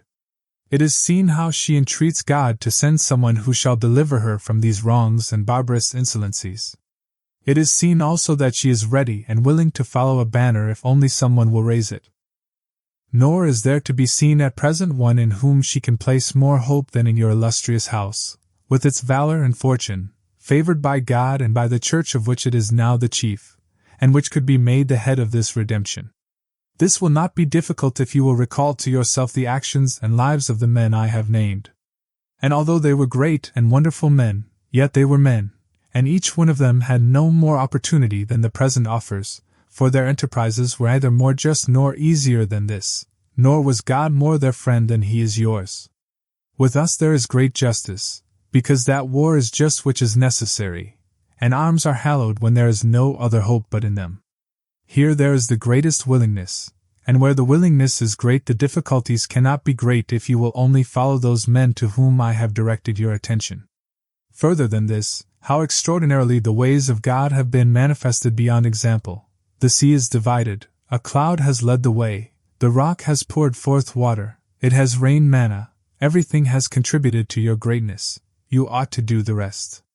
God is not willing to do everything, and thus take away our free will and that share of glory which belongs to us. And it is not to be wondered at if none of the above-named Italians have been able to accomplish all that is expected from your illustrious house, and if in so many revolutions in Italy, and in so many campaigns, it has always appeared as if military virtue were exhausted. This has happened because the old order of things was not good, and none of us have known how to find a new one. And nothing honors a man more than to establish new laws and new ordinances when he himself was newly risen. Such things, when they are well founded and dignified, will make him revered and admired, and in Italy there are not wanting opportunities to bring such into use in every form. Here there is great valor in the limbs whilst it fails in the head. Look attentively at the duels and the hand-to-hand combats, how superior the Italians are in strength, dexterity, and subtlety. But when it comes to armies they do not bear comparison, and this springs entirely from the insufficiency of the leaders, since those who are capable are not obedient, and each one seems to himself to know, there having never been any one so distinguished above the rest, either by valor or fortune, that others would yield to him. Hence it is that for so long a time, and during so much fighting in the past 20 years, whenever there has been an army wholly Italian, it has always given a poor account of itself. The first witness to this is Taro, afterwards Alessandria, Capua, Genoa, Vila, Bologna, Mestre. If, therefore, your illustrious house wishes to follow these remarkable men who have redeemed their country, it is necessary before all things, as a true foundation for every enterprise, to be provided with your own forces, because there can be no more faithful, truer, or better soldiers. And although singly they are good, altogether they will be much better when they find themselves commanded by their prince, honored by him, and maintained at his expense. Therefore it is necessary to be prepared with such arms, so that you can be defended against foreigners by Italian valor. And although Swiss and Spanish infantry may be considered very formidable, nevertheless there is a defect in both, by reason of which a third order would not only be able to oppose them, but might be relied upon to overthrow them. For the Spaniards cannot resist cavalry, and the Switzers are afraid of infantry whenever they encounter them in close combat. Owing to this, as has been and may again be seen, the Spaniards are unable to resist French cavalry, and the Switzers are overthrown by Spanish infantry. And although a complete proof of this latter cannot be shown, nevertheless there was some evidence of it at the Battle of Ravenna, when the Spanish infantry were confronted by German battalions, who followed the same tactics as the Swiss, when the Spaniards, by agility of body and with the aid of their shields, got in under the pikes of the Germans and stood out of danger, able to attack, while the Germans stood helpless, and, if the cavalry had not dashed up, all would have been over with them. It is possible, therefore, knowing the defects of both these infantries, to invent a new one, which will resist cavalry and not be afraid of infantry. This need not create a new order of arms, but a variation upon the old. And these are the kind of improvements which confer reputation and power upon a new prince. This opportunity, therefore, ought not to be allowed to pass for letting Italy at last see her liberator appear. Nor can one express the love with which he would be received in all those provinces which have suffered so much from these foreign scourings, with what thirst for revenge, with what stubborn faith, with what devotion, with what tears. What door would be closed to him? Who would refuse obedience to him? What envy would hinder him? What Italian would refuse him homage? To all of us this barbarous dominion stinks. Description of the methods adopted by the Duke Valentino when murdering Vitellozzo Vitelli, Aliverato da Fermo, the Signor Pagolo, and the Duke di Gravina Orsini. Niccolò Machiavelli. The Duke Valentino had returned from Lombardy, where he had been to clear himself with the King of France from the calumnies which had been raised against him by the Florentines concerning the rebellion of Arezzo and other towns in the Val di Chiana, and had arrived at Imola, whence he intended with his army to enter upon the campaign against Giovanni Bentivogli, the tyrant of Bologna. For he intended to bring that city under his domination, and to make it the head of his Romagnan duchy. These matters coming to the knowledge of the Vitelli and Orsini and their following, it appeared to them that the Duke would become too powerful, and it was feared that, having seized Bologna, he would seek to destroy them in order that he might become supreme in Italy. Upon this a meeting was called at Magione in the district of Perugia, to which came the Cardinal, Pagolo, and the Duke di Gravina Orsini, Vitellozzo Vitelli, Aliverato da Fermo, Gianpagolo Baglioni, the tyrant of Perugia, and Messer Antonio de Venafro, sent by Pandolfo Petrucci, the Prince of Siena. Here were discussed the power and courage of the Duke and the necessity of curbing his ambitions, which might otherwise bring danger to the rest of being ruined. And they decided not to abandon the Bentivogli, but to strive to win over the Florentines, and they sent their men to one place and another, promising to one party assistance and to another encouragement to unite with them against the common enemy. This meeting was at once reported throughout all Italy, and those who were discontented under the Duke, among whom were the people of Urbino, took hope of effecting a revolution. Thus it arose that, men's minds being thus unsettled, it was decided by certain men of Urbino to seize the fortress of San Leo, which was held for the Duke, and which they captured by the following means.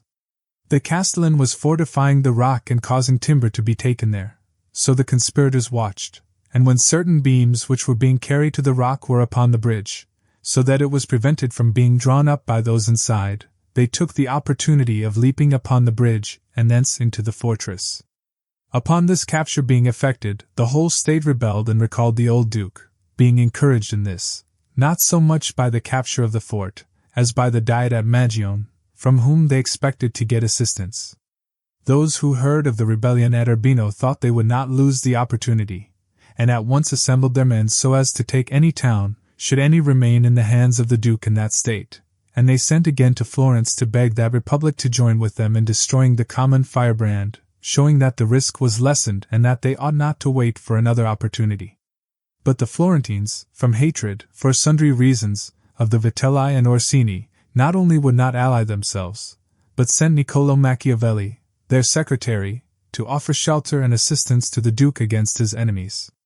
The Duke was found full of fear at Imola, because, against everybody's expectation, his soldiers had at once gone over to the enemy, and he found himself disarmed and war at his door.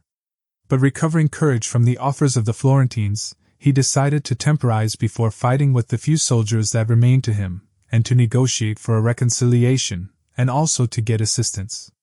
This latter he obtained in two ways, by sending to the King of France for men and by enlisting men-at-arms and others whom he turned into cavalry of a sort. To all he gave money. Notwithstanding this, his enemies drew near to him, and approached Fossombrone, where they encountered some men of the Duke and, with the aid of the Orsini and Vitelli, routed them. When this happened, the Duke resolved at once to see if he could not close the trouble with offers of reconciliation, and being a most perfect dissembler he did not fail in any practices to make the insurgents understand that he wished every man who had acquired anything to keep it, as it was enough for him to have the title of prince, whilst others might have the principality. And the Duke succeeded so well in this that they sent Signor Pagolo to him to negotiate for a reconciliation, and they brought their army to a standstill.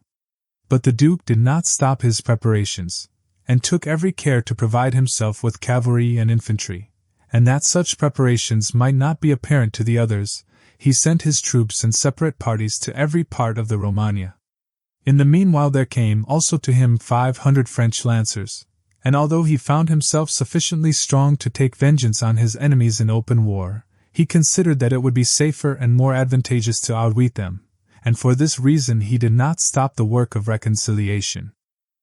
And that this might be effected the Duke concluded a peace with them in which he confirmed their former covenants, He gave them 4,000 ducats at once. He promised not to injure the Bentivogli, and he formed an alliance with Giovanni, and moreover he would not force them to come personally into his presence unless it pleased them to do so. On the other hand, they promised to restore to him the Duchy of Urbino and other places seized by them, to serve him in all his expeditions, and not to make war against or ally themselves with any one without his permission. This reconciliation being completed, Guido Ubaldo, the Duke of Urbino, again fled to Venice, having first destroyed all the fortresses in his state, because, trusting in the people, he did not wish that the fortresses, which he did not think he could defend, should be held by the enemy, since by these means a check would be kept upon his friends. But the Duke Valentino, having completed this convention, and dispersed his men throughout the Romagna, set out for Imola at the end of November together with his French men-at-arms. Thence he went to Cesena, where he stayed some time to negotiate with the envoys of the Vitelli and Orsini, who had assembled with their men in the Duchy of Urbino, as to the enterprise in which they should now take part. But nothing being concluded, Alvarato da Fermo was sent to propose that if the Duke wished to undertake an expedition against Tuscany they were ready. If he did not wish it, then they would besiege Sinigalia. To this the Duke replied that he did not wish to enter into war with Tuscany, and thus become hostile to the Florentines, but that he was very willing to proceed against Sinigalia. It happened that not long afterwards the town surrendered, but the fortress would not yield to them because the Castellan would not give it up to any one but the Duke in person. Therefore they exhorted him to come there. This appeared a good opportunity to the Duke, as, being invited by them, and not going of his own will, he would awaken no suspicions. And the more to reassure them, he allowed all the French men-at-arms who were with him in Lombardy to depart, except the 100 lancers under Mons de Candales, his brother-in-law. He left Cesena about the middle of December, and went to Fano, and with the utmost cunning and cleverness he persuaded the Vitelli and Orsini to wait for him at Sinigalia, pointing out to them that any lack of compliance would cast a doubt upon the sincerity and permanency of the reconciliation, and that he was a man who wished to make use of the arms and counsels of his friends. But Vitellozzo remained very stubborn, for the death of his brother warned him that he should not offend a prince and afterwards trust him. Nevertheless, persuaded by Pagolo Orsini, whom the Duke had corrupted with gifts and promises, he agreed to wait. Upon this the Duke, before his departure from Fano, which was to be on December 30th, 1502, communicated his designs to 8 of his most trusted followers, among whom were Don Michele and the Monsignor di Una, who was afterwards cardinal, and he ordered that, as soon as Vitellozzo, Pagolo Orsini, the Duke di Gravina, and Alvarato should arrive, his followers and pairs should take them one by one, entrusting certain men to certain pairs, who should entertain them until they reached Sinigalia. Nor should they be permitted to leave until they came to the Duke's quarters, where they should be seized.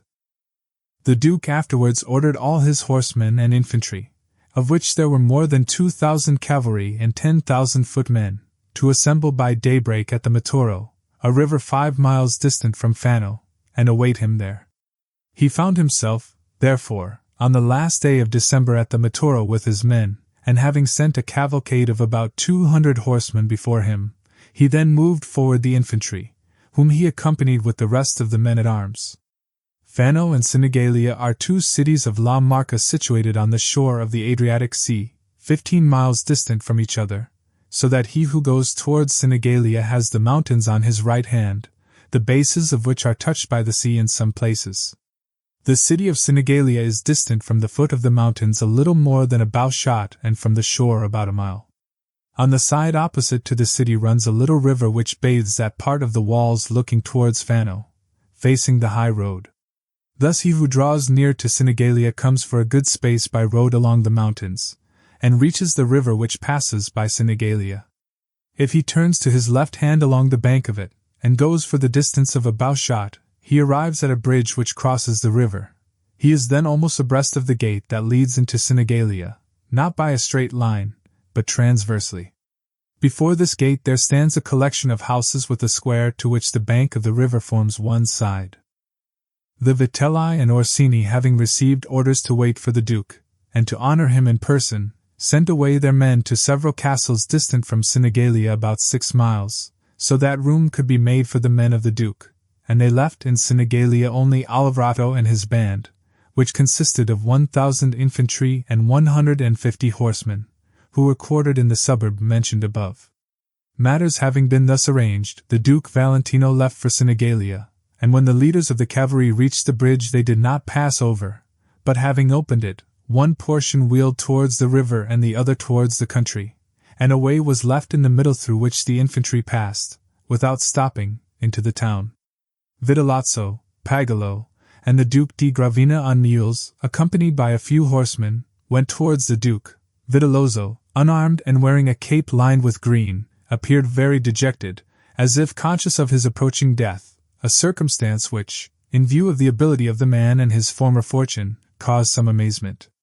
And it is said that when he parted from his men before setting out for Sinigalia to meet the Duke, he acted as if it were his last parting from them. He recommended his house and its fortunes to his captains, and advised his nephews that it was not the fortune of their house, but the virtues of their fathers that should be kept in mind.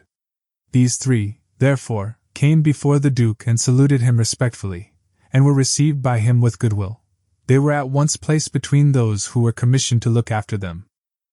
But the Duke, noticing that Alvarado, who had remained with his band in Sinigalia, was missing, for Alvarado was waiting in the square before his quarters near the river, keeping his men in order and drilling them, signaled with his eye to Don Michel, to whom the care of Alvarado had been committed, that he should take measures that Alvarado should not escape.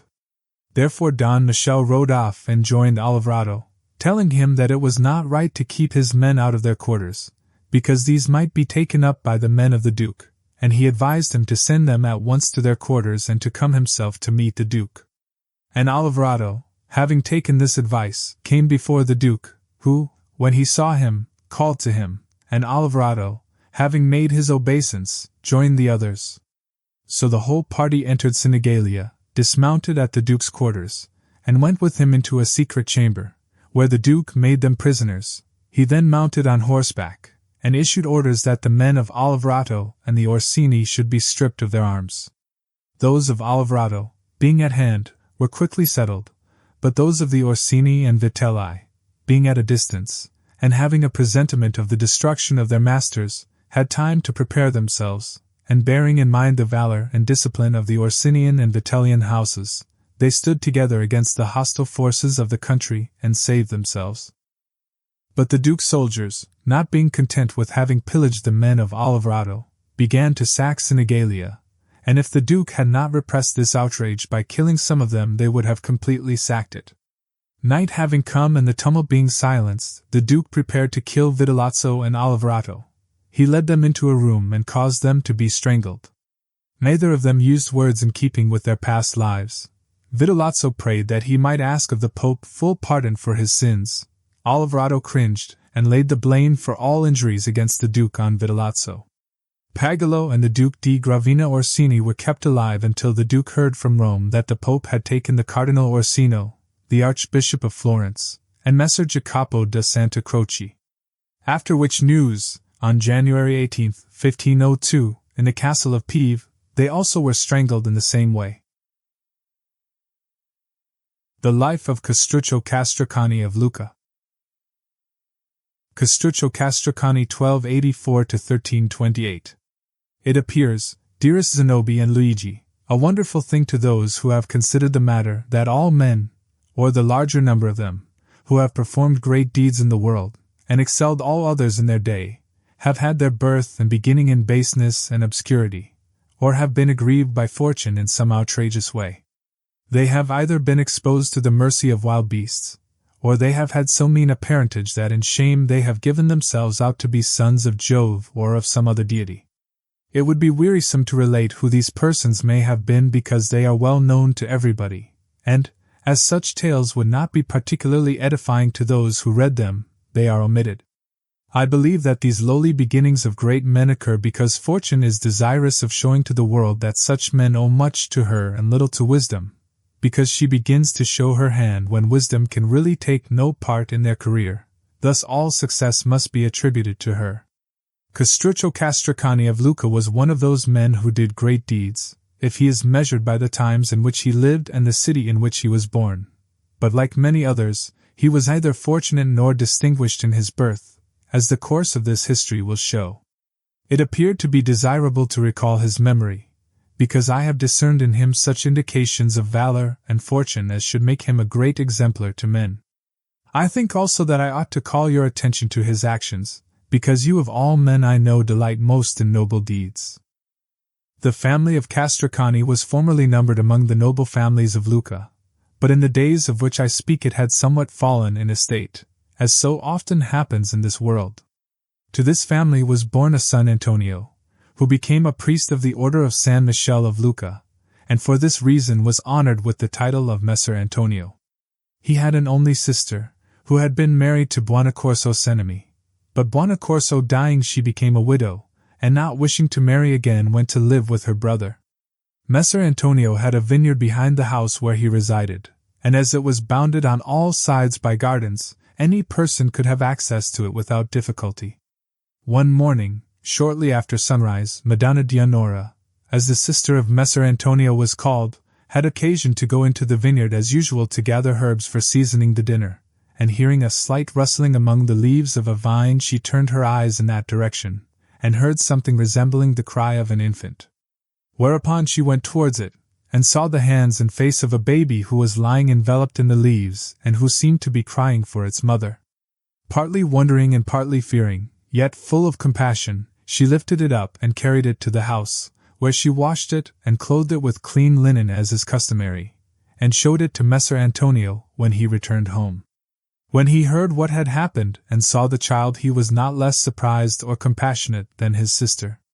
They discussed between themselves what should be done, and seeing that he was priest and that she had no children, they finally determined to bring it up. They had a nurse for it, and it was reared and loved as if it were their own child. They baptized it, and gave it the name of Castrucho after their father.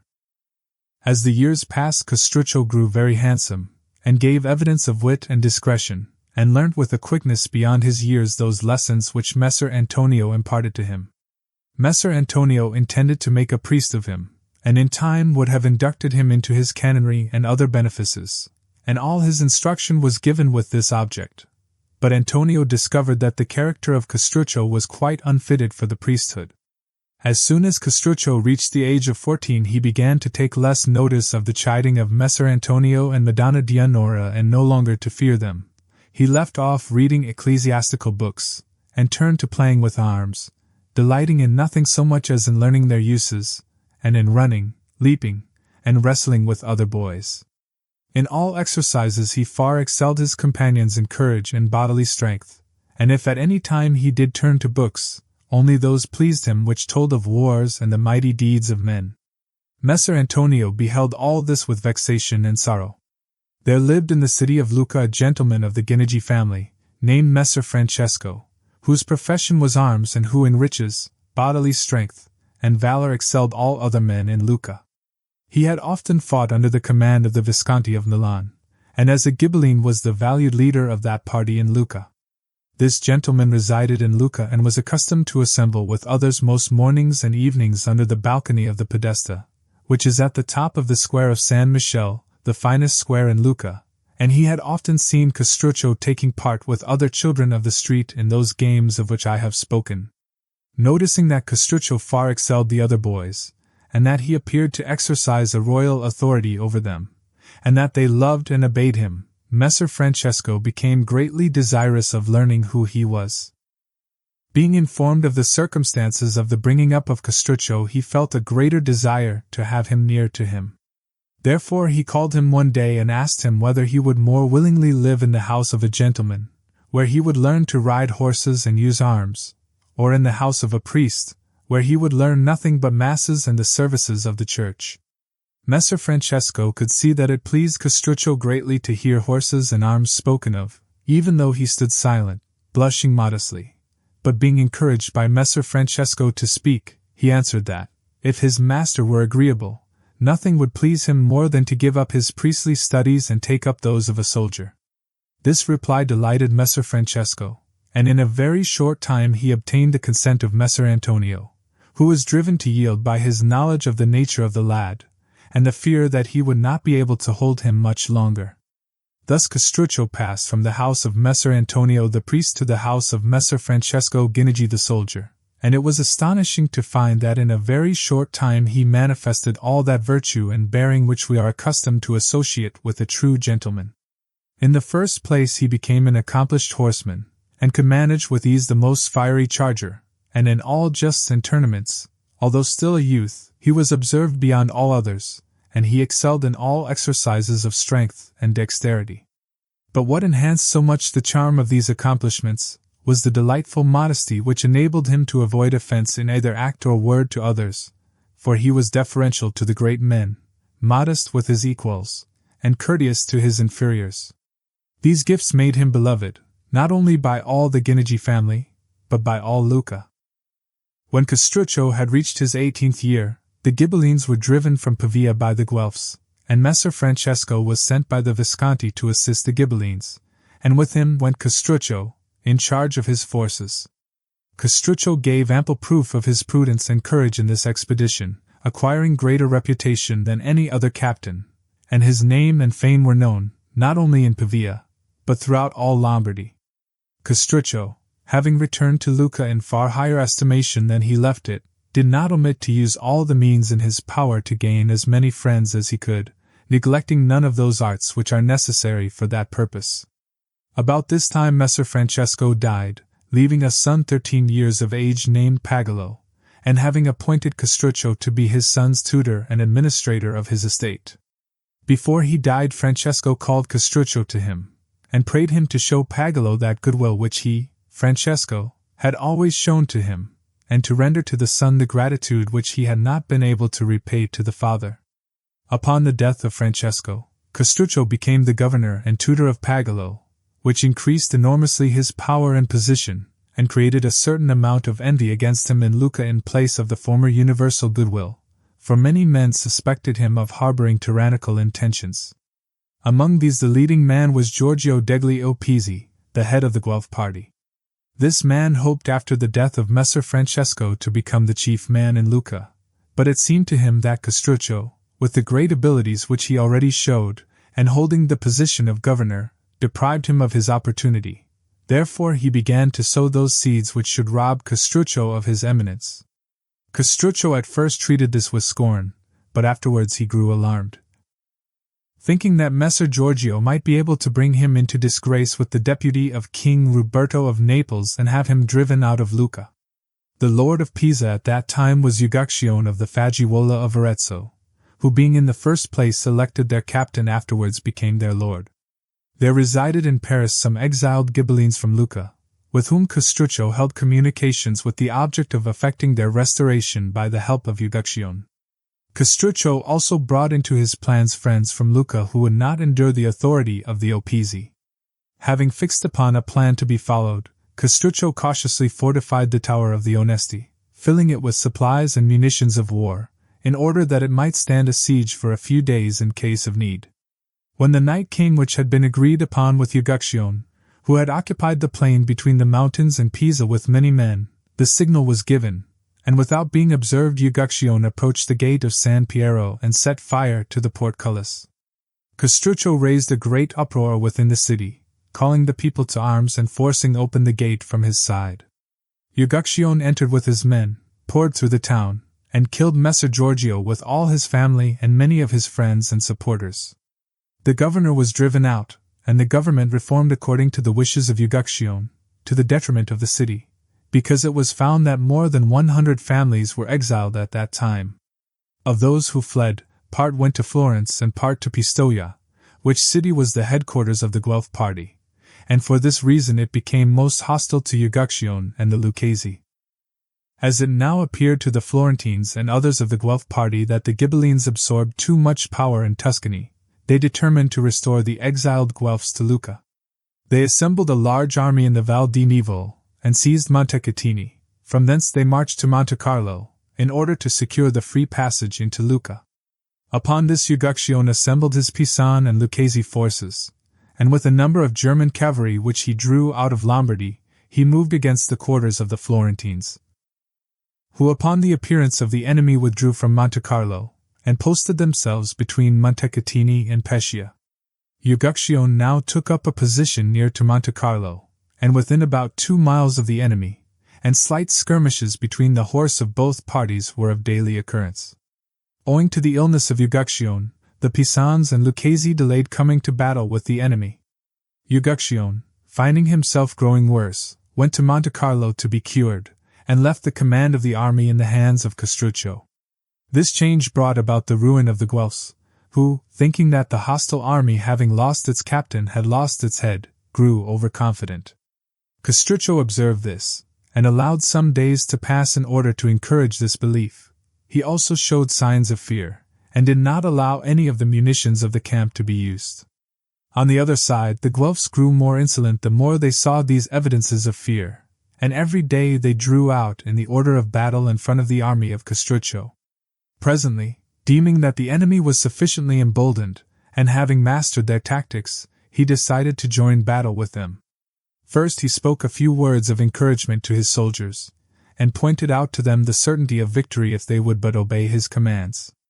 Castrucho had noticed how the enemy had placed all his best troops in the center of the line of battle, and his less reliable men on the wings of the army, whereupon he did exactly the opposite, putting his most valiant men on the flanks, while those on whom he could not so strongly rely he moved to the center. Observing this order of battle, he drew out of his lines and quickly came in sight of the hostile army, who, as usual, had come in their insolence to defy him. He then commanded his center squadrons to march slowly, whilst he moved rapidly forward those on the wings. Thus, when they came into contact with the enemy, only the wings of the two armies became engaged, whilst the center battalions remained out of action, for these two portions of the line of battle were separated from each other by a long interval, and thus unable to reach each other. By this expedient the more valiant part of Castrucio's men were opposed to the weaker part of the enemy's troops, and the most efficient men of the enemy were disengaged, and thus the Florentines were unable to fight with those who were arrayed opposite to them, or to give any assistance to their own flanks. So, without much difficulty, Castruccio put the enemy to flight on both flanks, and the center battalions took to flight when they found themselves exposed to attack, without having a chance of displaying their valor. The defeat was complete, and the loss in men very heavy, there being more than 10,000 men killed with many officers and knights of the Guelph party in Tuscany, and also many princes who had come to help them, among whom were Piero, the brother of King Ruberto, and Carlo, his nephew, and Filippo, the lord of Taranto. On the part of Castruccio the loss did not amount to more than 300 men, among whom was Francesco, the son of Uguccione, who, being young and rash, was killed in the first onset.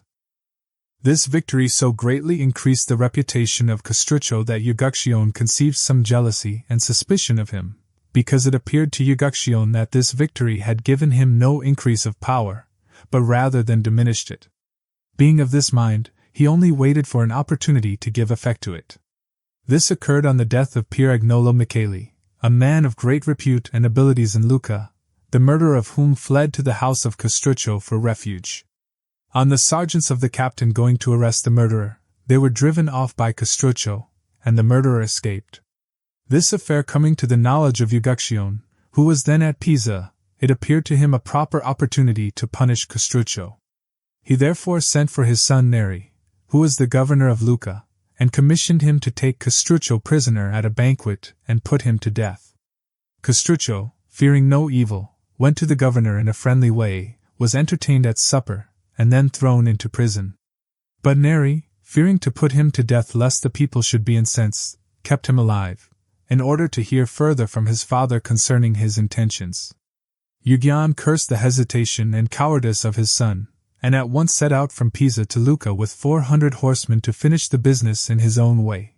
But he had not yet reached the baths when the Pisans rebelled and put his deputy to death, and created Count Gatto della Gherardesca their lord. Before Uguccione reached Lucca he heard of the occurrences at Pisa, but it did not appear wise to him to turn back, lest the Lucchese with the example of Pisa before them should close their gates against him. But the Lucchese, having heard of what had happened at Pisa, availed themselves of this opportunity to demand the liberation of Castruccio, notwithstanding that Uguccione had arrived in their city. They first began to speak of it in private circles, afterwards openly in the squares and streets. Then they raised a tumult, and with arms in their hands went to Uguccione and demanded that Castrucho should be set at liberty. Uguccione, fearing that worse might happen, released him from prison. Whereupon Castrucho gathered his friends around him, and with the help of the people attacked Uguccione, who, finding he had no resource but in flight, rode away with his friends to Lombardy, to the lords of Scale, where he died in poverty. But Castrucho from being a prisoner became almost a prince in Lucca, and he carried himself so discreetly with his friends and the people that they appointed him captain of their army for 1 year. Having obtained this, and wishing to gain renown in war, he planned the recovery of the many towns which had rebelled after the departure of Uguccione, and with the help of the Pisans, with whom he had concluded a treaty, he marched to Serezana. To capture this place he constructed a fort against it, which is called today Zerzanello. In the course of 2 months Castrucho captured the town. With the reputation gained at that siege, he rapidly seized Massa, Carrara, and Lavenza, and in a short time had overrun the whole of Lunigiana. In order to close the pass which leads from Lombardy to Lunigiana, he besieged Pontremoli and wrested it from the hands of Messer Anastasio Pallavicini, who was the lord of it. After this victory he returned to Lucca, and was welcomed by the whole people. And now Castrucho, deeming it imprudent any longer to defer making himself a prince, got himself created the lord of Lucca by the help of Pizzino del Poggio, Puccinello dal Portico, Francesco Baccansacci, and Secco Ginigi, all of whom he had corrupted, and he was afterwards solemnly and deliberately elected prince by the people. At this time Frederick of Bavaria, the king of the Romans, came into Italy to assume the imperial crown, and Castrucho, in order that he might make friends with him, met him at the head of 500 horsemen. Castrucho had left as his deputy in Lucca, Pagolo Ginigi, who was held in high estimation, because of the people's love for the memory of his father. Castrucho was received in great honor by Frederick, and many privileges were conferred upon him, and he was appointed the emperor's lieutenant in Tuscany. At this time the Pisans were in great fear of Gaddo della Gherardesca, whom they had driven out of Pisa, and they had recourse for assistance to Frederick. Frederick created Castrucho the lord of Pisa, and the Pisans, in dread of the Guelph party, and particularly of the Florentines, were constrained to accept him as their lord. Frederick, having appointed a governor in Rome to watch his Italian affairs, returned to Germany. All the Tuscan and Lombardian Ghibellines, who followed the imperial lead, had recourse to Castrucho for help and counsel, and all promised him the governorship of his country, if enabled to recover it with his assistance. Among these exiles were Matteo Guidi, Nardo Scolari, Lepo Uberti, Gerazzo Nardi, and Piero Buonaccorsi, all exiled Florentines and Ghibellines. Castrucho had the secret intention of becoming the master of all Tuscany by the aid of these men and of his own forces, and in order to gain greater weight in affairs, he entered into a league with Messer Matteo Visconti, the Prince of Milan, and organized for him the forces of his city and the country districts. As Lucca had 5 gates, he divided his own country districts into 5 parts, which he supplied with arms, and enrolled the men under captains and ensigns, so that he could quickly bring into the field 20,000 soldiers, without those whom he could summon to his assistance from Pisa. While he surrounded himself with these forces and allies, it happened that Messer Matteo Visconti was attacked by the Guelphs of Piacenza, who had driven out the Ghibellines with the assistance of a Florentine army and the King Ruberto. Messer Matteo called upon Castrucho to invade the Florentines in their own territories, so that, being attacked at home, they should be compelled to draw their army out of Lombardy in order to defend themselves. Castrucho invaded the Valdarno, and seized Fusecchio and San Miniato, inflicting immense damage upon the country. Whereupon the Florentines recalled their army, which had scarcely reached Tuscany, when Castrucho was forced by other necessities to return to Lucca. There resided in the city of Lucca the Poggio family, who were so powerful that they could not only elevate Castrucho, but even advance him to the dignity of prince, and it appearing to them they had not received such rewards for their services as they deserved, they incited other families to rebel and to drive Castrucho out of Lucca. They found their opportunity one morning, and arming themselves, they set upon the lieutenant whom Castrucho had left to maintain order, and killed him. They endeavored to raise the people in revolt, but Stefano di Poggio, a peaceable old man who had taken no hand in the rebellion, intervened and compelled them by his authority to lay down their arms, and he offered to be their mediator with Castrucho to obtain from him what they desired. Therefore they laid down their arms with no greater intelligence than they had taken them up. Castrucho, having heard the news of what had happened at Lucca, at once put Pagolo Ginigi in command of the army, and with a troop of cavalry set out for home. Contrary to his expectations, he found the rebellion at an end, yet he posted his men in the most advantageous places throughout the city. As it appeared to Stefano that Castrucho ought to be very much obliged to him, he sought him out, and without saying anything on his own behalf, for he did not recognize any need for doing so, he begged Castrucho to pardon the other members of his family by reason of their youth, their former friendships, and the obligations which Castrucho was under to their house. To this Castrucho graciously responded, and begged Stefano to reassure himself, declaring that it gave him more pleasure to find the tumult at an end than it had ever caused him anxiety to hear of its inception. He encouraged Stefano to bring his family to him, saying that he thanked God for having given him the opportunity of showing his clemency and liberality. Upon the word of Stefano and Castrucho they surrendered, and with Stefano were immediately thrown into prison and put to death. Meanwhile the Florentines had recovered San Miniato, whereupon it seemed advisable to Castrucho to make peace, as it did not appear to him that he was sufficiently secure at Lucca to leave him. He approached the Florentines with the proposal of a truce, which they readily entertained, for they were weary of the war, and desirous of getting rid of the expenses of it. A treaty was concluded with them for 2 years, by which both parties agreed to keep the conquests they had made.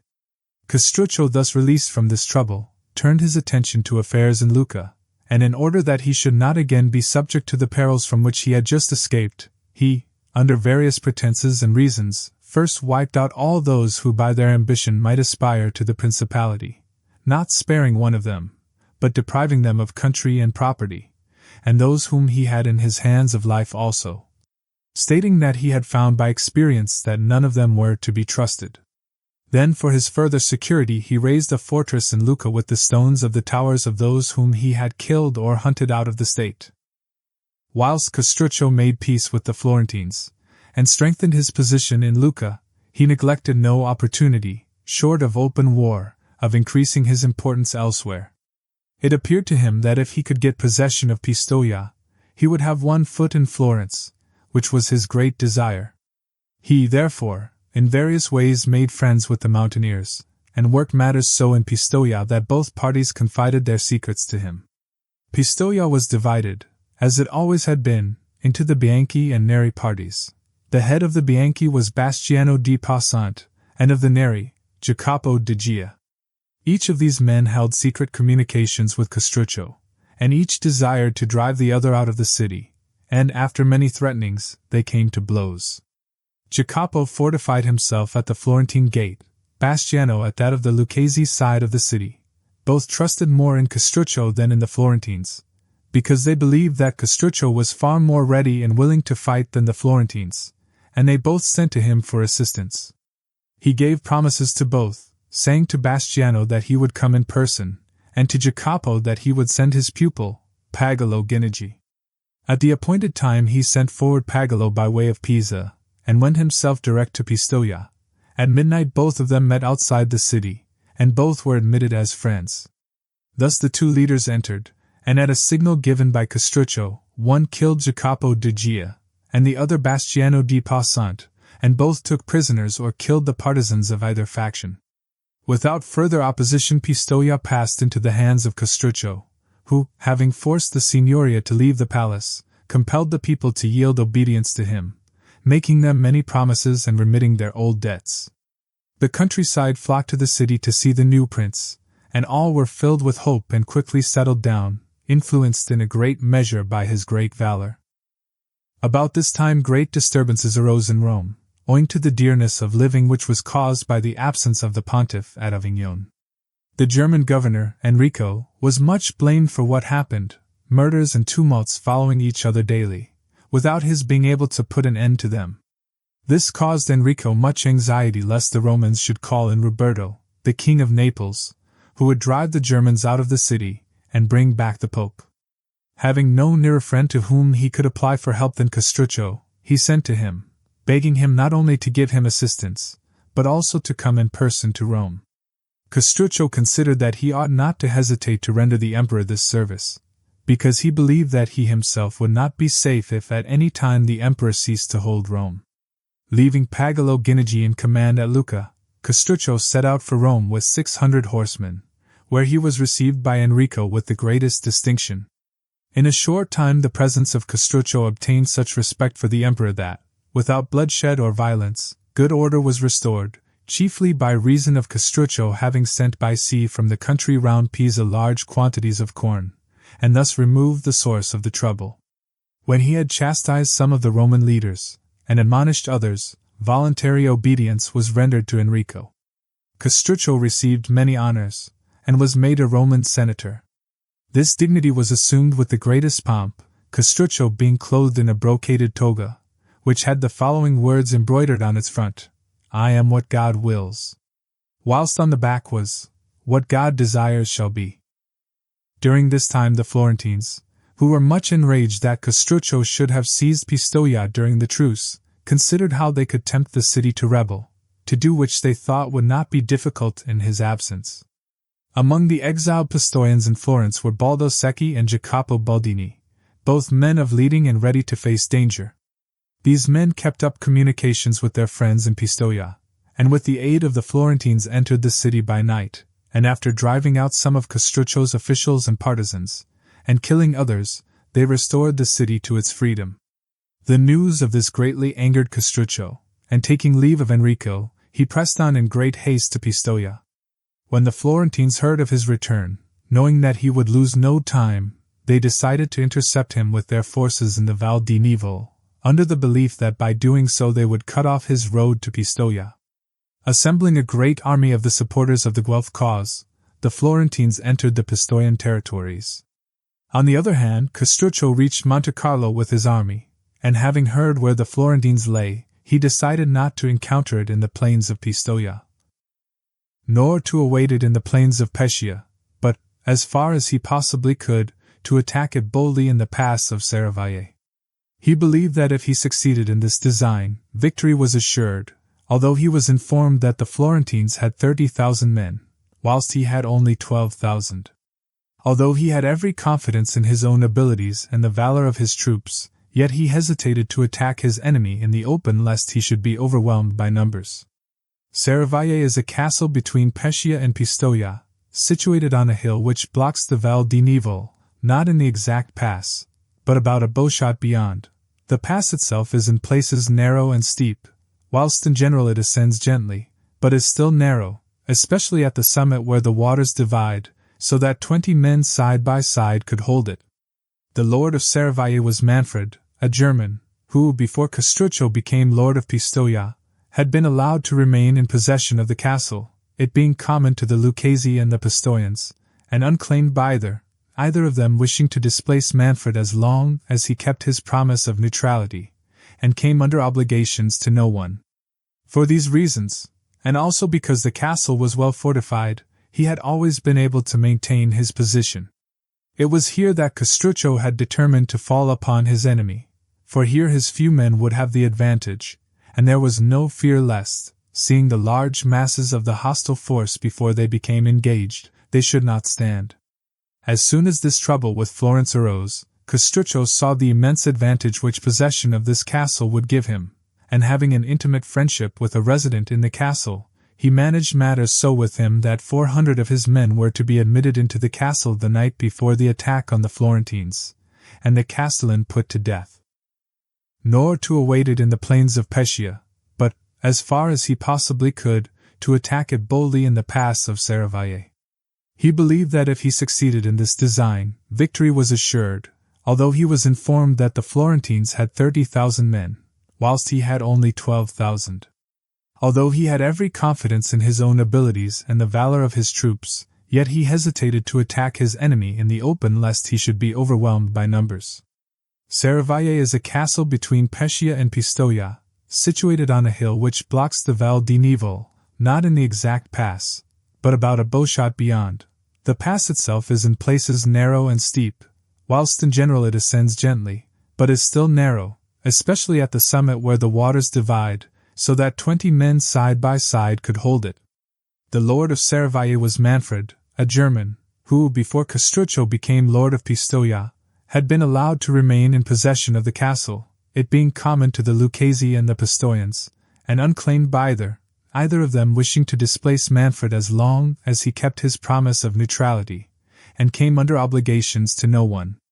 For these reasons, and also because the castle was well fortified, he had always been able to maintain his position. It was here that Castrucho had determined to fall upon his enemy, for here his few men would have the advantage, and there was no fear lest, seeing the large masses of the hostile force before they became engaged, they should not stand. As soon as this trouble with Florence arose, Castrucho saw the immense advantage which possession of this castle would give him, and having an intimate friendship with a resident in the castle, he managed matters so with him that 400 of his men were to be admitted into the castle the night before the attack on the Florentines, and the castellan put to death. Castrucho, having prepared everything, had now to encourage the Florentines to persist in their desire to carry the seat of war away from Pistoia into the Val di Nivo. Therefore he did not move his army from Monte Carlo. Thus the Florentines hurried on until they reached their encampment under Serravalle, intending to cross the hill on the following morning. In the meantime, Castrucho had seized the castle at night, had also moved his army from Monte Carlo, and marching from thence at midnight in dead silence, had reached the foot of Serravalle. Thus he and the Florentines commenced the ascent of the hill at the same time in the morning. Castrucho sent forward his infantry by the main road, and a troop of 400 horsemen by a path on the left towards the castle. The Florentines sent forward 400 cavalry ahead of their army which was following, never expecting to find Castrucho in possession of the hill, nor were they aware of his having seized the castle.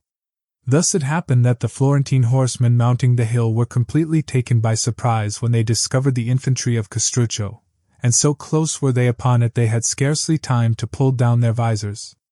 It was a case of unready soldiers being attacked by ready, and they were assailed with such vigor that with difficulty they could hold their own, although some few of them got through. When the noise of the fighting reached the Florentine camp below, it was filled with confusion. The cavalry and infantry became inextricably mixed.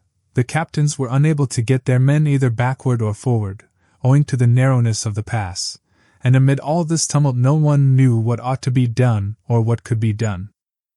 In a short time the cavalry who were engaged with the enemy's infantry were scattered or killed without having made any effective defense because of their unfortunate position, although in sheer desperation they had offered a stout resistance.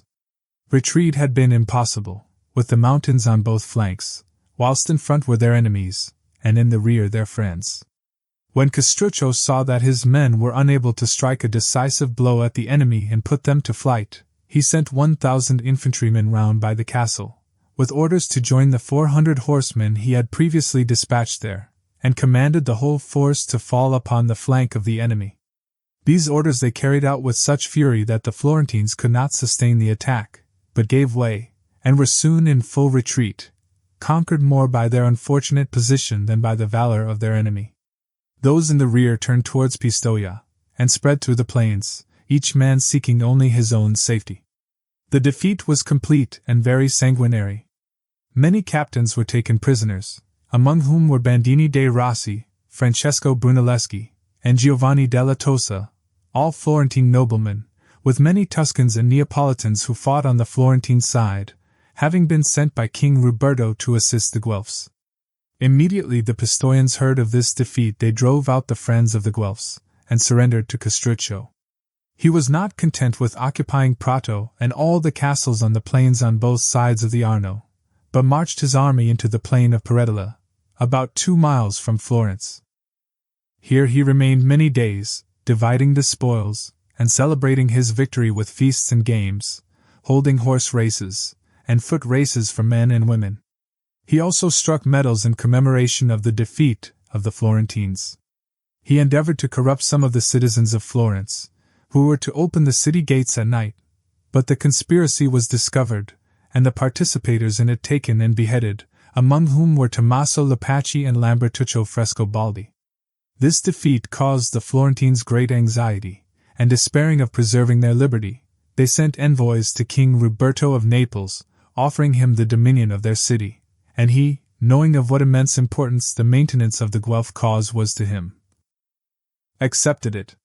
He agreed with the Florentines to receive from them a yearly tribute of 200,000 florins, and he sent his son Carlo to Florence with 4,000 horsemen.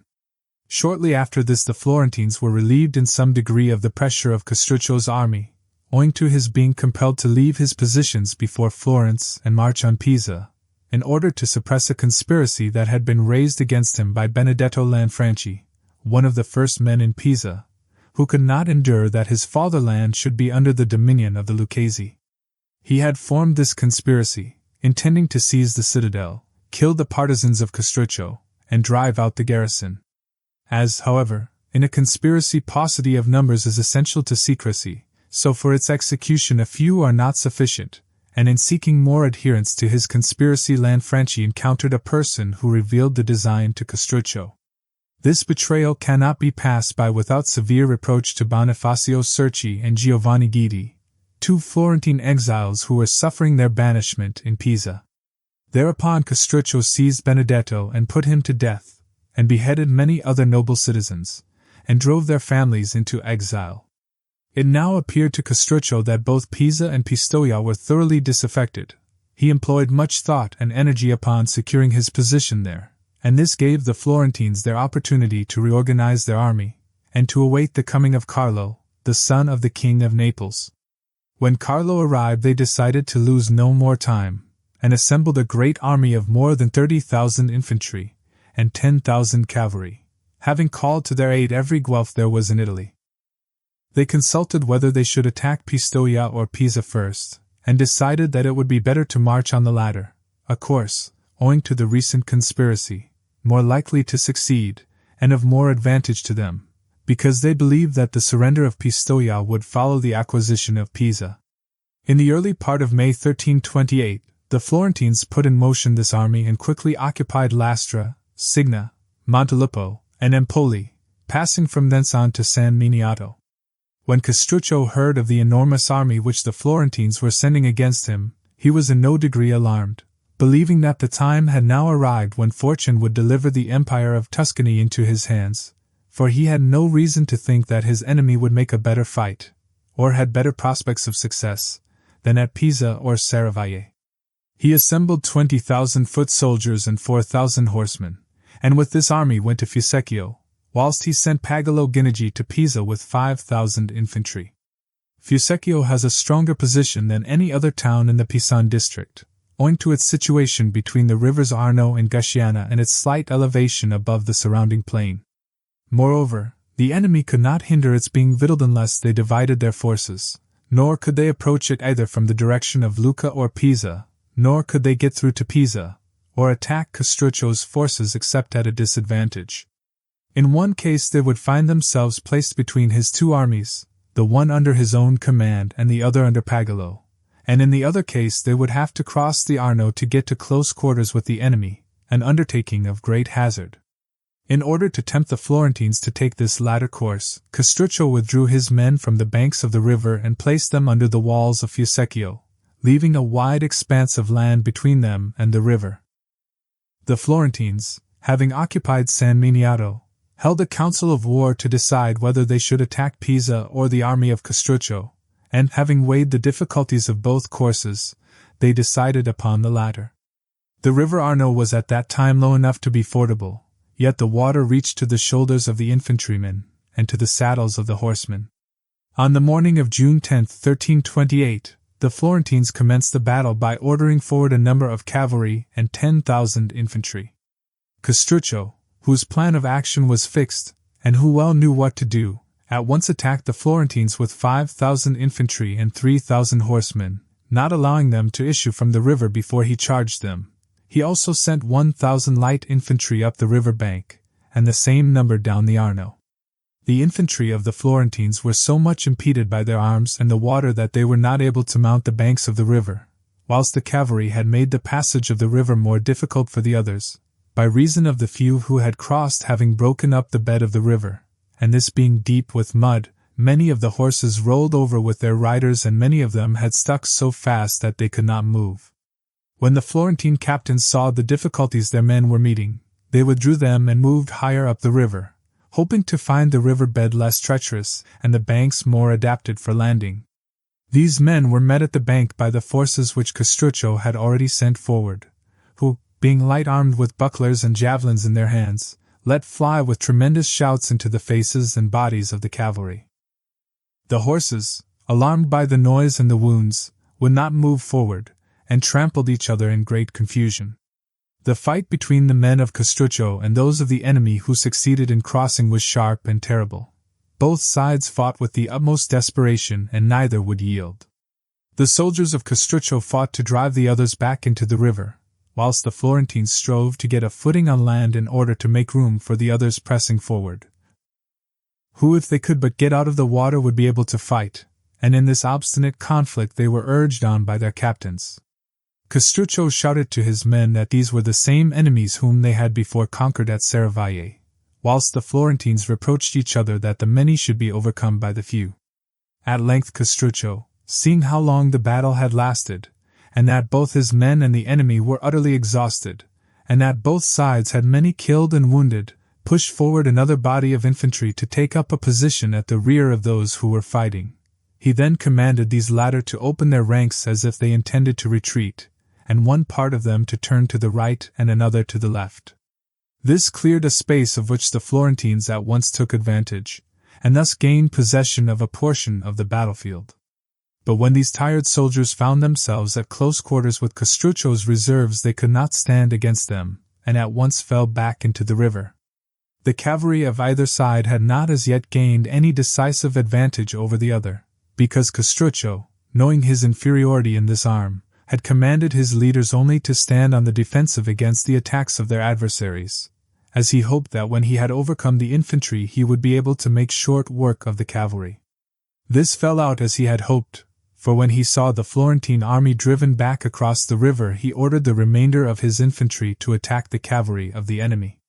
This they did with lance and javelin, and joined by their own cavalry, fell upon the enemy with the greatest fury and soon put him to flight. The Florentine captains, having seen the difficulty their cavalry had met with in crossing the river, had attempted to make their infantry cross lower down the river, in order to attack the flanks of Castrucho's army.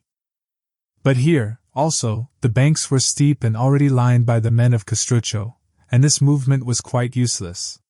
Thus the Florentines were so completely defeated at all points that scarcely a third of them escaped, and Castrucho was again covered with glory.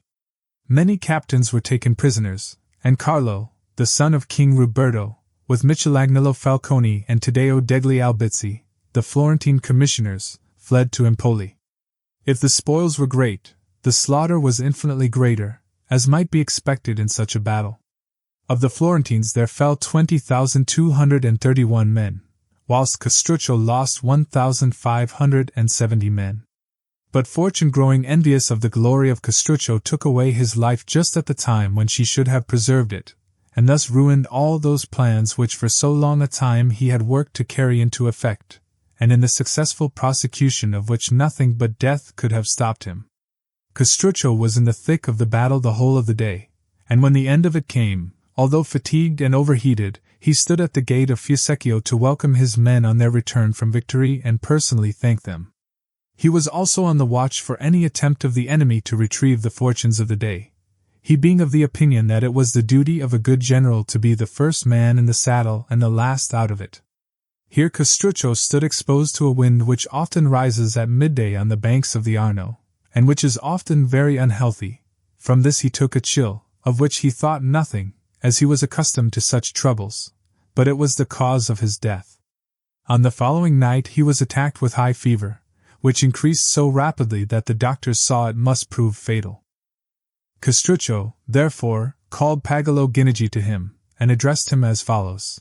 If I could have believed that fortune would have cut me off in the midst of the career which was leading to that glory which all my successes promised, I should have labored less, and I should have left thee, if a smaller state, at least with fewer enemies and perils, because I should have been content with the governorships of Lucca and Pisa. I should neither have subjugated the Pistoians, nor outraged the Florentines with so many injuries. But I would have made both these peoples my friends, and I should have lived, if no longer, at least more peacefully, and have left you a state without a doubt smaller, but one more secure and established on a sure foundation. But fortune, who insists upon having the arbitrament of human affairs, did not endow me with sufficient judgment to recognize this from the first, nor the time to surmount it. Thou hast heard, for many have told thee, and I have never concealed it, how I entered the house of thy father whilst yet a boy, a stranger to all those ambitions which every generous soul should feel, and how I was brought up by him, and loved as though I had been born of his blood, how under his governance I learned to be valiant and capable of availing myself of all that fortune, of which thou hast been witness. When thy good father came to die, he committed thee and all his possessions to my care, and I have brought thee up with that love, and increased thy estate with that care, which I was bound to show. And in order that thou shouldst not only possess the estate which thy father left, but also that which my fortune and abilities have gained. I have never married, so that the love of children should never deflect my mind from that gratitude which I owed to the children of thy father. Thus I leave thee a vast estate, of which I am well content, but I am deeply concerned, inasmuch as I leave it thee unsettled and insecure. Thou hast the city of Lucca on thy hands, which will never rest contented under thy government. Thou hast also Pisa, where the men are of nature changeable and unreliable, who, although they may be sometimes held in subjection, yet they will ever disdain to serve under a Lucchese. Pistoia is also disloyal to thee, she being eaten up with factions and deeply incensed against thy family by reason of the wrongs recently inflicted upon them. Thou hast for neighbors the offended Florentines, injured by us in 1,000 ways, but not utterly destroyed, who will hail the news of my death with more delight than they would the acquisition of all Tuscany. In the emperor and in the princes of Milan thou canst place no reliance, for they are far distant, slow, and their help is very long in coming. Therefore, thou hast no hope in anything but in thine own abilities, and in the memory of my valor, and in the prestige which this latest victory has brought thee, which, as thou knowest how to use it with prudence, will assist thee to come to terms with the Florentines, who, as they are suffering under this great defeat, should be inclined to listen to thee. And whereas I have sought to make them my enemies, because I believe that war with them would conduce to my power and glory, thou hast every inducement to make friends of them, because their alliance will bring the advantages and security. It is of the greatest importance in this world that a man should know himself, and the measure of his own strength and means, and he who knows that he has not a genius for fighting must learn how to govern by the arts of peace. And it will be well for thee to rule thy conduct by my counsel, and to learn in this way to enjoy what my life work and dangers have gained, and in this thou wilt easily succeed when thou hast learned to believe that what I have told thee is true. And thou wilt be doubly indebted to me, in that I have left thee this realm and have taught thee how to keep it. After this there came to Castrucho those citizens of Pisa, Pistoia, and Lucca, who had been fighting at his side, and whilst recommending Pagolo to them, and making them swear obedience to him as his successor, he died. He left a happy memory to those who had known him, and no prince of those times was ever loved with such devotion as he was. His obsequies were celebrated with every sign of mourning, and he was buried in San Francesco at Lucca. Fortune was not so friendly to Pagolo Guinigi as she had been to Castrucho, for he had not the abilities. Not long after the death of Castrucho, Pagolo lost Pisa, and then Pistoia, and only with difficulty held on to Lucca. This latter city continued in the family of Guinigi until the time of the great-grandson of Pagolo. From what has been related here it will be seen that Castrucho was a man of exceptional abilities, not only measured by men of his own time, but also by those of an earlier date. In stature he was above the ordinary height, and perfectly proportioned. He was of a gracious presence, and he welcomed men with such urbanity that those who spoke with him rarely left him displeased. His hair was inclined to be red, and he wore it cut short above the ears, and whether it rained or snowed, he always went without a hat. He was delightful among friends, but terrible to his enemies, just to his subjects, ready to play false with the unfaithful, and willing to overcome by fraud those whom he desired to subdue, because he was wont to say that it was the victory that brought the glory, not the methods of achieving it. No one was bolder in facing danger, none more prudent in extricating himself. He was accustomed to say that men ought to attempt everything and fear nothing, that God is a lover of strong men, because one always sees that the weak are chastised by the strong. He was also wonderfully sharp or biting though courteous in his answers, and as he did not look for any indulgence in this way of speaking from others, so he was not angered with others did not show it to him. It has often happened that he has listened quietly when others have spoken sharply to him, as on the following occasions.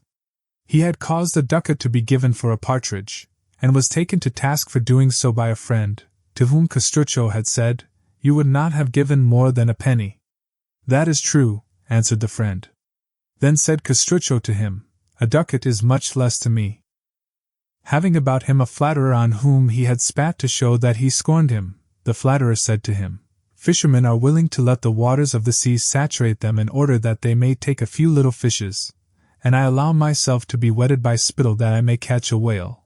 And this was not only heard by Castrucho with patience but rewarded. When told by a priest that it was wicked for him to live so sumptuously, Castrucho said, "If that be a vice, then you should not fare so splendidly at the feasts of our saints." Passing through a street he saw a young man as he came out of a house of ill fame blush at being seen by Castrucho, and said to him, "Thou shouldst not be ashamed when thou comest out, but when thou goest into such places." A friend gave him a very curiously tied knot to undo and was told, "Fool, do you think that I wish to untie a thing which gave so much trouble to fasten?" Castrucho said to one who professed to be a philosopher, "You are like the dogs who always run after those who will give them the best to eat," and was answered, "We are rather like the doctors who go to the houses of those who have the greatest need of them." Going by water from Pisa to Leghorn, Castrucho was much disturbed by a dangerous storm that sprang up, and was reproached for cowardice by one of those with him, who said that he did not fear anything. Castrucho answered that he did not wonder at that, since every man valued his soul for what it was worth. Being asked by one what he ought to do to gain estimation, he said, "When thou goest to a banquet, take care that thou dost not seat one piece of wood upon another." To a person who was boasting that he had read many things, Castrucho said, "He knows better than to boast of remembering many things." Someone bragged that he could drink much without becoming intoxicated. Castrucho replied, "An ox does the same." Castrucho was acquainted with a girl with whom he had intimate relations, and being blamed by a friend who told him that it was undignified for him to be taken in by a woman, he said, "She has not taken me in, I have taken her." Being also blamed for eating very dainty foods, he answered, "Thou dost not spend as much as I do." And being told that it was true, he continued, "Then thou art more avaricious than I am gluttonous." Being invited by Taddeo Bernardi, a very rich and splendid citizen of Lucca, to supper, he went to the house and was shown by Taddeo into a chamber hung with silk and paved with fine stones representing flowers and foliage of the most beautiful coloring. Castrucho gathered some saliva in his mouth and spat it out upon Taddeo, and seeing him much disturbed by this, said to him, "I knew not where to spit in order to offend thee less." Being asked how Caesar died, he said, "God willing, I will die as he did." Being one night in the house of one of his gentlemen where many ladies were assembled, he was reproved by one of his friends for dancing and amusing himself with them more than was usual in one of his station, so he said, "He who is considered wise by day will not be considered a fool at night." A person came to demand a favor of Castrucho, and thinking he was not listening to his plea threw himself on his knees to the ground, and being sharply reproved by Castrucho, said, "Thou art the reason of my acting thus, for thou hast thy ears and thy feet," whereupon he obtained double the favor he had asked. Castrucho used to say that the way to hell was an easy one, seeing that it was in a downward direction and you traveled blindfolded. Being asked a favor by one who used many superfluous words, he said to him, "When you have another request to make, send someone else to make it." Having been wearied by a similar man with a long oration who wound up by saying, Perhaps I have fatigued you by speaking so long, Castrucho said. You have not, because I have not listened to a word you said. He used to say of one who had been a beautiful child and who afterwards became a fine man, that he was dangerous, because he first took the husbands from the wives and now he took the wives from their husbands. To an envious man who laughed, he said, Do you laugh because you are successful or because another is unfortunate? Whilst he was still in the charge of Messer Francesco Guinigi, one of his companions said to him, What shall I give you if you will let me give you a blow on the nose? Castrucho answered, A helmet. Having put to death a citizen of Lucca who had been instrumental in raising him to power, and being told that he had done wrong to kill one of his old friends, he answered that people deceived themselves. He had only killed a new enemy. Castrucho praised greatly those men who intended to take a wife and then did not do so, saying that they were like men who said they would go to sea, and then refused when the time came. He said that it always struck him with surprise that whilst men in buying an earthen or glass vase would sound at first to learn if it were good, yet in choosing a wife they were content with only looking at her. He was once asked in what manner he would wish to be buried when he died, and answered, With the face turned downwards, for I know when I am gone this country will be turned upside down. On being asked if it had ever occurred to him to become a friar in order to save his soul, he answered that it had not, because it appeared strange to him that Fra Lazzaroni should go to paradise and Uguccione della Fagiuola to the inferno. He was once asked when should a man eat to preserve his health, and replied, If the man be rich let him eat when he is hungry, if he be poor then when he can. Seeing one of his gentlemen make a member of his family lace him up, he said to him, I pray God that you will let him feed you also. Seeing that someone had written upon his house in Latin the words, May God preserve this house from the wicked, he said, the owner must never go in. Passing through one of the streets he saw a small house with a very large door, and remarked, That house will fly through the door. He was having a discussion with the ambassador of the King of Naples concerning the property of some banished nobles, when a dispute arose between them, and the ambassador asked him if he had no fear of the king. Is this king of yours a bad man or a good one? Asked Castrucho, and was told that he was a good one, whereupon he said, Why should you suggest that I should be afraid of a good man? I could recount many other stories of his sayings both witty and weighty, but I think that the above will be sufficient testimony to his high qualities. He lived 44 years, and was in every way a prince. And as he was surrounded by many evidences of his good fortune, so he also desired to have near him some memorials of his bad fortune. Therefore the manacles with which he was chained in prison are to be seen to this day fixed up in the tower of his residence, where they were placed by him to testify forever to his days of adversity. As in his life he was inferior neither to Philip of Macedon, the father of Alexander, nor to Scipio of Rome, so he died in the same year of his age as they did, and he would doubtless have excelled both of them had fortune decreed that he should be born, not in Lucca, but in Macedonia or Rome.